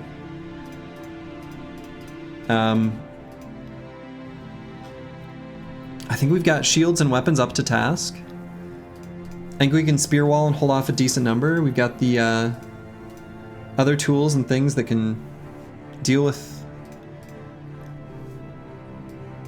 Yeah, I don't know. I mean, I think this is okay. Dispolzini, thank you for the subscription. In Chaucer we trust? Yeah, definitely. Chaucer's gonna have to hold off. I hope it's only 2 Nomad Executioners. If it's 3, that gets a little dicey.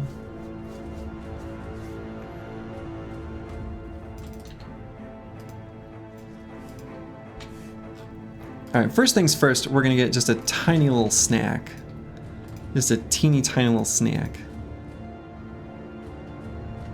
Yeah, no Executioners on the Nimble Bros. I mean, depends on their weapon. Unless they've got a hammer, then it's fine. I guess we're not going to go for the snack. I don't want to chase them.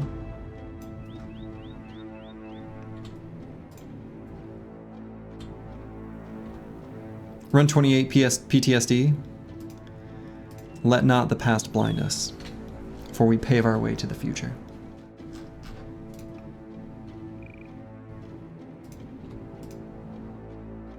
But first we go to the bathroom. I'll be back in 1 second.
I've returned. Let's do this.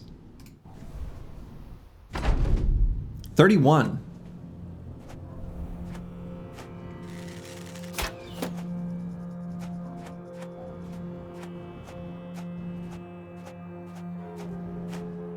Okay. The terrain could be better, right? I like it when I'm able to position units like when I fight nomads. There's a lot of times you can get spear bros in positions where you can like clog them up, keep them in clumps, blast them with handgun kind of thing. We're not able to do that here.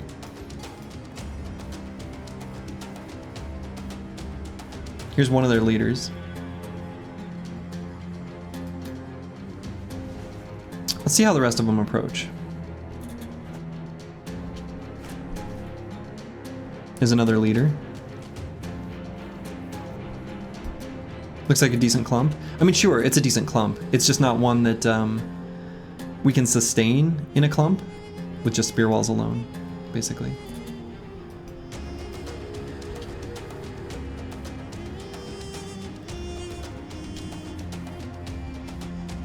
Okay, so that's one of the executioners. So then presumably the other executioner will be here on the initiative order. It is.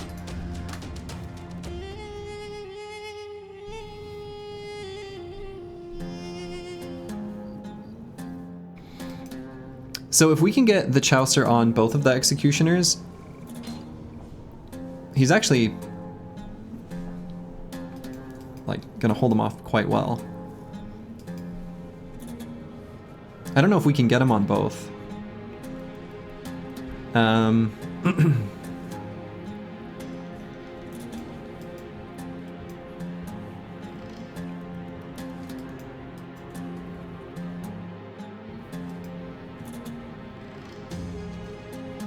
I think we kind of curl up into a ball and do a little scoot and shoot.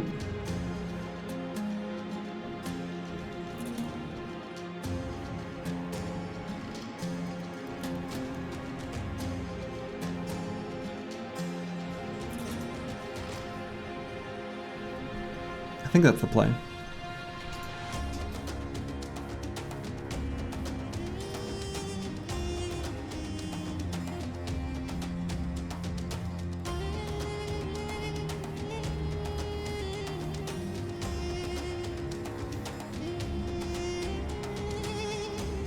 Lost Guardian's not the one I want forward. I'd rather have it be Disco Nick. But I think we've got good coverage here. 15 enemies on screen. Yes, 15 enemies on screen. So that's half of them. Most of them have shields. I suppose the outlaws with dodge are going to make it through the spear walls without too much issue. Shielded outlaws with dodge before we're able to give them much fatigue. So we still have the Blade Dancer, the Master Archer, or well, the Desert Stalker, who just has Master Archer in his name, and the regular Desert Stalker.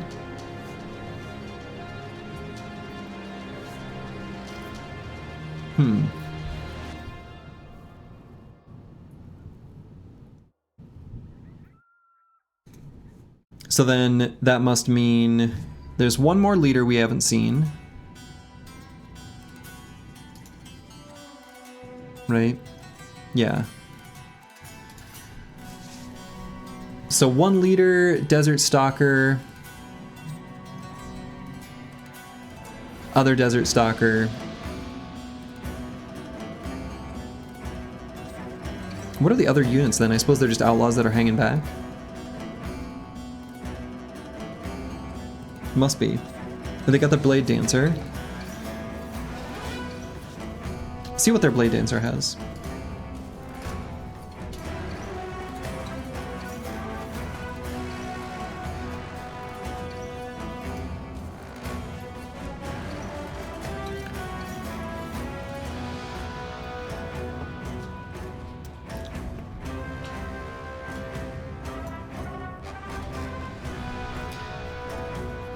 I wonder if their archers hung back. If we can just do one full turn of backing up and engage them and get kind of a nice clean section. Ooh, Falters has a reading for us.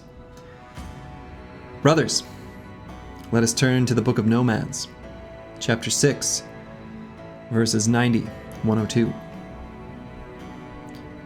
Quiver not at the charge of the orc, nor falter when the Geists screameth. Let not the arrow of the goblin nor the howl of the direwolf unseat thy heart. For dread is but wind, and the run anchors us against all storms.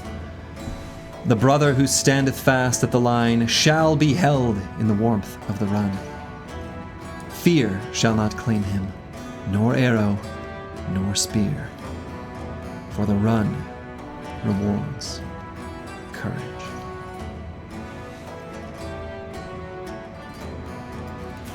Beautiful.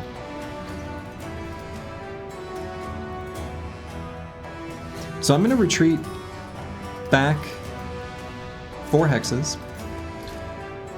Everybody's got Pathfinder, so we're going to recover all this fatigue.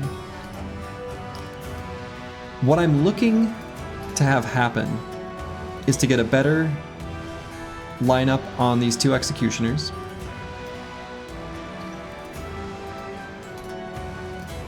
I'm also looking to separate the archers from their frontline boys here.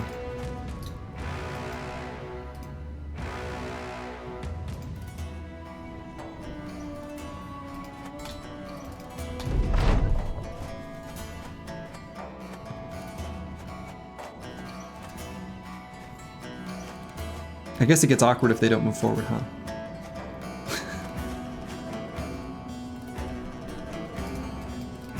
Well, I don't want to move forward into them. That would be silly.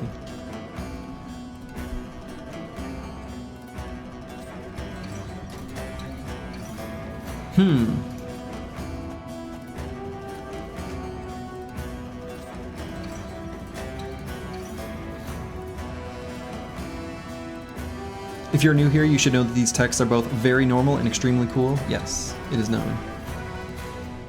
It would seem to be at an impasse.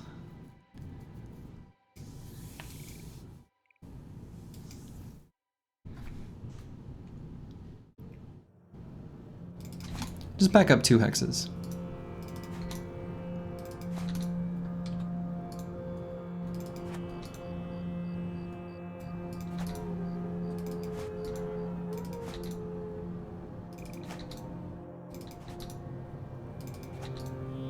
We've got really good armors to deal with their weapons, though, from what we saw. Alright. They've moved forward. Yazid the Master Archer, not even wearing a hat. A little arrogant.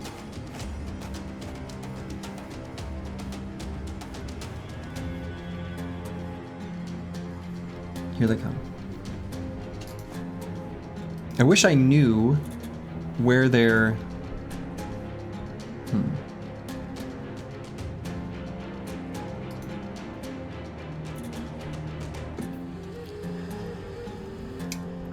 Famed bow? Yeah, famed bow. Which would be pretty sweet.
Would they engage the Chalicer if I put him like here?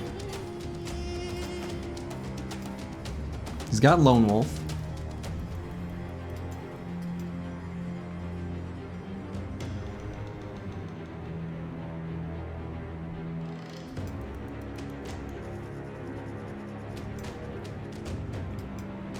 Is this a fight we need to take? You feel nervous? Kinda do too.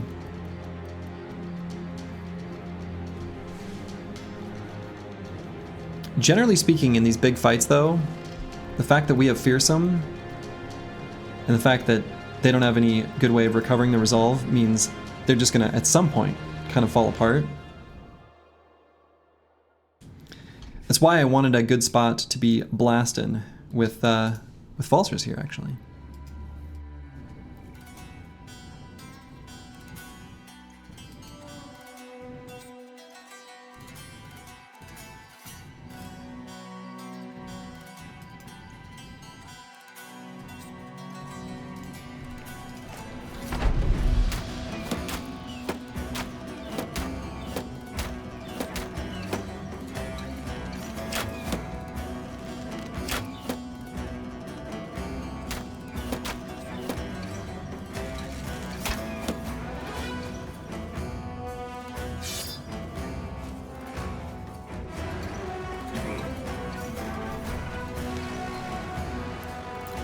That Kite Shield's worth its weight in gold? Yeah, and the problem is, though, it can only do this for so long.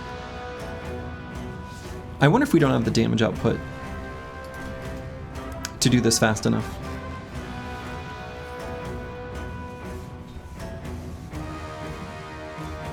Kite Shield's gonna turn into a quiver by the end of this fight.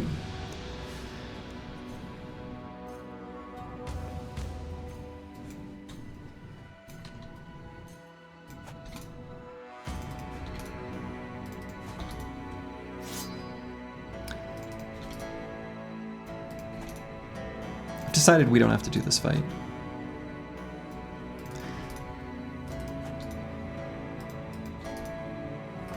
I don't think this is a good idea.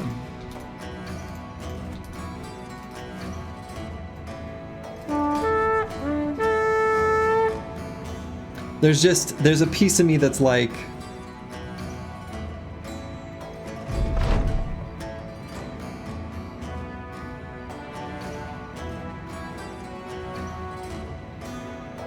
the reality is, Outlaws with Sipars and Dodge. We can't really hold them off with Spear Walls as well as I'd like. We can't blast them with the Heavy Rusty Axes reliably enough.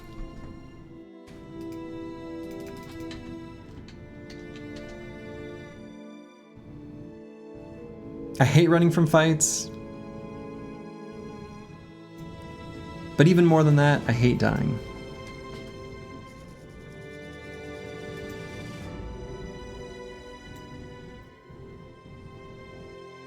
If somebody does get mangled, the 8+ archers could focus them down. Right. The thing is I see these champions and I want them. This is like a very similar fight. Only smaller number, actually.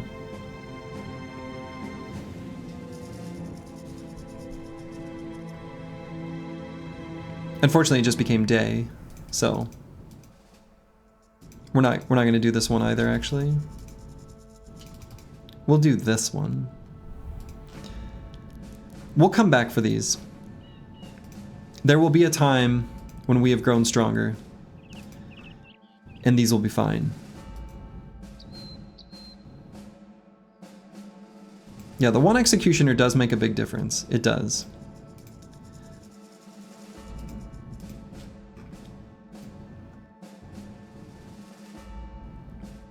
But, yeah, I don't know.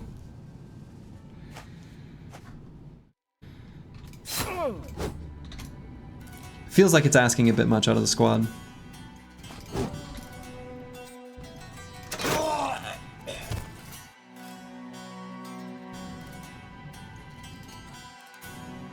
We've passed Run 28's day counter now. I suppose we have.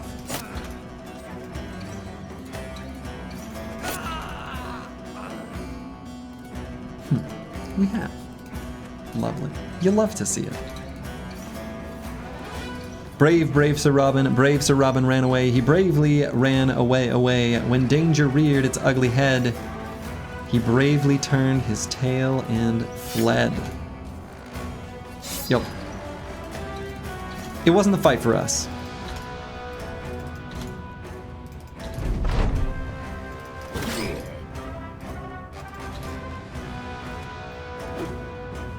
What's Run 28 is the first one? True. That's a good point. Run 28 was, of course, the run that showed us the way. This is run number 1 in the win streak of this challenge. Everybody knows that.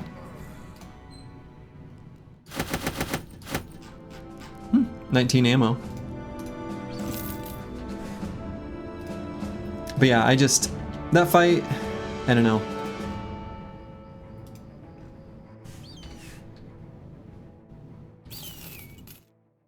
That fight wasn't it. Yeah, don't get turned into a pincushion by nomad archers.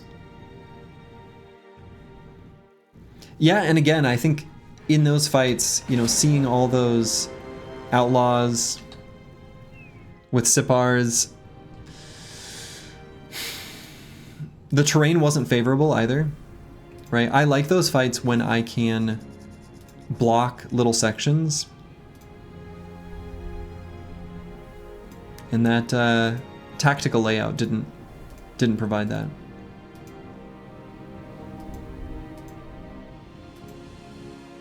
The fight was about to prove time is a flat circle. Yeah, there is also something to the fact that, you know, a run was lost on a fight much like that. And like, there is a little bit of PTSD. There's a little bit of a voice in the back of my head that's saying, Slurgy, don't. You don't have to.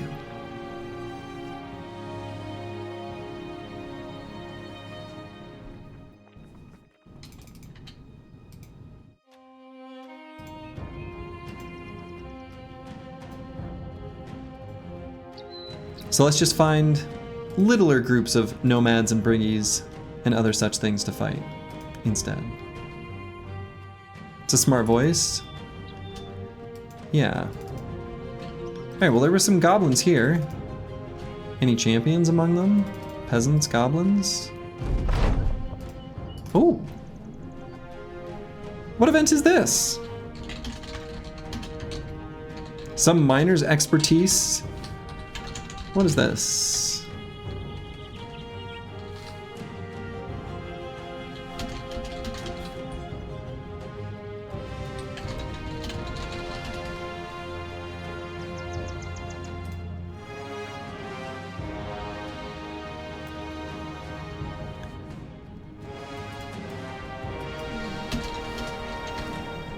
Treasure in rock.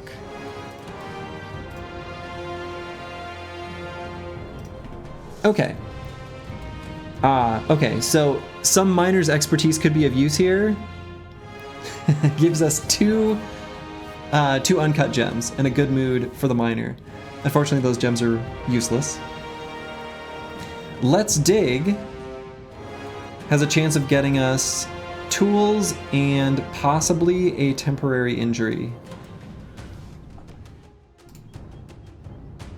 Oh God. A severe concussion? Oh, we lose the supplies. That wasn't worth it. Well, oh.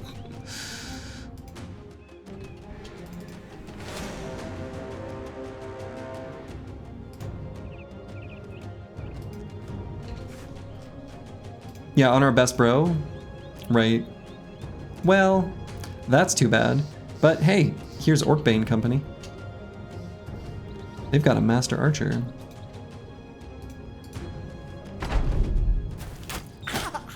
Nick discoed too hard. Yeah. There's the master archer.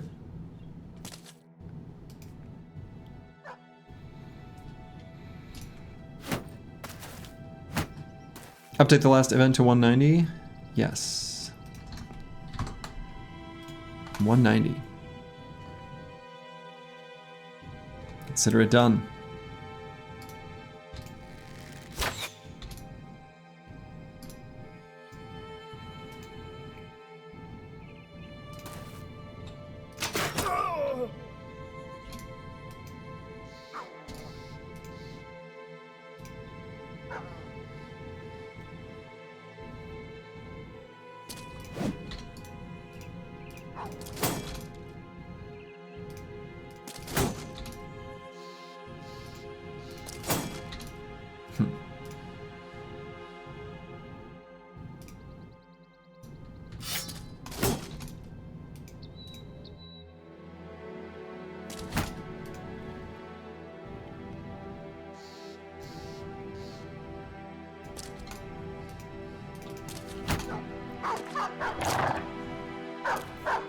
Little doggies running forward.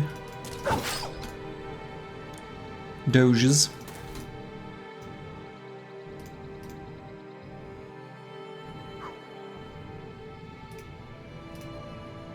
Let's blast here. God, that handgun is so good. We need to get... Not having crossbow and fire mastery just really hurts.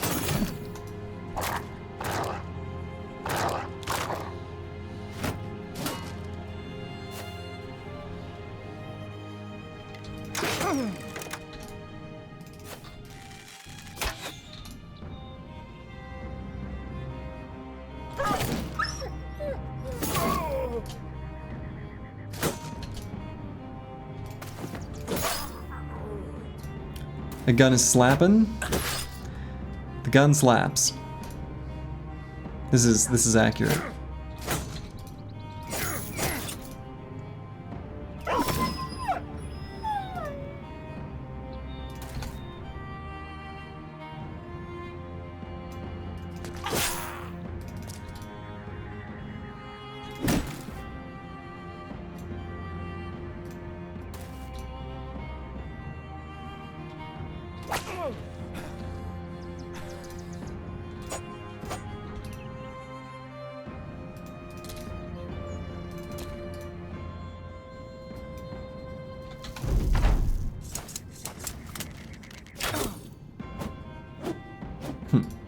Master Archer looked a little bit pitiful there.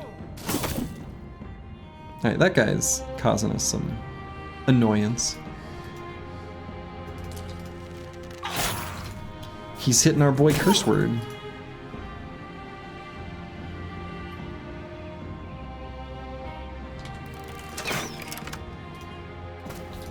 Back him up.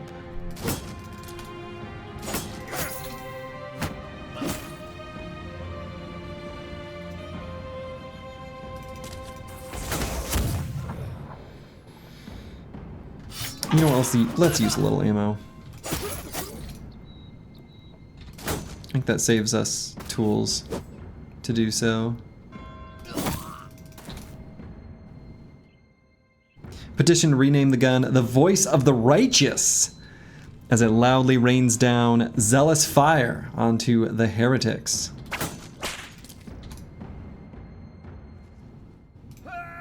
Sounds right to me. I think that maybe is its real name.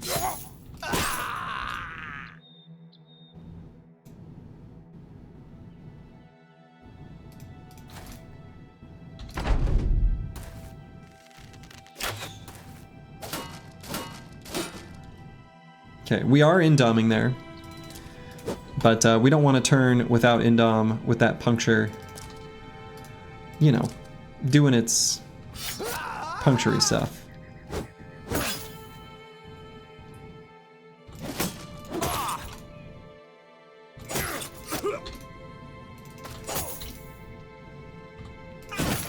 Don't want to get 5%ed.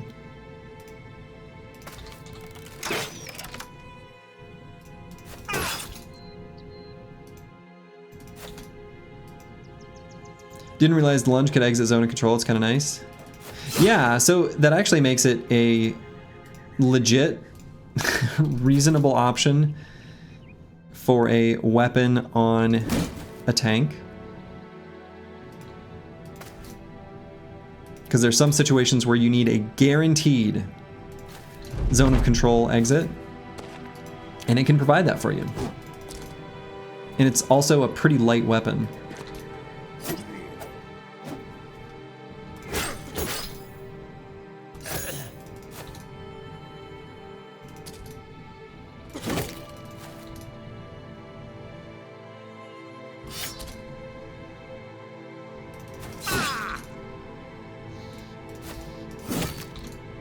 I do want this Master Archer. I just do.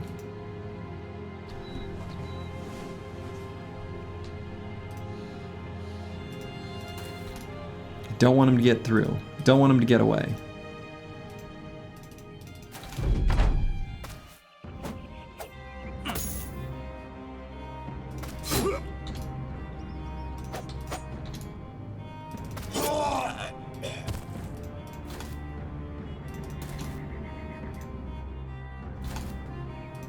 I mean, he's just a Master Archer, right?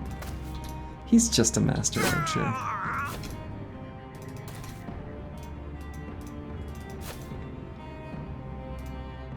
Let's show him we are the Master Archers. Does he not have Dagger Mastery? Do they not get Dagger Mastery? Huh. No, he doesn't get a famed item because he's not a champion. Despite the fact that he gets a cool name like Master Archer.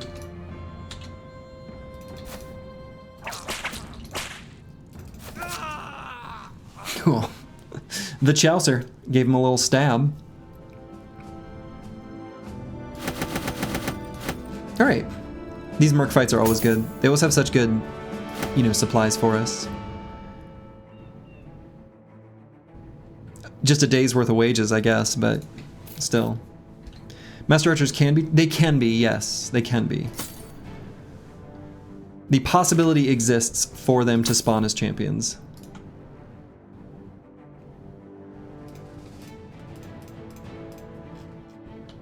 Still alive? Nice. How's it going? 14 bonus crowns. 14 bonus crowns. All right, let's see where these gobos were going. Oh, plethora of wolf riders.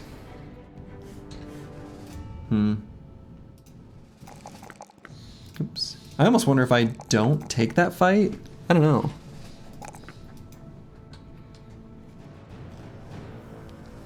Like, I don't really care about it.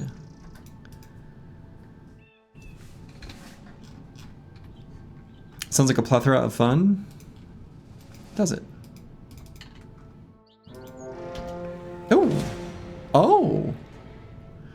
Sir Theodric, the Unbreakable. Well, let's see about that. Now, Disco Nick's not going to be an efficient spearwaller in this particular fight, so that's something we need to keep in mind.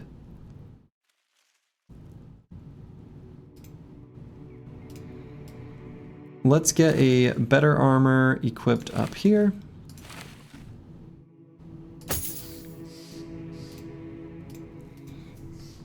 And let's do this fight. There are no ghosts.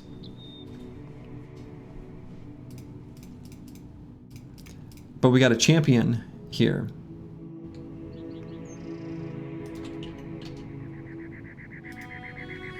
So we're going to get some cash from our bounty hunter. The bounty hunter finally delivers us something good. You love to see it. So actually, I'm going to equip the backup spears on the spear boys.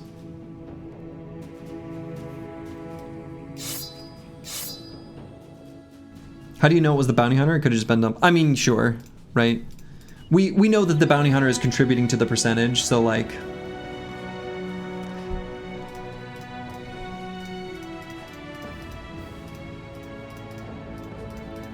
There's no alternative universe where we can know, you know,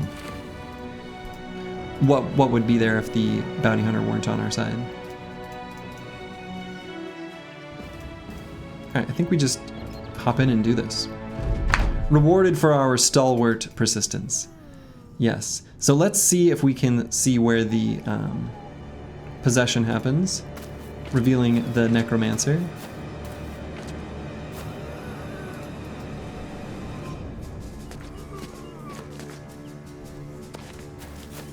There's our fallen hero champion.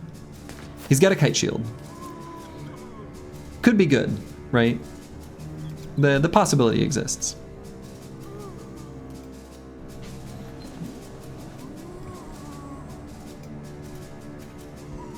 Bounty hunter. Okay, so the last guy had a small army of dudes. Not great, right? Well, this time I got you. A new guy.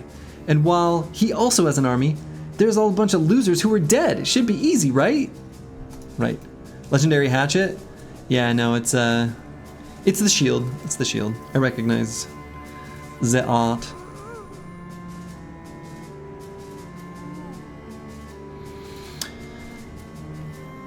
So Disco Nick isn't going to be able to hold off too much.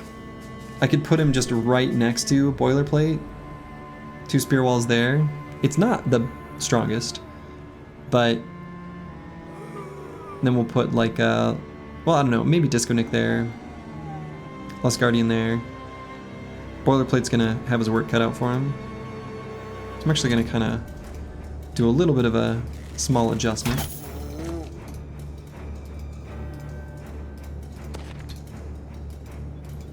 It'd be a fighting axe if the weapon were famed, yeah. And it would have like its own unique art, right? Which it does not.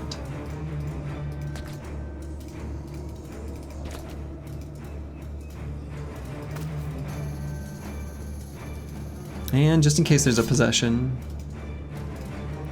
better spear wall now.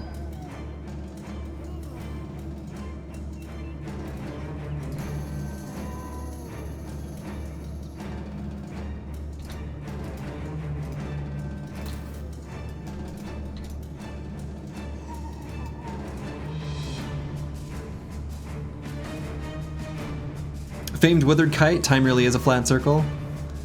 True. We can try to get the Chaucer back on the Necromancer. Right? I mean, they don't have any ghosts. So, like...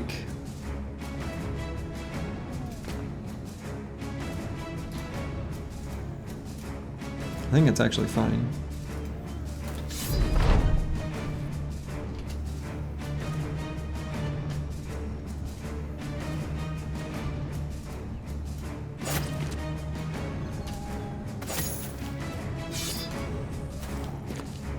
It's been days and you're still on this group. Is this the run?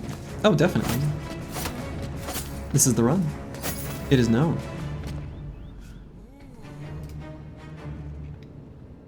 Alright, let's get Lost Guardian into proper hold them off position.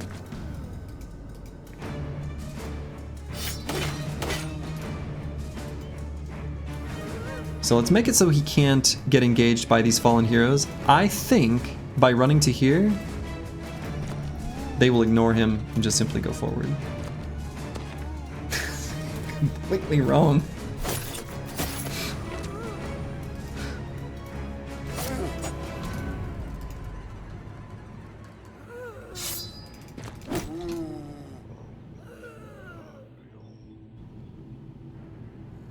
LOL, they want him? Yeah. And let's see. I guess on Squigs I'm not going to attack this zombie. We kind of want it to remain alive for the moment. So is this the best place we have for falsers?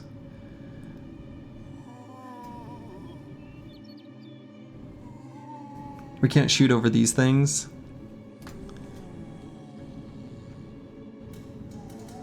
Actually, honestly, the best spot is going to be right here where Aesthetic Gabe is.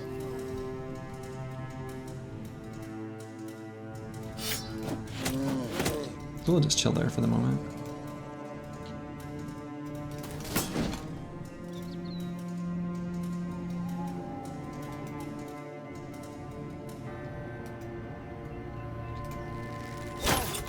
kind of a terrible shot, but...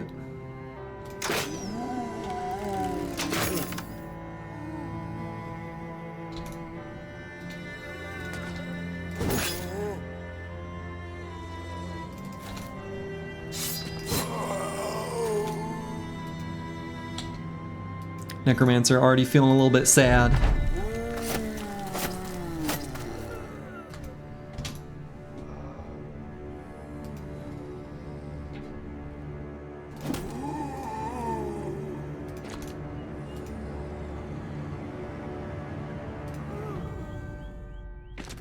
No, I suppose we'll just chill here.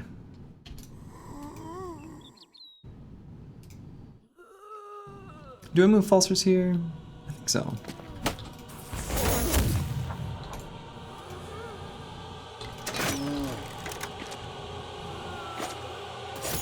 Cool.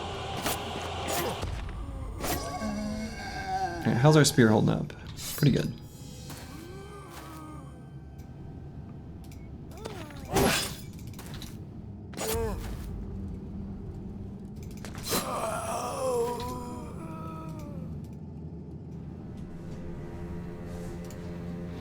And let's make it so this fallen hero can't reach him, yeah? So does that mean... I guess we go here? Certainly going the long way around.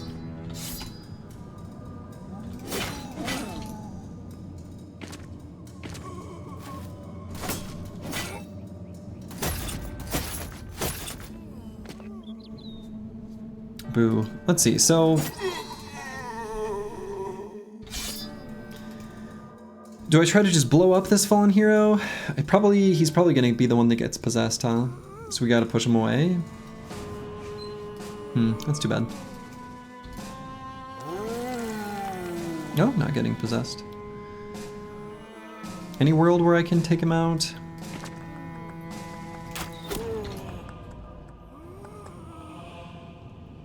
Probably not before his turn, right?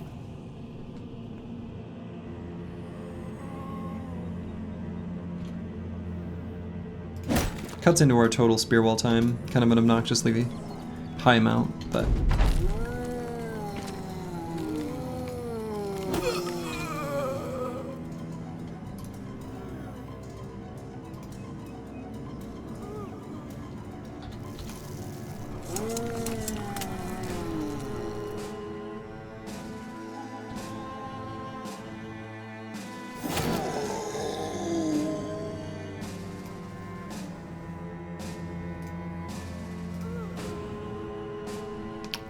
let's see.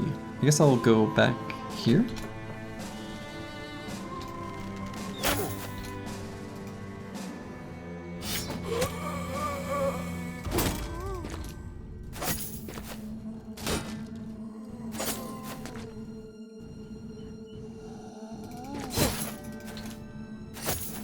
I wonder how much gold fallen heroes give. They're probably a pretty good example of a unit that's going to be giving a number between the min and the max.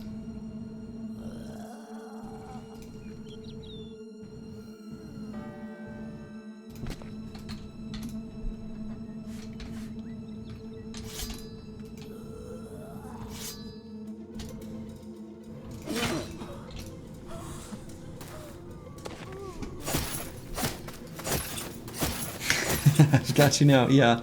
I mean, and it, you know, the thing is the Chalicer back here, like, it works. It's actually fine. He's distracting two of the fallen heroes. So it's kind of like tanking them, only it's tanking them by sending them on a journey.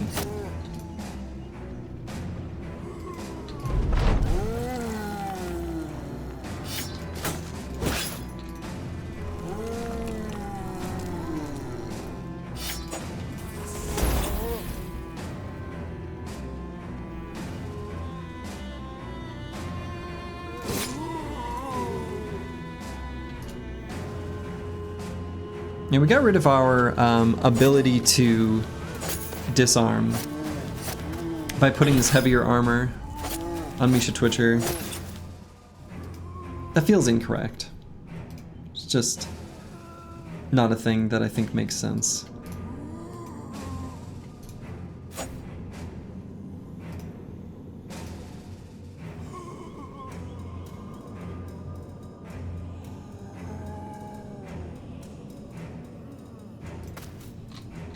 Like it's just a T2 axe? Yeah, exactly.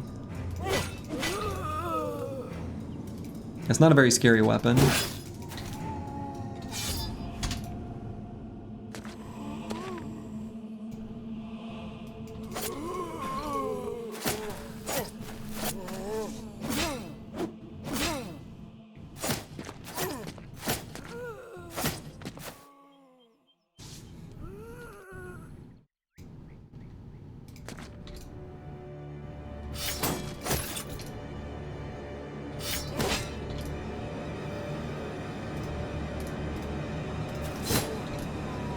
So let's try to take him out relatively quickly here.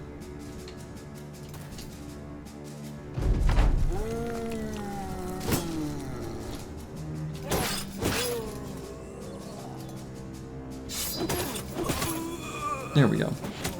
Took care of him.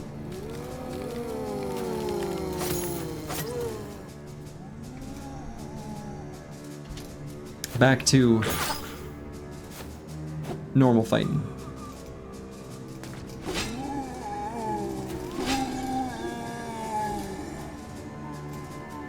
The Chouser can get in here now.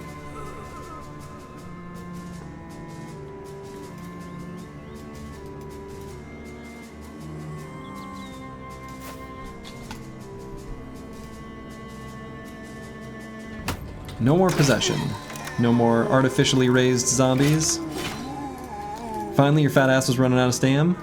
Nah, you're like a natural athlete.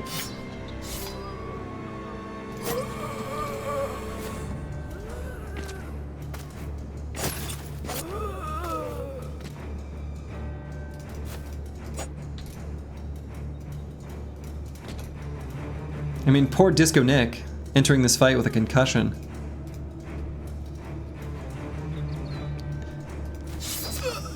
It's not what you want. Oh, he's fleeing. Hmm.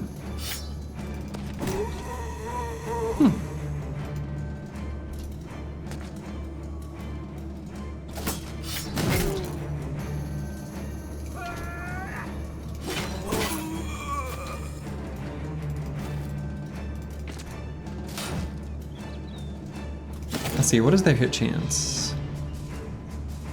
21%. That's too high.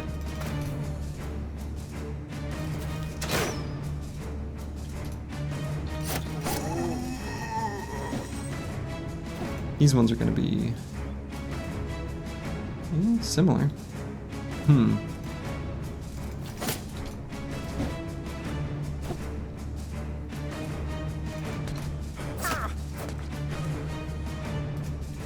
Necromancer got out of zone of control. That's too bad. It's like, now that he's over there,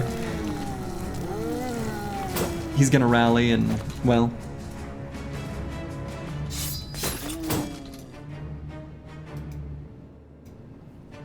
We can try to get someone else on top of him.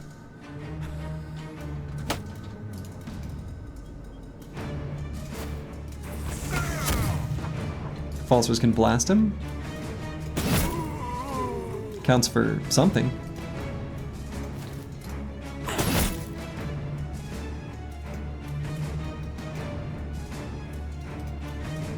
Good heavens, that lunge was depressing. He wasn't even like hardly stammed. It's mostly a mobility maneuver.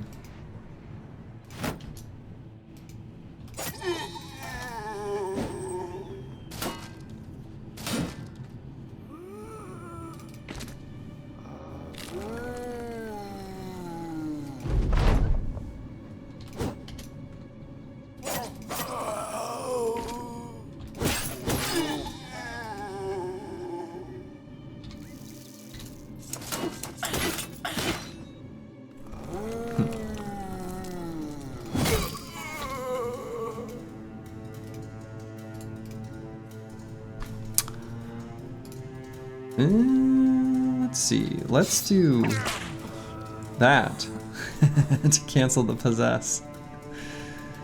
That was satisfying.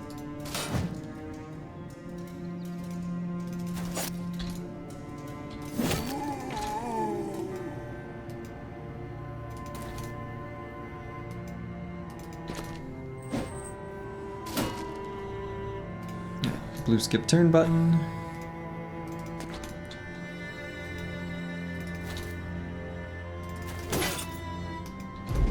Doing any damage cancels it?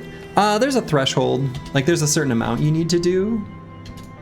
But doing damage cancels it, yeah.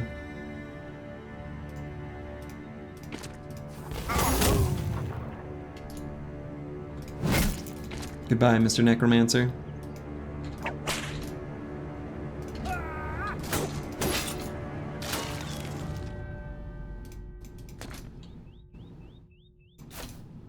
Now we gotta make our way through these fallen heroes.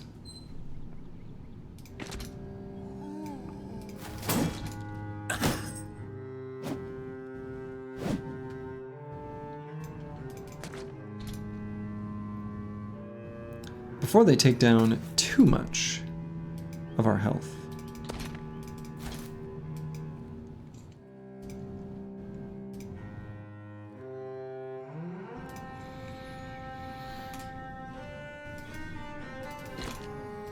Not entirely sure what to do with falsers, if we're being honest.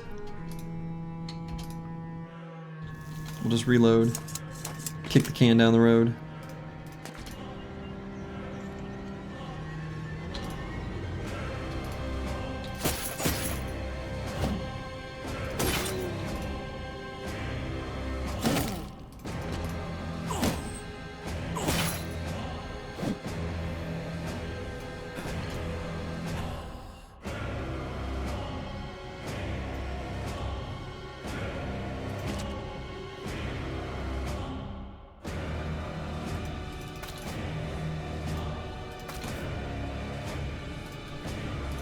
I mean, I guess I can use jabs. It just feels like, I don't know, maybe ammo I don't want to use. Aim shots are probably fine.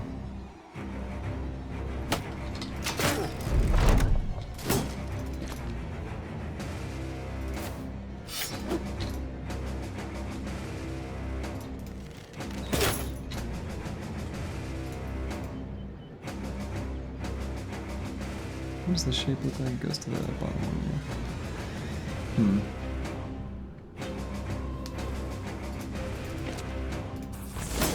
It's a terrible shot.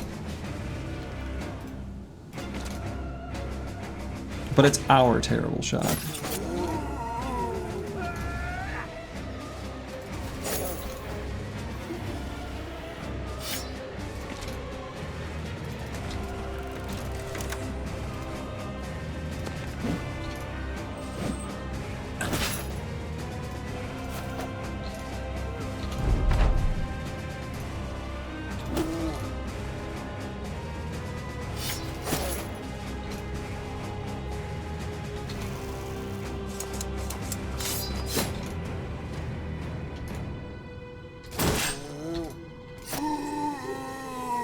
I mean, the Chaucer is starting to feel it in the tools.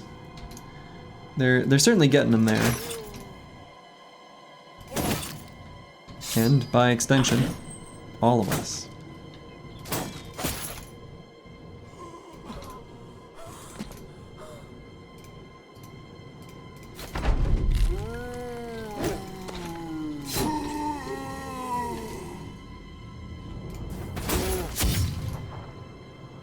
Today, we are all tools. Is there a specific reason the AI really likes to attack your primary tank all the time? I mean, they literally only can. Except for on top, where this guy can attack Disco Nick, and then is.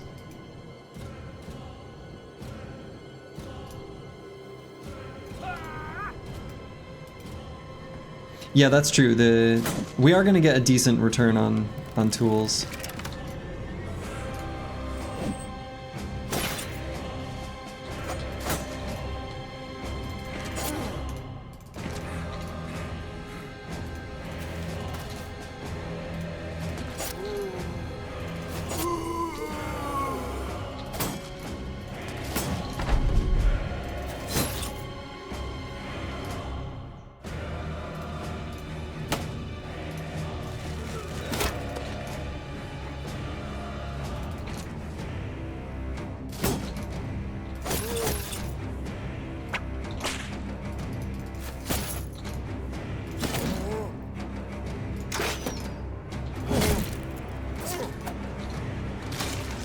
He's gonna proc 9 lives, and we'll get him eventually.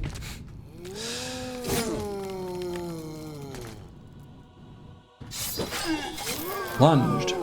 Okay, and there was a little tiny sound effect there right at the end that got us some money. Otherwise, the camp had 229 crowns, that's pretty good, and the 35 tools, I think, is exclusively from the scavenger. That's pretty good. And hey, that's a good kite shield. That's a good kite. I think that's really similar to the one we've already got. And we'll grab a great axe, I think. But yeah, the -3 is really good. Right, so if we compare this to our current kite shield, it's pretty similar. Backup kite shield, yeah. I wondered if we had one like that, but it was repurposed. Yeah, that's true. That's true. There have been fights where we've wanted a second kite shield.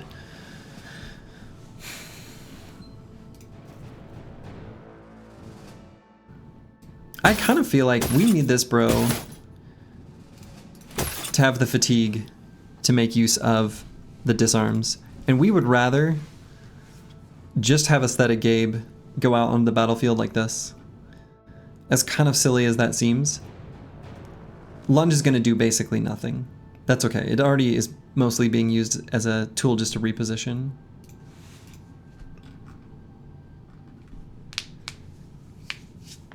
So I think, I don't know. I think this will be better. 41 initiative fencing sword user, yeah. And this is an example of a weapon, you know, since it only has maximum fatigue -4. Technically we could give that to the Chaucer. And he could maybe use it to reposition in certain situations.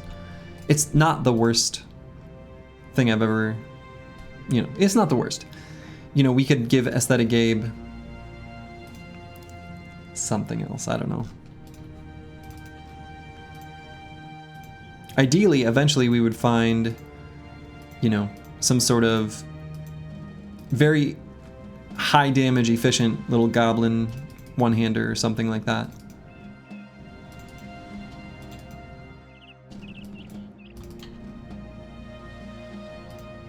All right, let's get a view on this little mountaintop.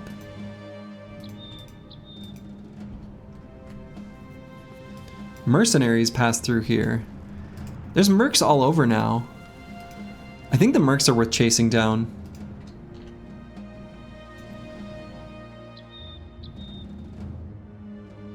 Yeah, I can't parry with a fencing sword. That's okay. But let's find where these mercs are going.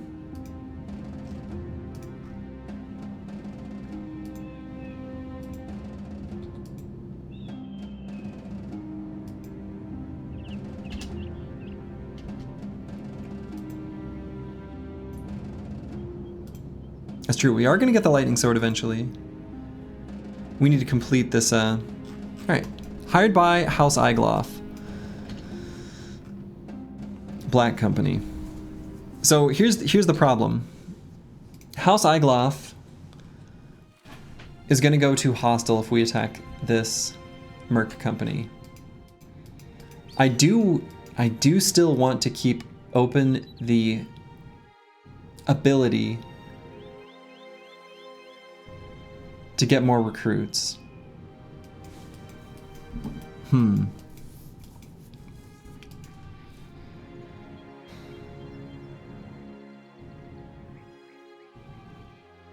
It hurts to leave a mercenary company behind. But maybe that's the play.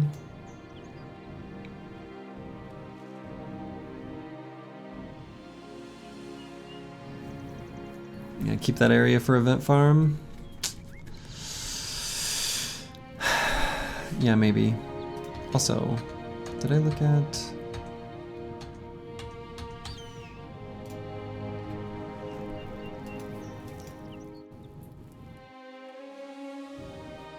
Yeah, I guess I leave it. I don't know. I'm also thinking, like, it'd be nice to complete this ambition. We are near Goblin Land. We actually could explore these areas, too. right? We could do since we're already down here, and we went down this way, we could do a loop through here. This might connect, actually. So, I don't know. Could follow and wait till they get hired by someone else. I mean, we could, right?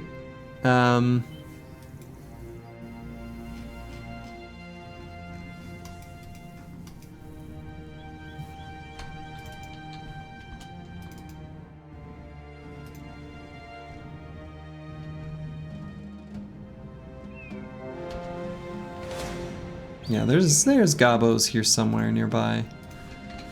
All right, let's fight these little goblos. Goblos? Freudian slip?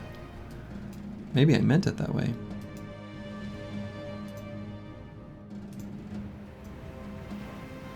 Yeah, they're going to the southern city. That's fine. I don't want to follow them down there because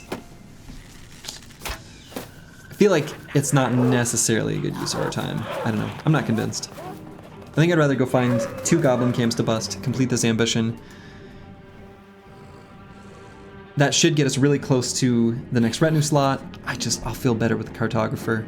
We can move around the map a little better, get a little money, and that will also get us the goblin trinket. And we're basically then ready to do the Kraken.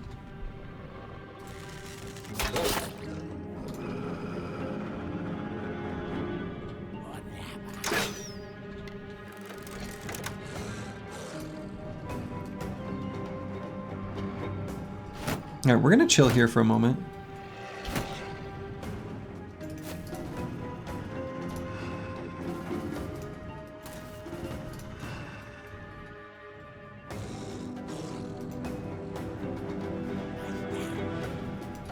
And yeah, exactly. The last slot, it's a pretty top priority.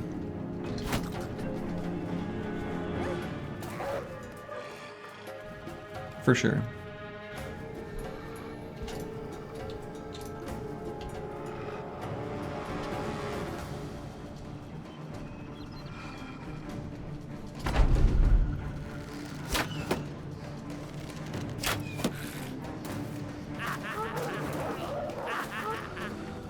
Doing a whole crazy reposition thing going on here.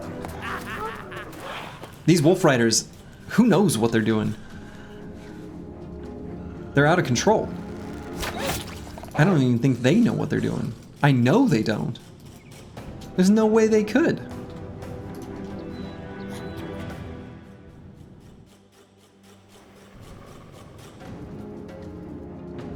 All right, so we're gonna get the Chaucer in the range of this ambusher, right? Seems good.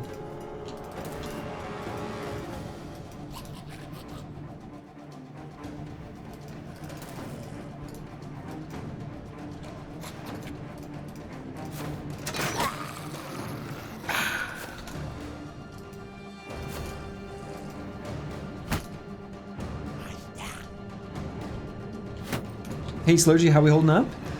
Dylan Damn Boise 321. Holding up pretty well. Okay, they're going for punctures. Yeah, I hate those punctures. Weirdly enough, it's like the wolf riders are no threat at all, but the ambusher, like,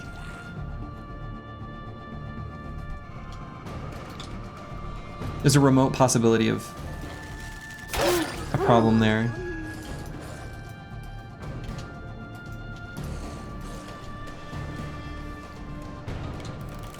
Yeah, I don't know.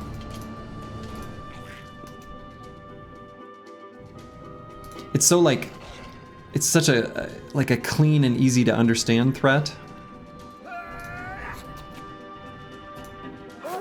I don't like it.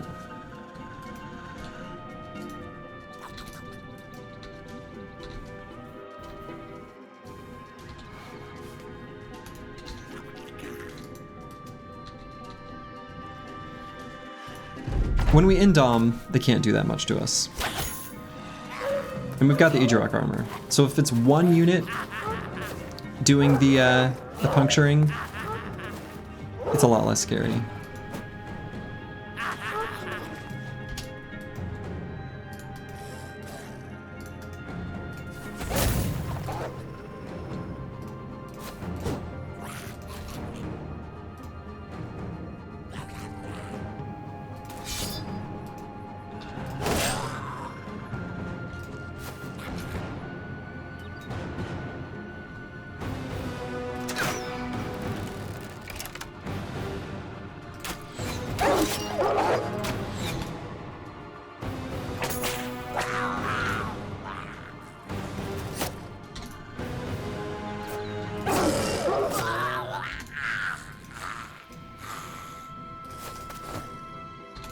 Oh, yeah.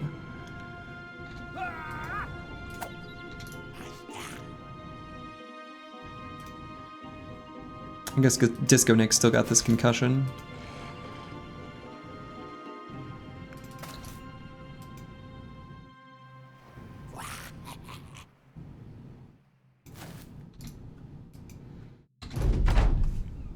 Battlefield looks really goofy, but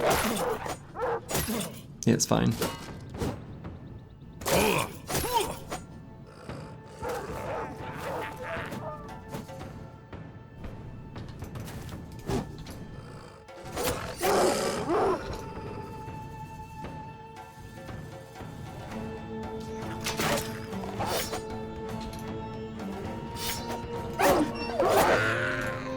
Wow!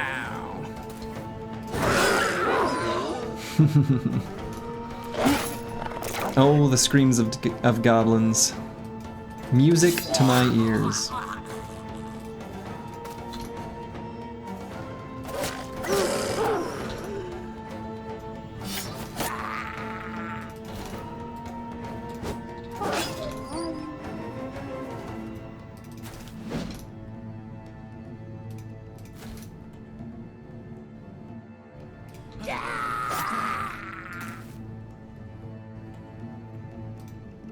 We're probably fast approaching where they're gonna get below their threshold and run away. Yeah, there they go.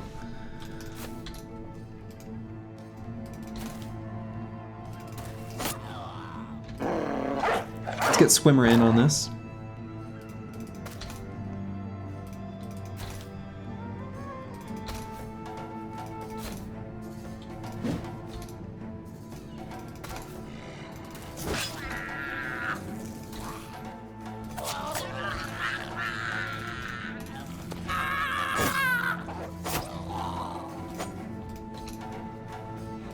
And of course we're gonna finish off this little goblin. Alright, these little wandering groups of goblins have lots of ammo on them, and so that will definitely help sustain us in some of these upcoming fights. So this armor got fully blown through. We definitely want to fix it. You got your hands on 2 longbows in game and have been utilizing them. Should you keep them or transition over to a crossbow handgun? The handgun is a really, really good weapon. So transitioning to the handgun is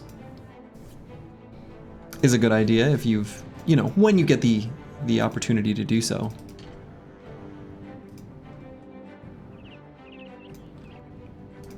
All right, let's trace back these footsteps.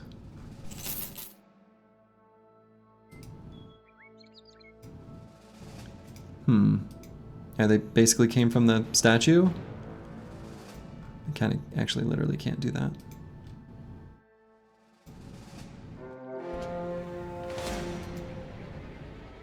Another group of goblin raiders maybe spawned from over there? Or maybe they can cross this. Kind of looks like it's too far apart, but I guess I'm not sure.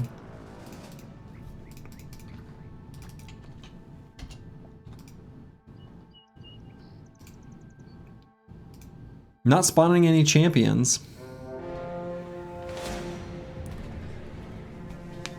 Still, no champions. Alright, let's do this camp. We may as well wait just a moment for it to be night. And then maybe we cross over here. See if we can find a couple more goblin camps. We're pretty deeply steeped in goblin land. Oops. That was just a moment too early.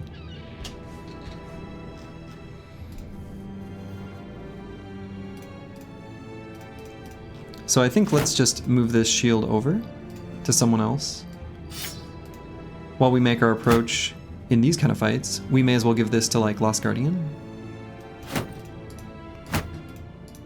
Or actually for this fight, well, no, we'll still give it to Lost Guardian. When's Disco Nick gonna get over his injury? 1 to 4 days? God, concussion sucks so bad.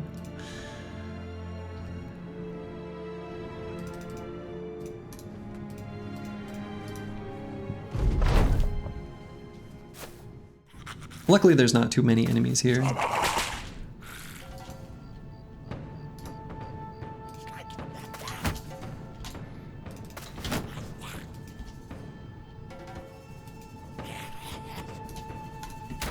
Two kite shields next to each other in adjacent shield walls. You love to see it.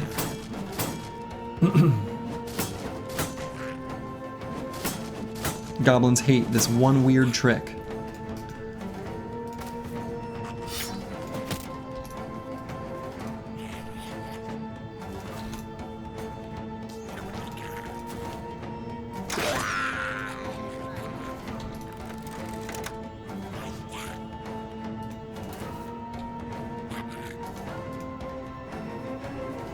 So we can move the Chaucer right there. Falser's gonna be ready to blast next turn.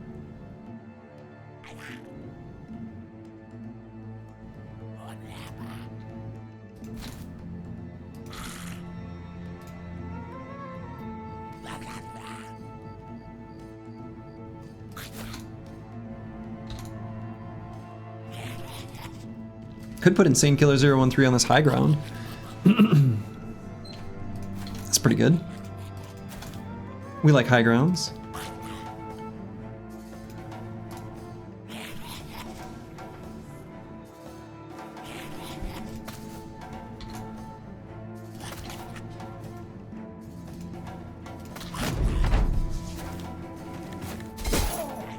Footwork?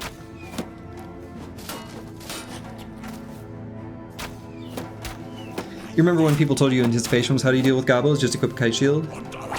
I mean, either one works, right? Anticipation also works. An anticipation banner can be a nice, like, anti-goblin tool. But yeah, Kite Shield is, of course, like, you know, ain't nothing wrong with that.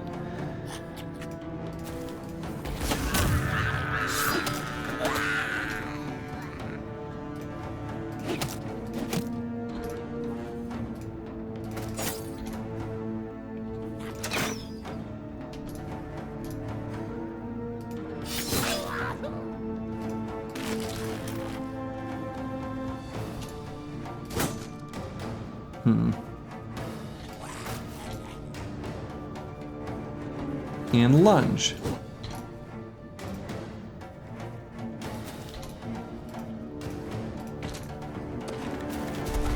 Whoa, that was fun.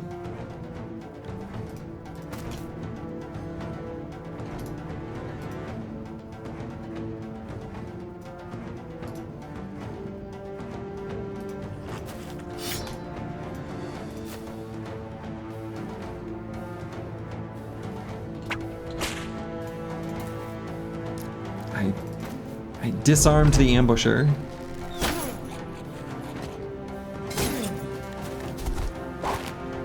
Goblins like to show off their moves. Yeah.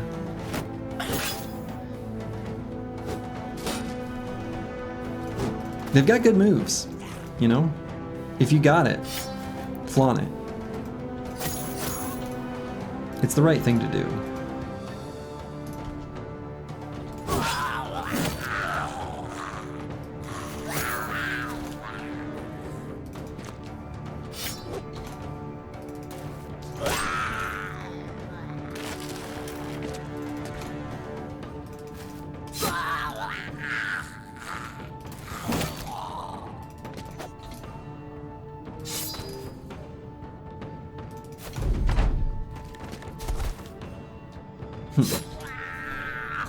Alright, I guess that guy's got the moves. Now I guess does he get away?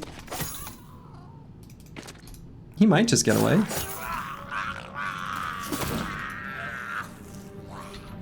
No point in letting him attack me again. You wonder what's going on in their script when that happens? I think what's happening is each individual action that the unit takes is like calculated from a blank slate. It doesn't plan its whole turn. I should maybe know the answer to that for certain because I have looked at some of the AI code, but I don't. But that's what I think is happening. So they're making like a partial decision and then another partial decision, and they just don't make sense together.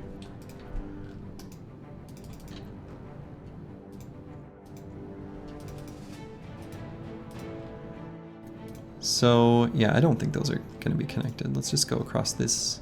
I wonder if these are connected. It looks like they must be based on the pathing. A step-by-step process? Oh my god. A step-by-step process. That's exactly what it is. More tools how? We'll have to fight different types of enemies. We're just not going to get tools from goblins. The joke was terrible, even by your standards? No, it was perfect. Okay, so these island chain, this is connected. I think it's been a hot minute since we've been down here. Oh my god, don't tell me like goblins are spawning down here. No way.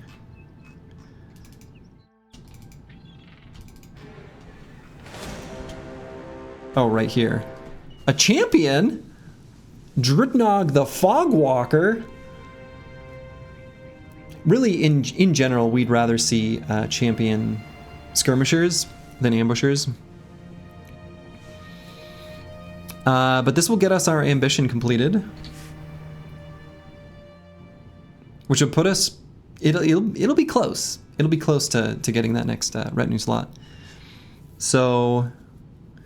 This is actually a pretty okay fight to do during the day. Yeah, more goblin bows, right? Yeah. I mean, it's fine.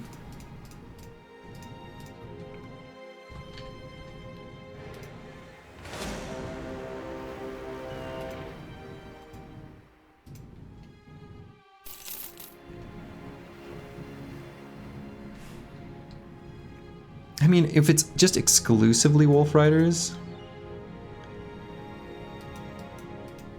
it might not be too difficult. Oh! Also, Aesthetic Gabe just got over his injury.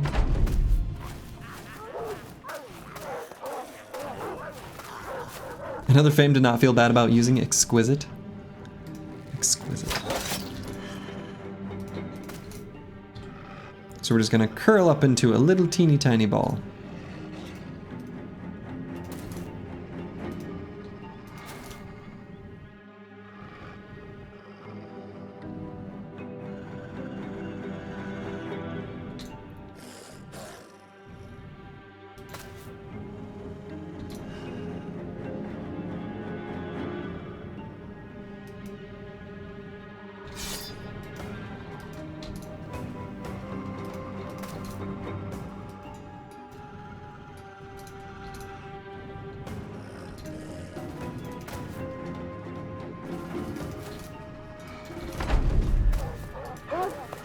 Are they still gonna flank all the way around? Of course they are.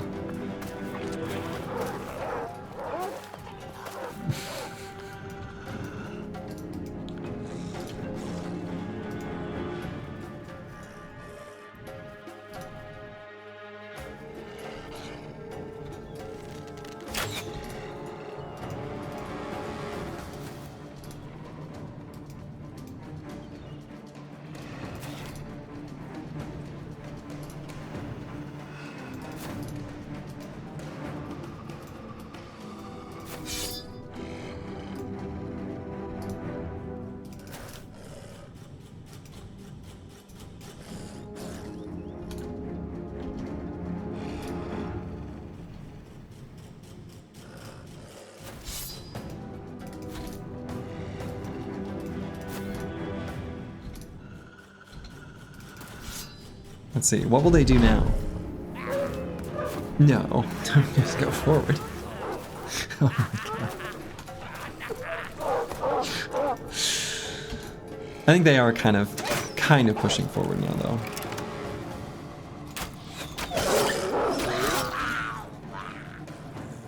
And considering these groups of goblins do carry ammo, I guess I just keep doing my thing.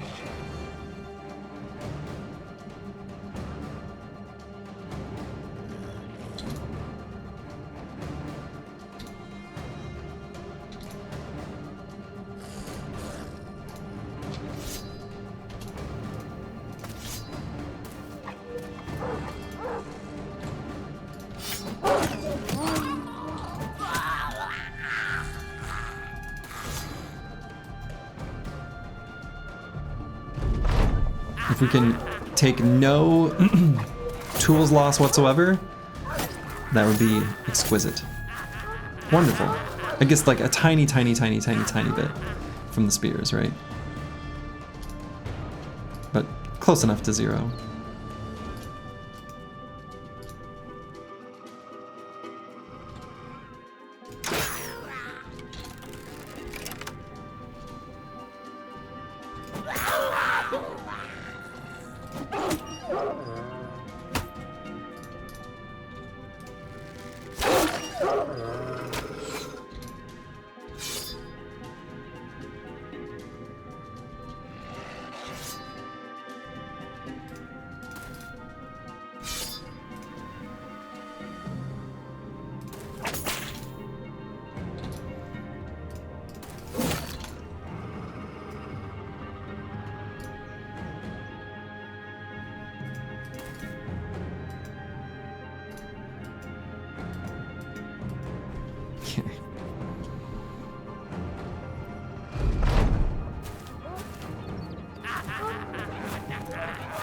Goblin Wolf Riders in isolation are just the funniest unit.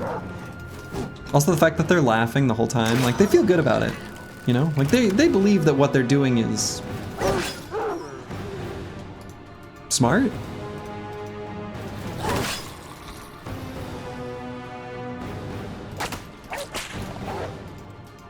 And who knows, maybe in a way, I'm the fool.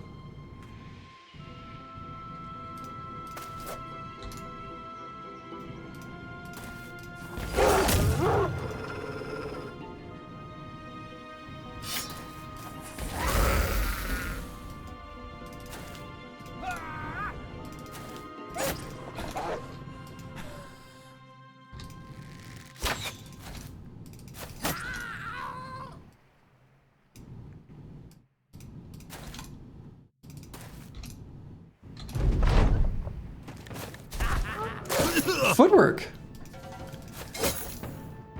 They're showing off their skills again.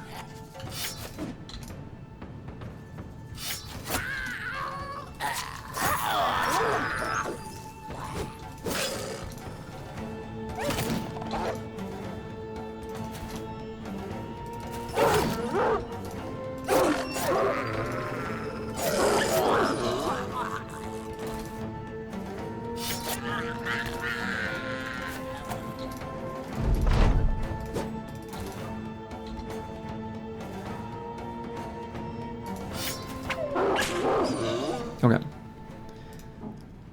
So a little bit of tools and ammo basically just to make up for the ammo that we used. Well, whatever, it's fine.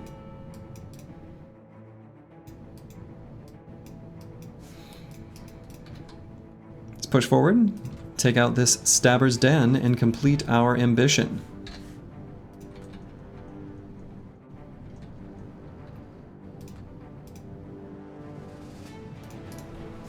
And get just a little bit of money from our bounty hunter to boot, because we're still looking to pick up more money.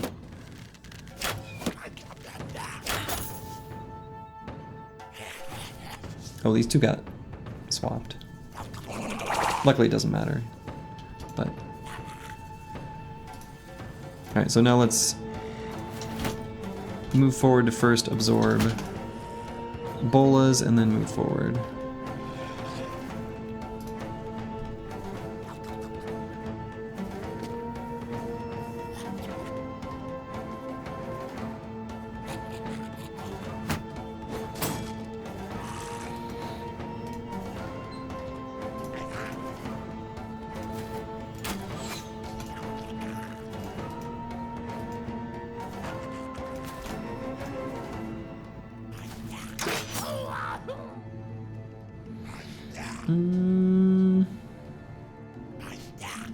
Let's move all the way to there.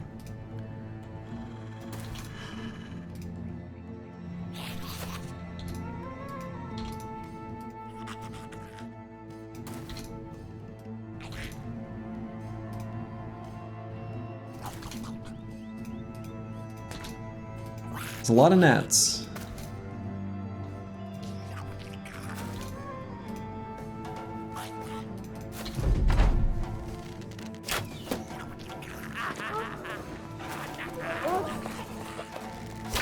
Wolf Riders going on their grand journey.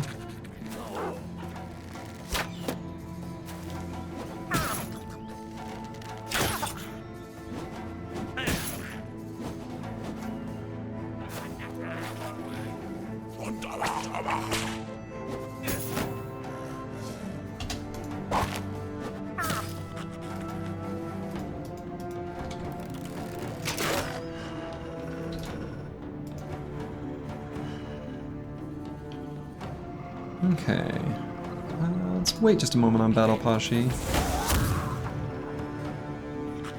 I think here we use some ammo. Yeah, okay.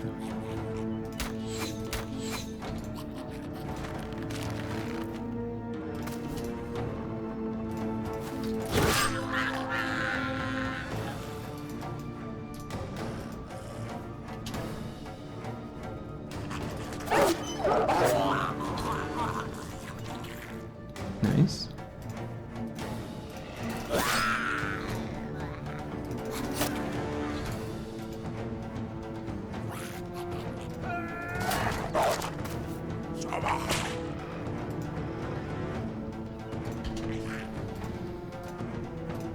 Yeah, let's bring Battle Pashi down and do a reap here. Yeah, I think that's good. Technically this Wolf Rider could get all the way back there, but if he does, how much do I really care? I don't think very much at all.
Not too many of them left.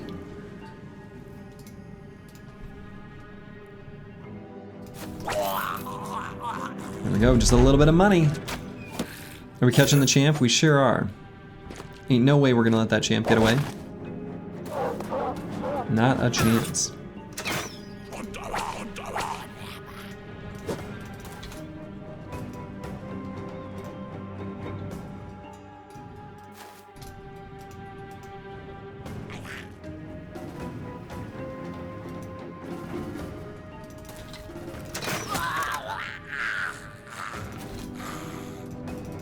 Run downtown!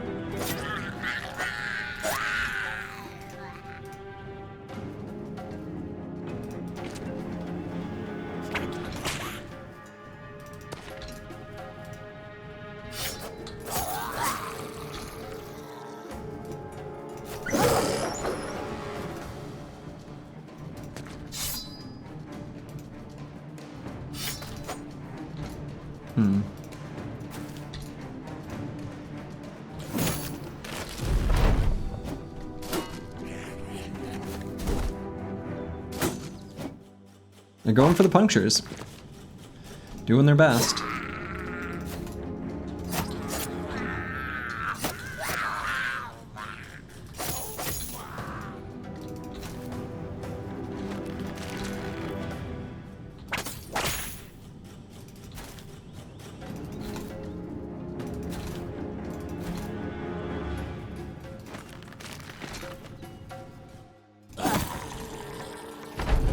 Let's run him down.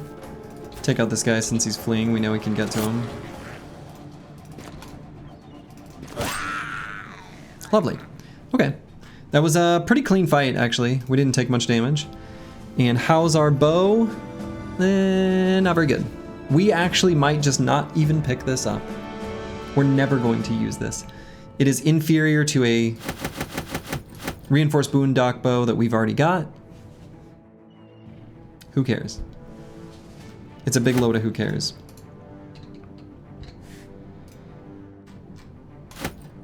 But that did give us a little bit of money and completed our ambition. Let's see, if more goblins came from here, there could be a camp over this way. Victory. The company gains renowned. We gain a goblin trophy. Actually, what we could do, we are right by the stone pillars. I don't think I'm going to do the Kraken fight, but I could set up for the Kraken fight. I want to do one fight before that so that we can offload stuff, actually, just to gain more inventory space, because we're going to have to strip some boys down. But we have all the pieces we need right now. Mood is good. We just completed an ambition after all.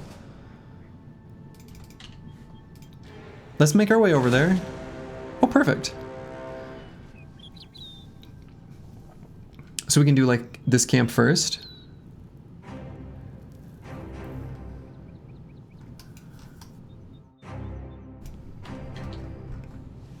Really put the pressure on tomorrow's Slurgy? Yeah. That's tomorrow's Slurgy's problem. Yeah, we do this fight at night. And I think we do this. And then we make our way to the stone circle after this fight. I want to drop off more stuff. I guess, do I need to? How many boys am I going to strip down? Not that many. Isn't there an ambition for the Kraken? I don't know. Is there?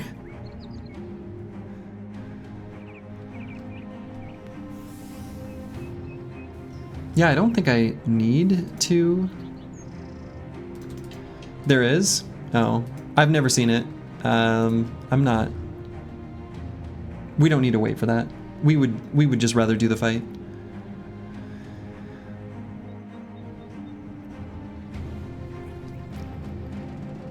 Now these camps have a decent famed item chance.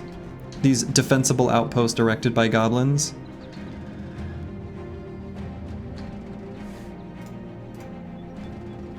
It's almost night. Let's do this fight and then we make our way to the Kraken.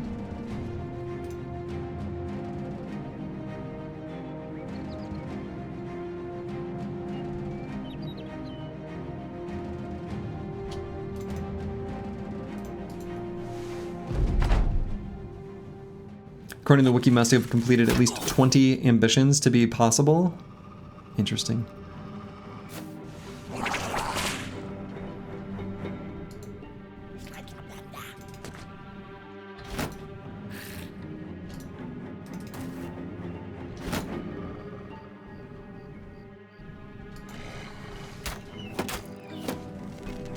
There's our champion, Ratox the Stalker.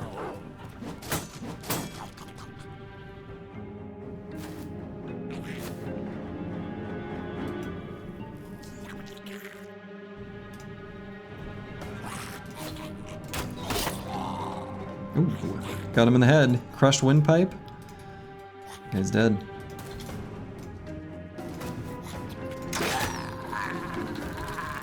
Lovely.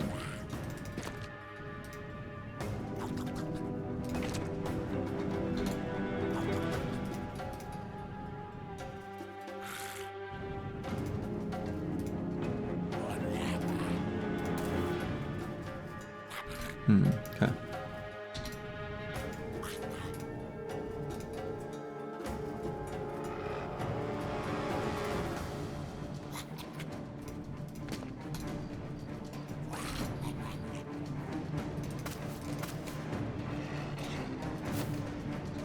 Cypress tree.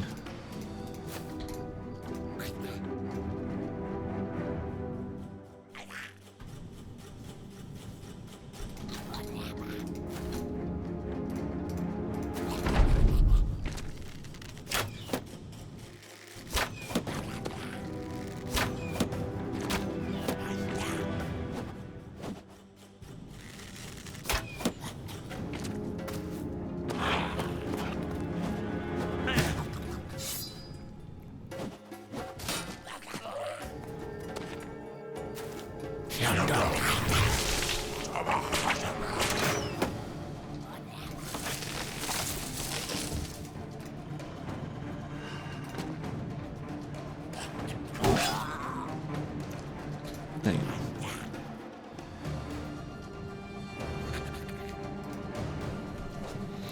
And where do I want to put Falsers? I don't want him to be in too vulnerable of a spot.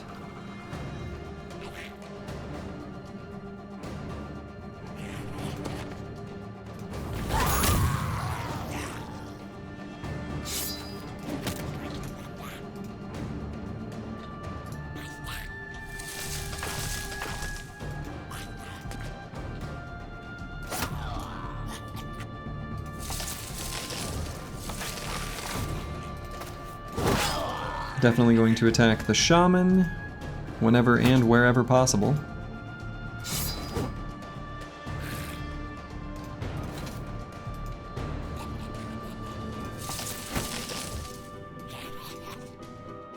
Aesthetic Gabe, I think, should be safe to move forward here.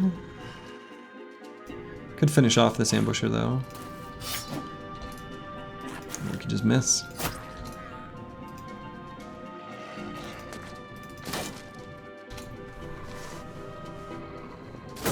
Alright, this has been a fine approach so far.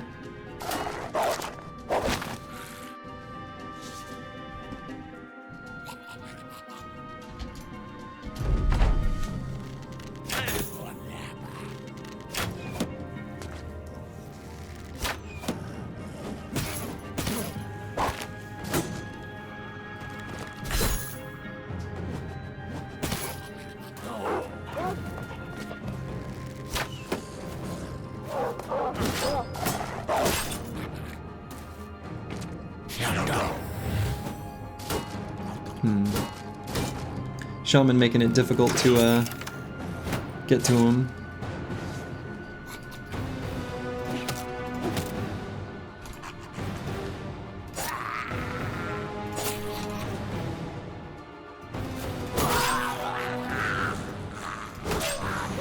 Lovely.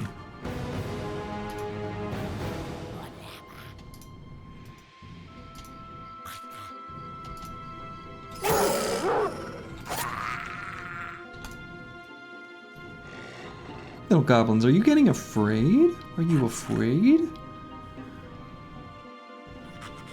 The goblins are afraid. I guess they should be.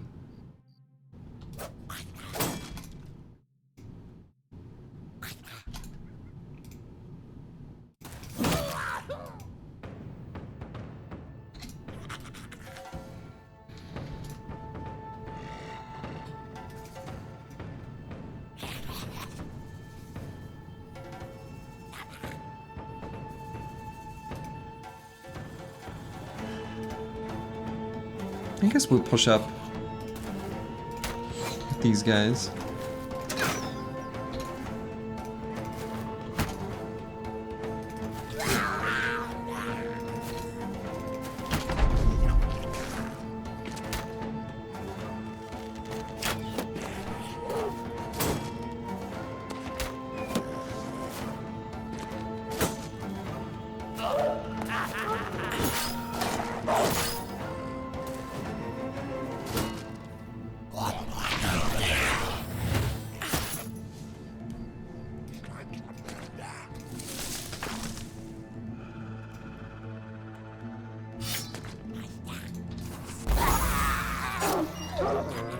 Nice. We're gonna put Swimmer down here. I think we can push past him and keep him safe. I sure hope that's true. Otherwise, I'm gonna look like a monster.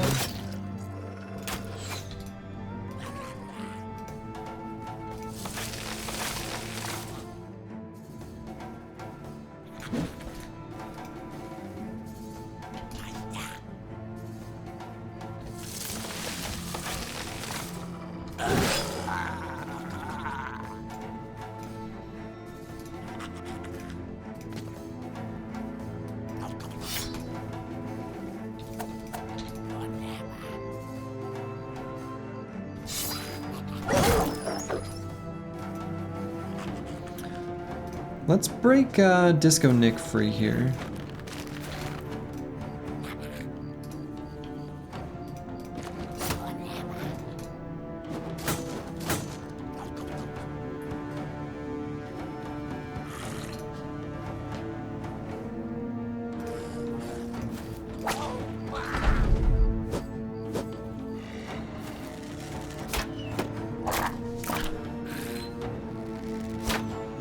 We need to make sure we get in melee with the champion so that he can't flee.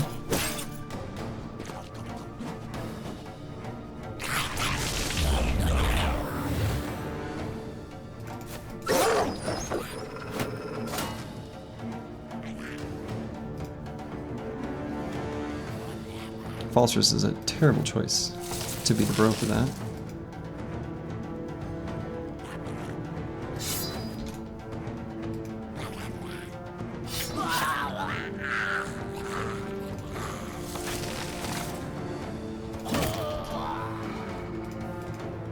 Boilerplate's a pretty good one though.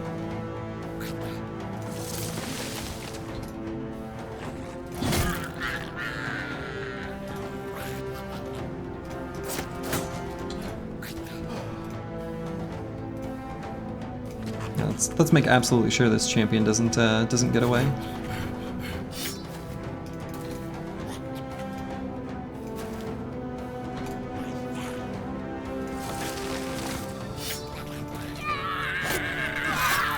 Good.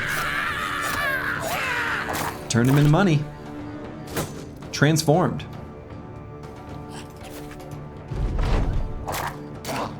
How many ambitions have we completed? I don't know if there's a good way of seeing that.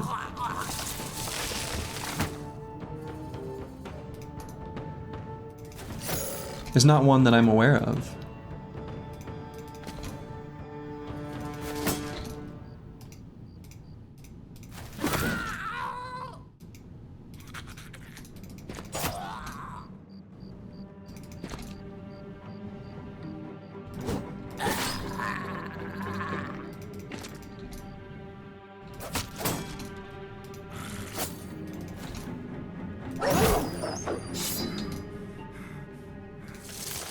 So somebody gonna have to bite the bullet and watch all the VODs? No, we don't need the ambition. The ambition to do the Kraken is absolutely not a prerequisite to doing it, right? All it does is just give us a little bit more renown. And once we unlock our last retinue slot, we actually kind of get all the use out of renown that we're ever gonna need.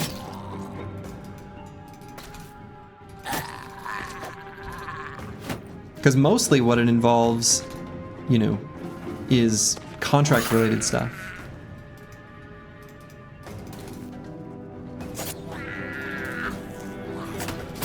So, yeah.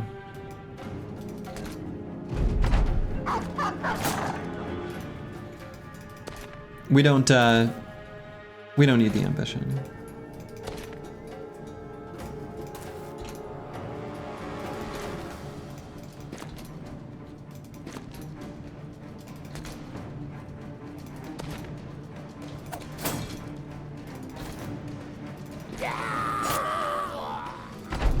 We're gonna finish off this last goblet though. Actually, that ended up being a pretty clean fight.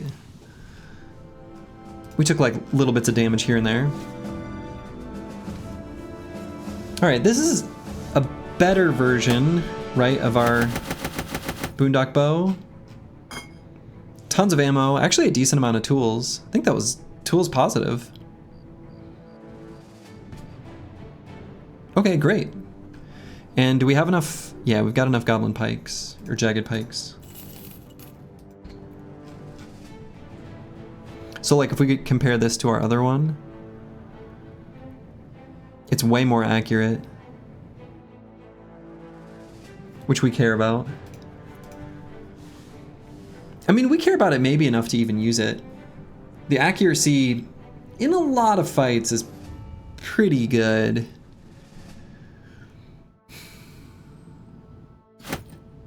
Drop things off for the Kraken fight room. Oh, shit. Shit. Curse word, you're right.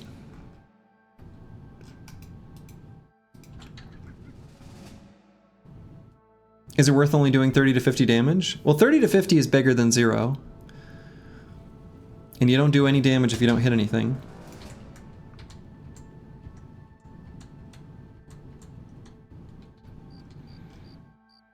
I think we only have to strip down a few bros.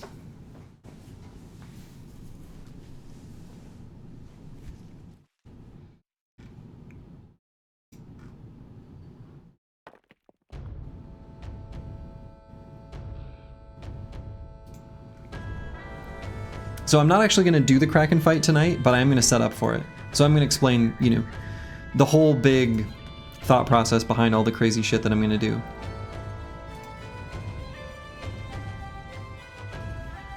So the big picture idea is that we're going to equip the Goblin Trinket on the Chaucer, our main tank. And we're going to send him off to attract the attention of all of the tentacles. The chance saves us from bankruptcy? Yes. They sure did. I mean, not those ones. I don't know. We're saved from bankruptcy. I'll put it that way. So the first thing we need to figure out is who is going to go into this fight to fight the Kraken. Now, the only real consideration is that they must be fast enough so that they can go faster than the tentacles. That's it. That's all we need. The Chaucer, our main tank here, all he needs is to have reduced vision range.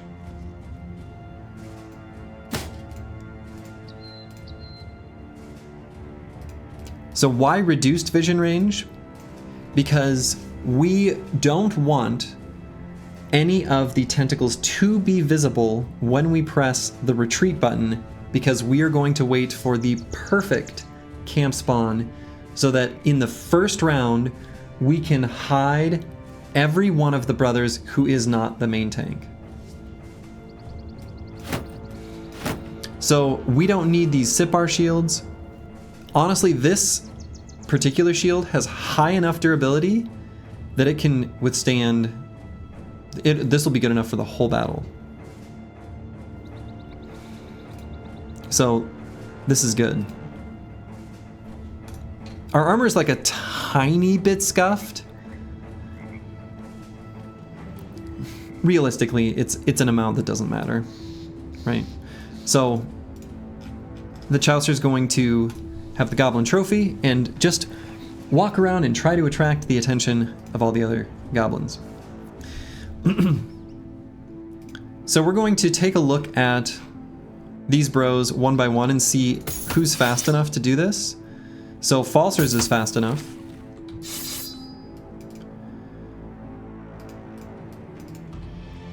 Who else? Boilerplate's fast enough. And we want kind of our best bros, right? So we're going to end up benching everyone. Chaucer's armor's down by 11 on both. That's kind of neat. That is kind of neat. So we have 13 bros in total. We've got 9 spots on the bench.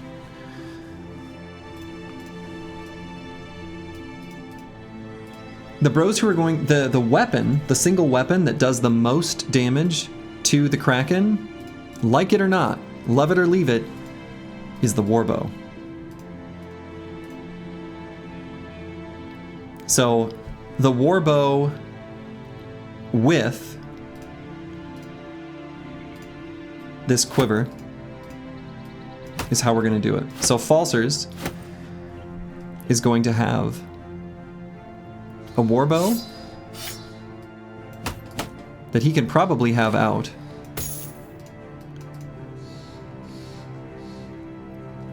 And someone's got to wear this silly hat. It may as well be him. And he's going to carry extra ammo.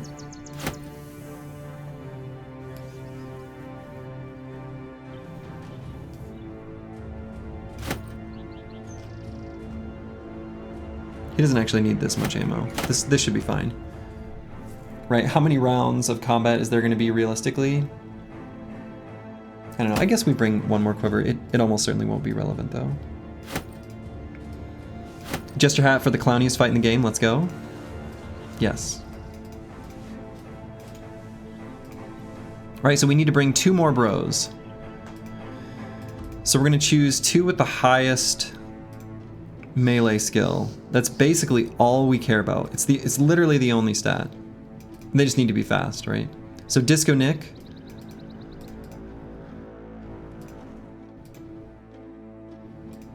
And will it end up being... Misha Twitcher is tiny, so we're actually not going to take him. Because we care about the rate at which they're doing damage. Right, so Lost Guardian, Disco Nick.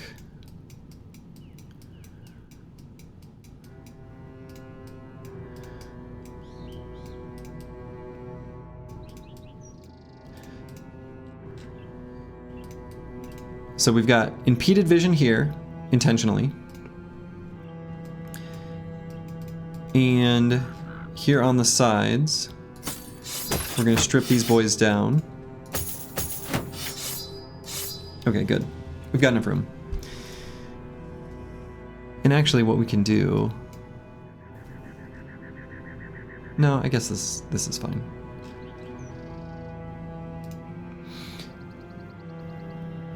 Orc trophy equipped or not, doesn't matter. We are going to... Oh, actually Disco Nick is not fast enough? Actually he is, because he's strong.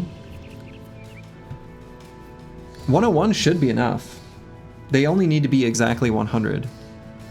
Yeah, we're gonna bring the loot. We're gonna bring a loot on a couple boys.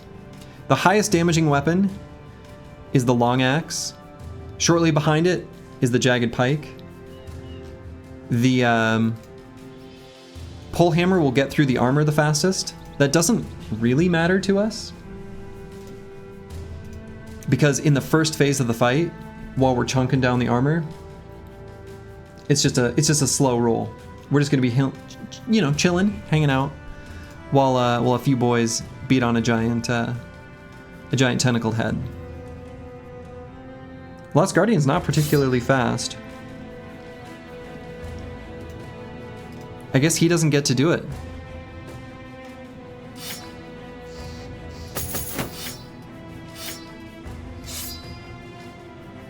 Are whips effective? They're okay.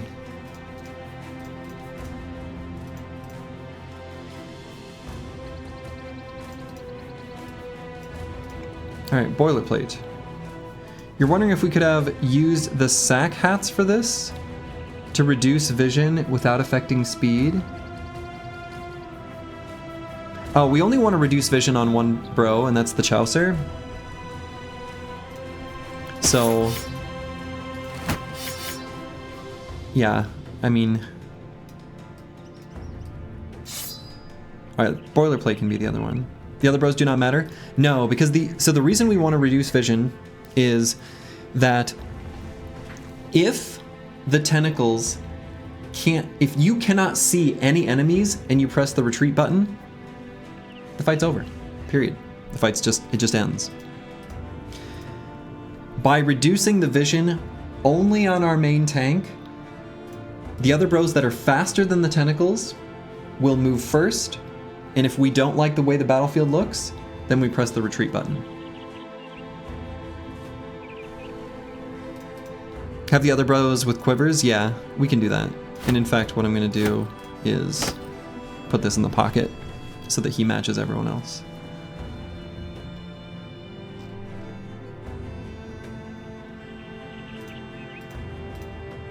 Where's our loot? There it is. Perfect. We're bringing the loot. It's the clowniest fight in the game, so we're bringing the clowniest stuff.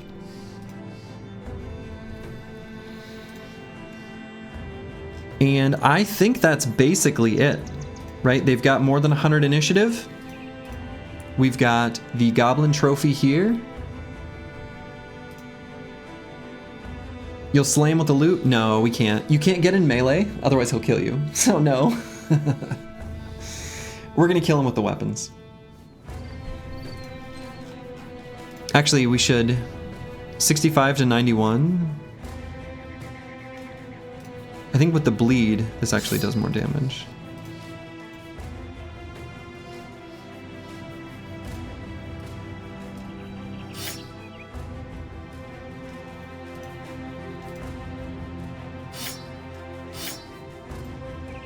So yeah, we'll bust him open.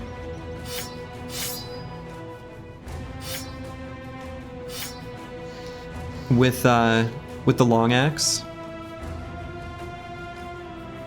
Maybe I should use a pole hammer.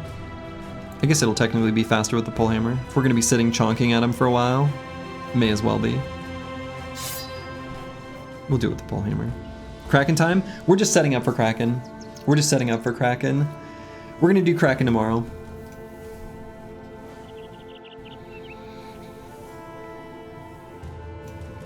It's too late. That fight takes like 5,000 years. So, but yeah, we're gonna take some mushrooms. I don't know, is there anything I'm missing, Sins? I don't think so. We just got our 3 boys. Each of them has higher than 100 initiative. So in the first round, they will go before the tentacles. Order calamari before you go. Oh, honestly, I could totally get some calamari to have tomorrow. I don't want to eat on stream though. That grosses some people out. I think that's fair to respect people who don't enjoy that.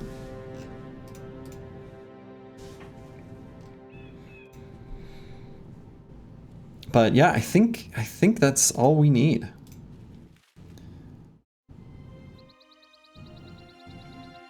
I don't think there's any risk of the weapons getting destroyed, right? They've got enough durability. How many, yeah, I don't know. How many shots of the warbow before a warbow breaks? Like 5 billion, right? It's pretty close to 5 billion.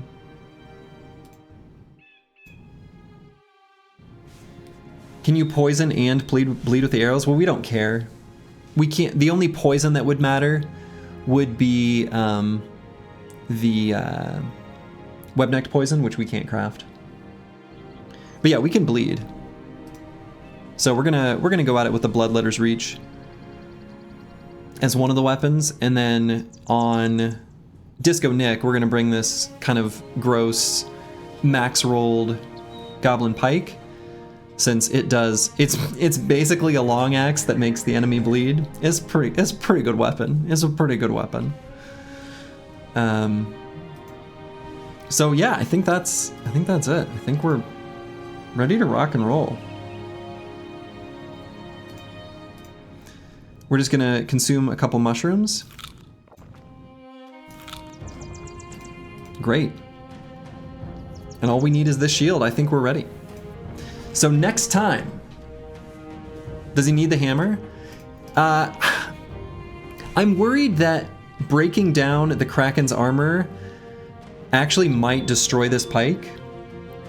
Like actually, because it's a lot of hits to break down his armor.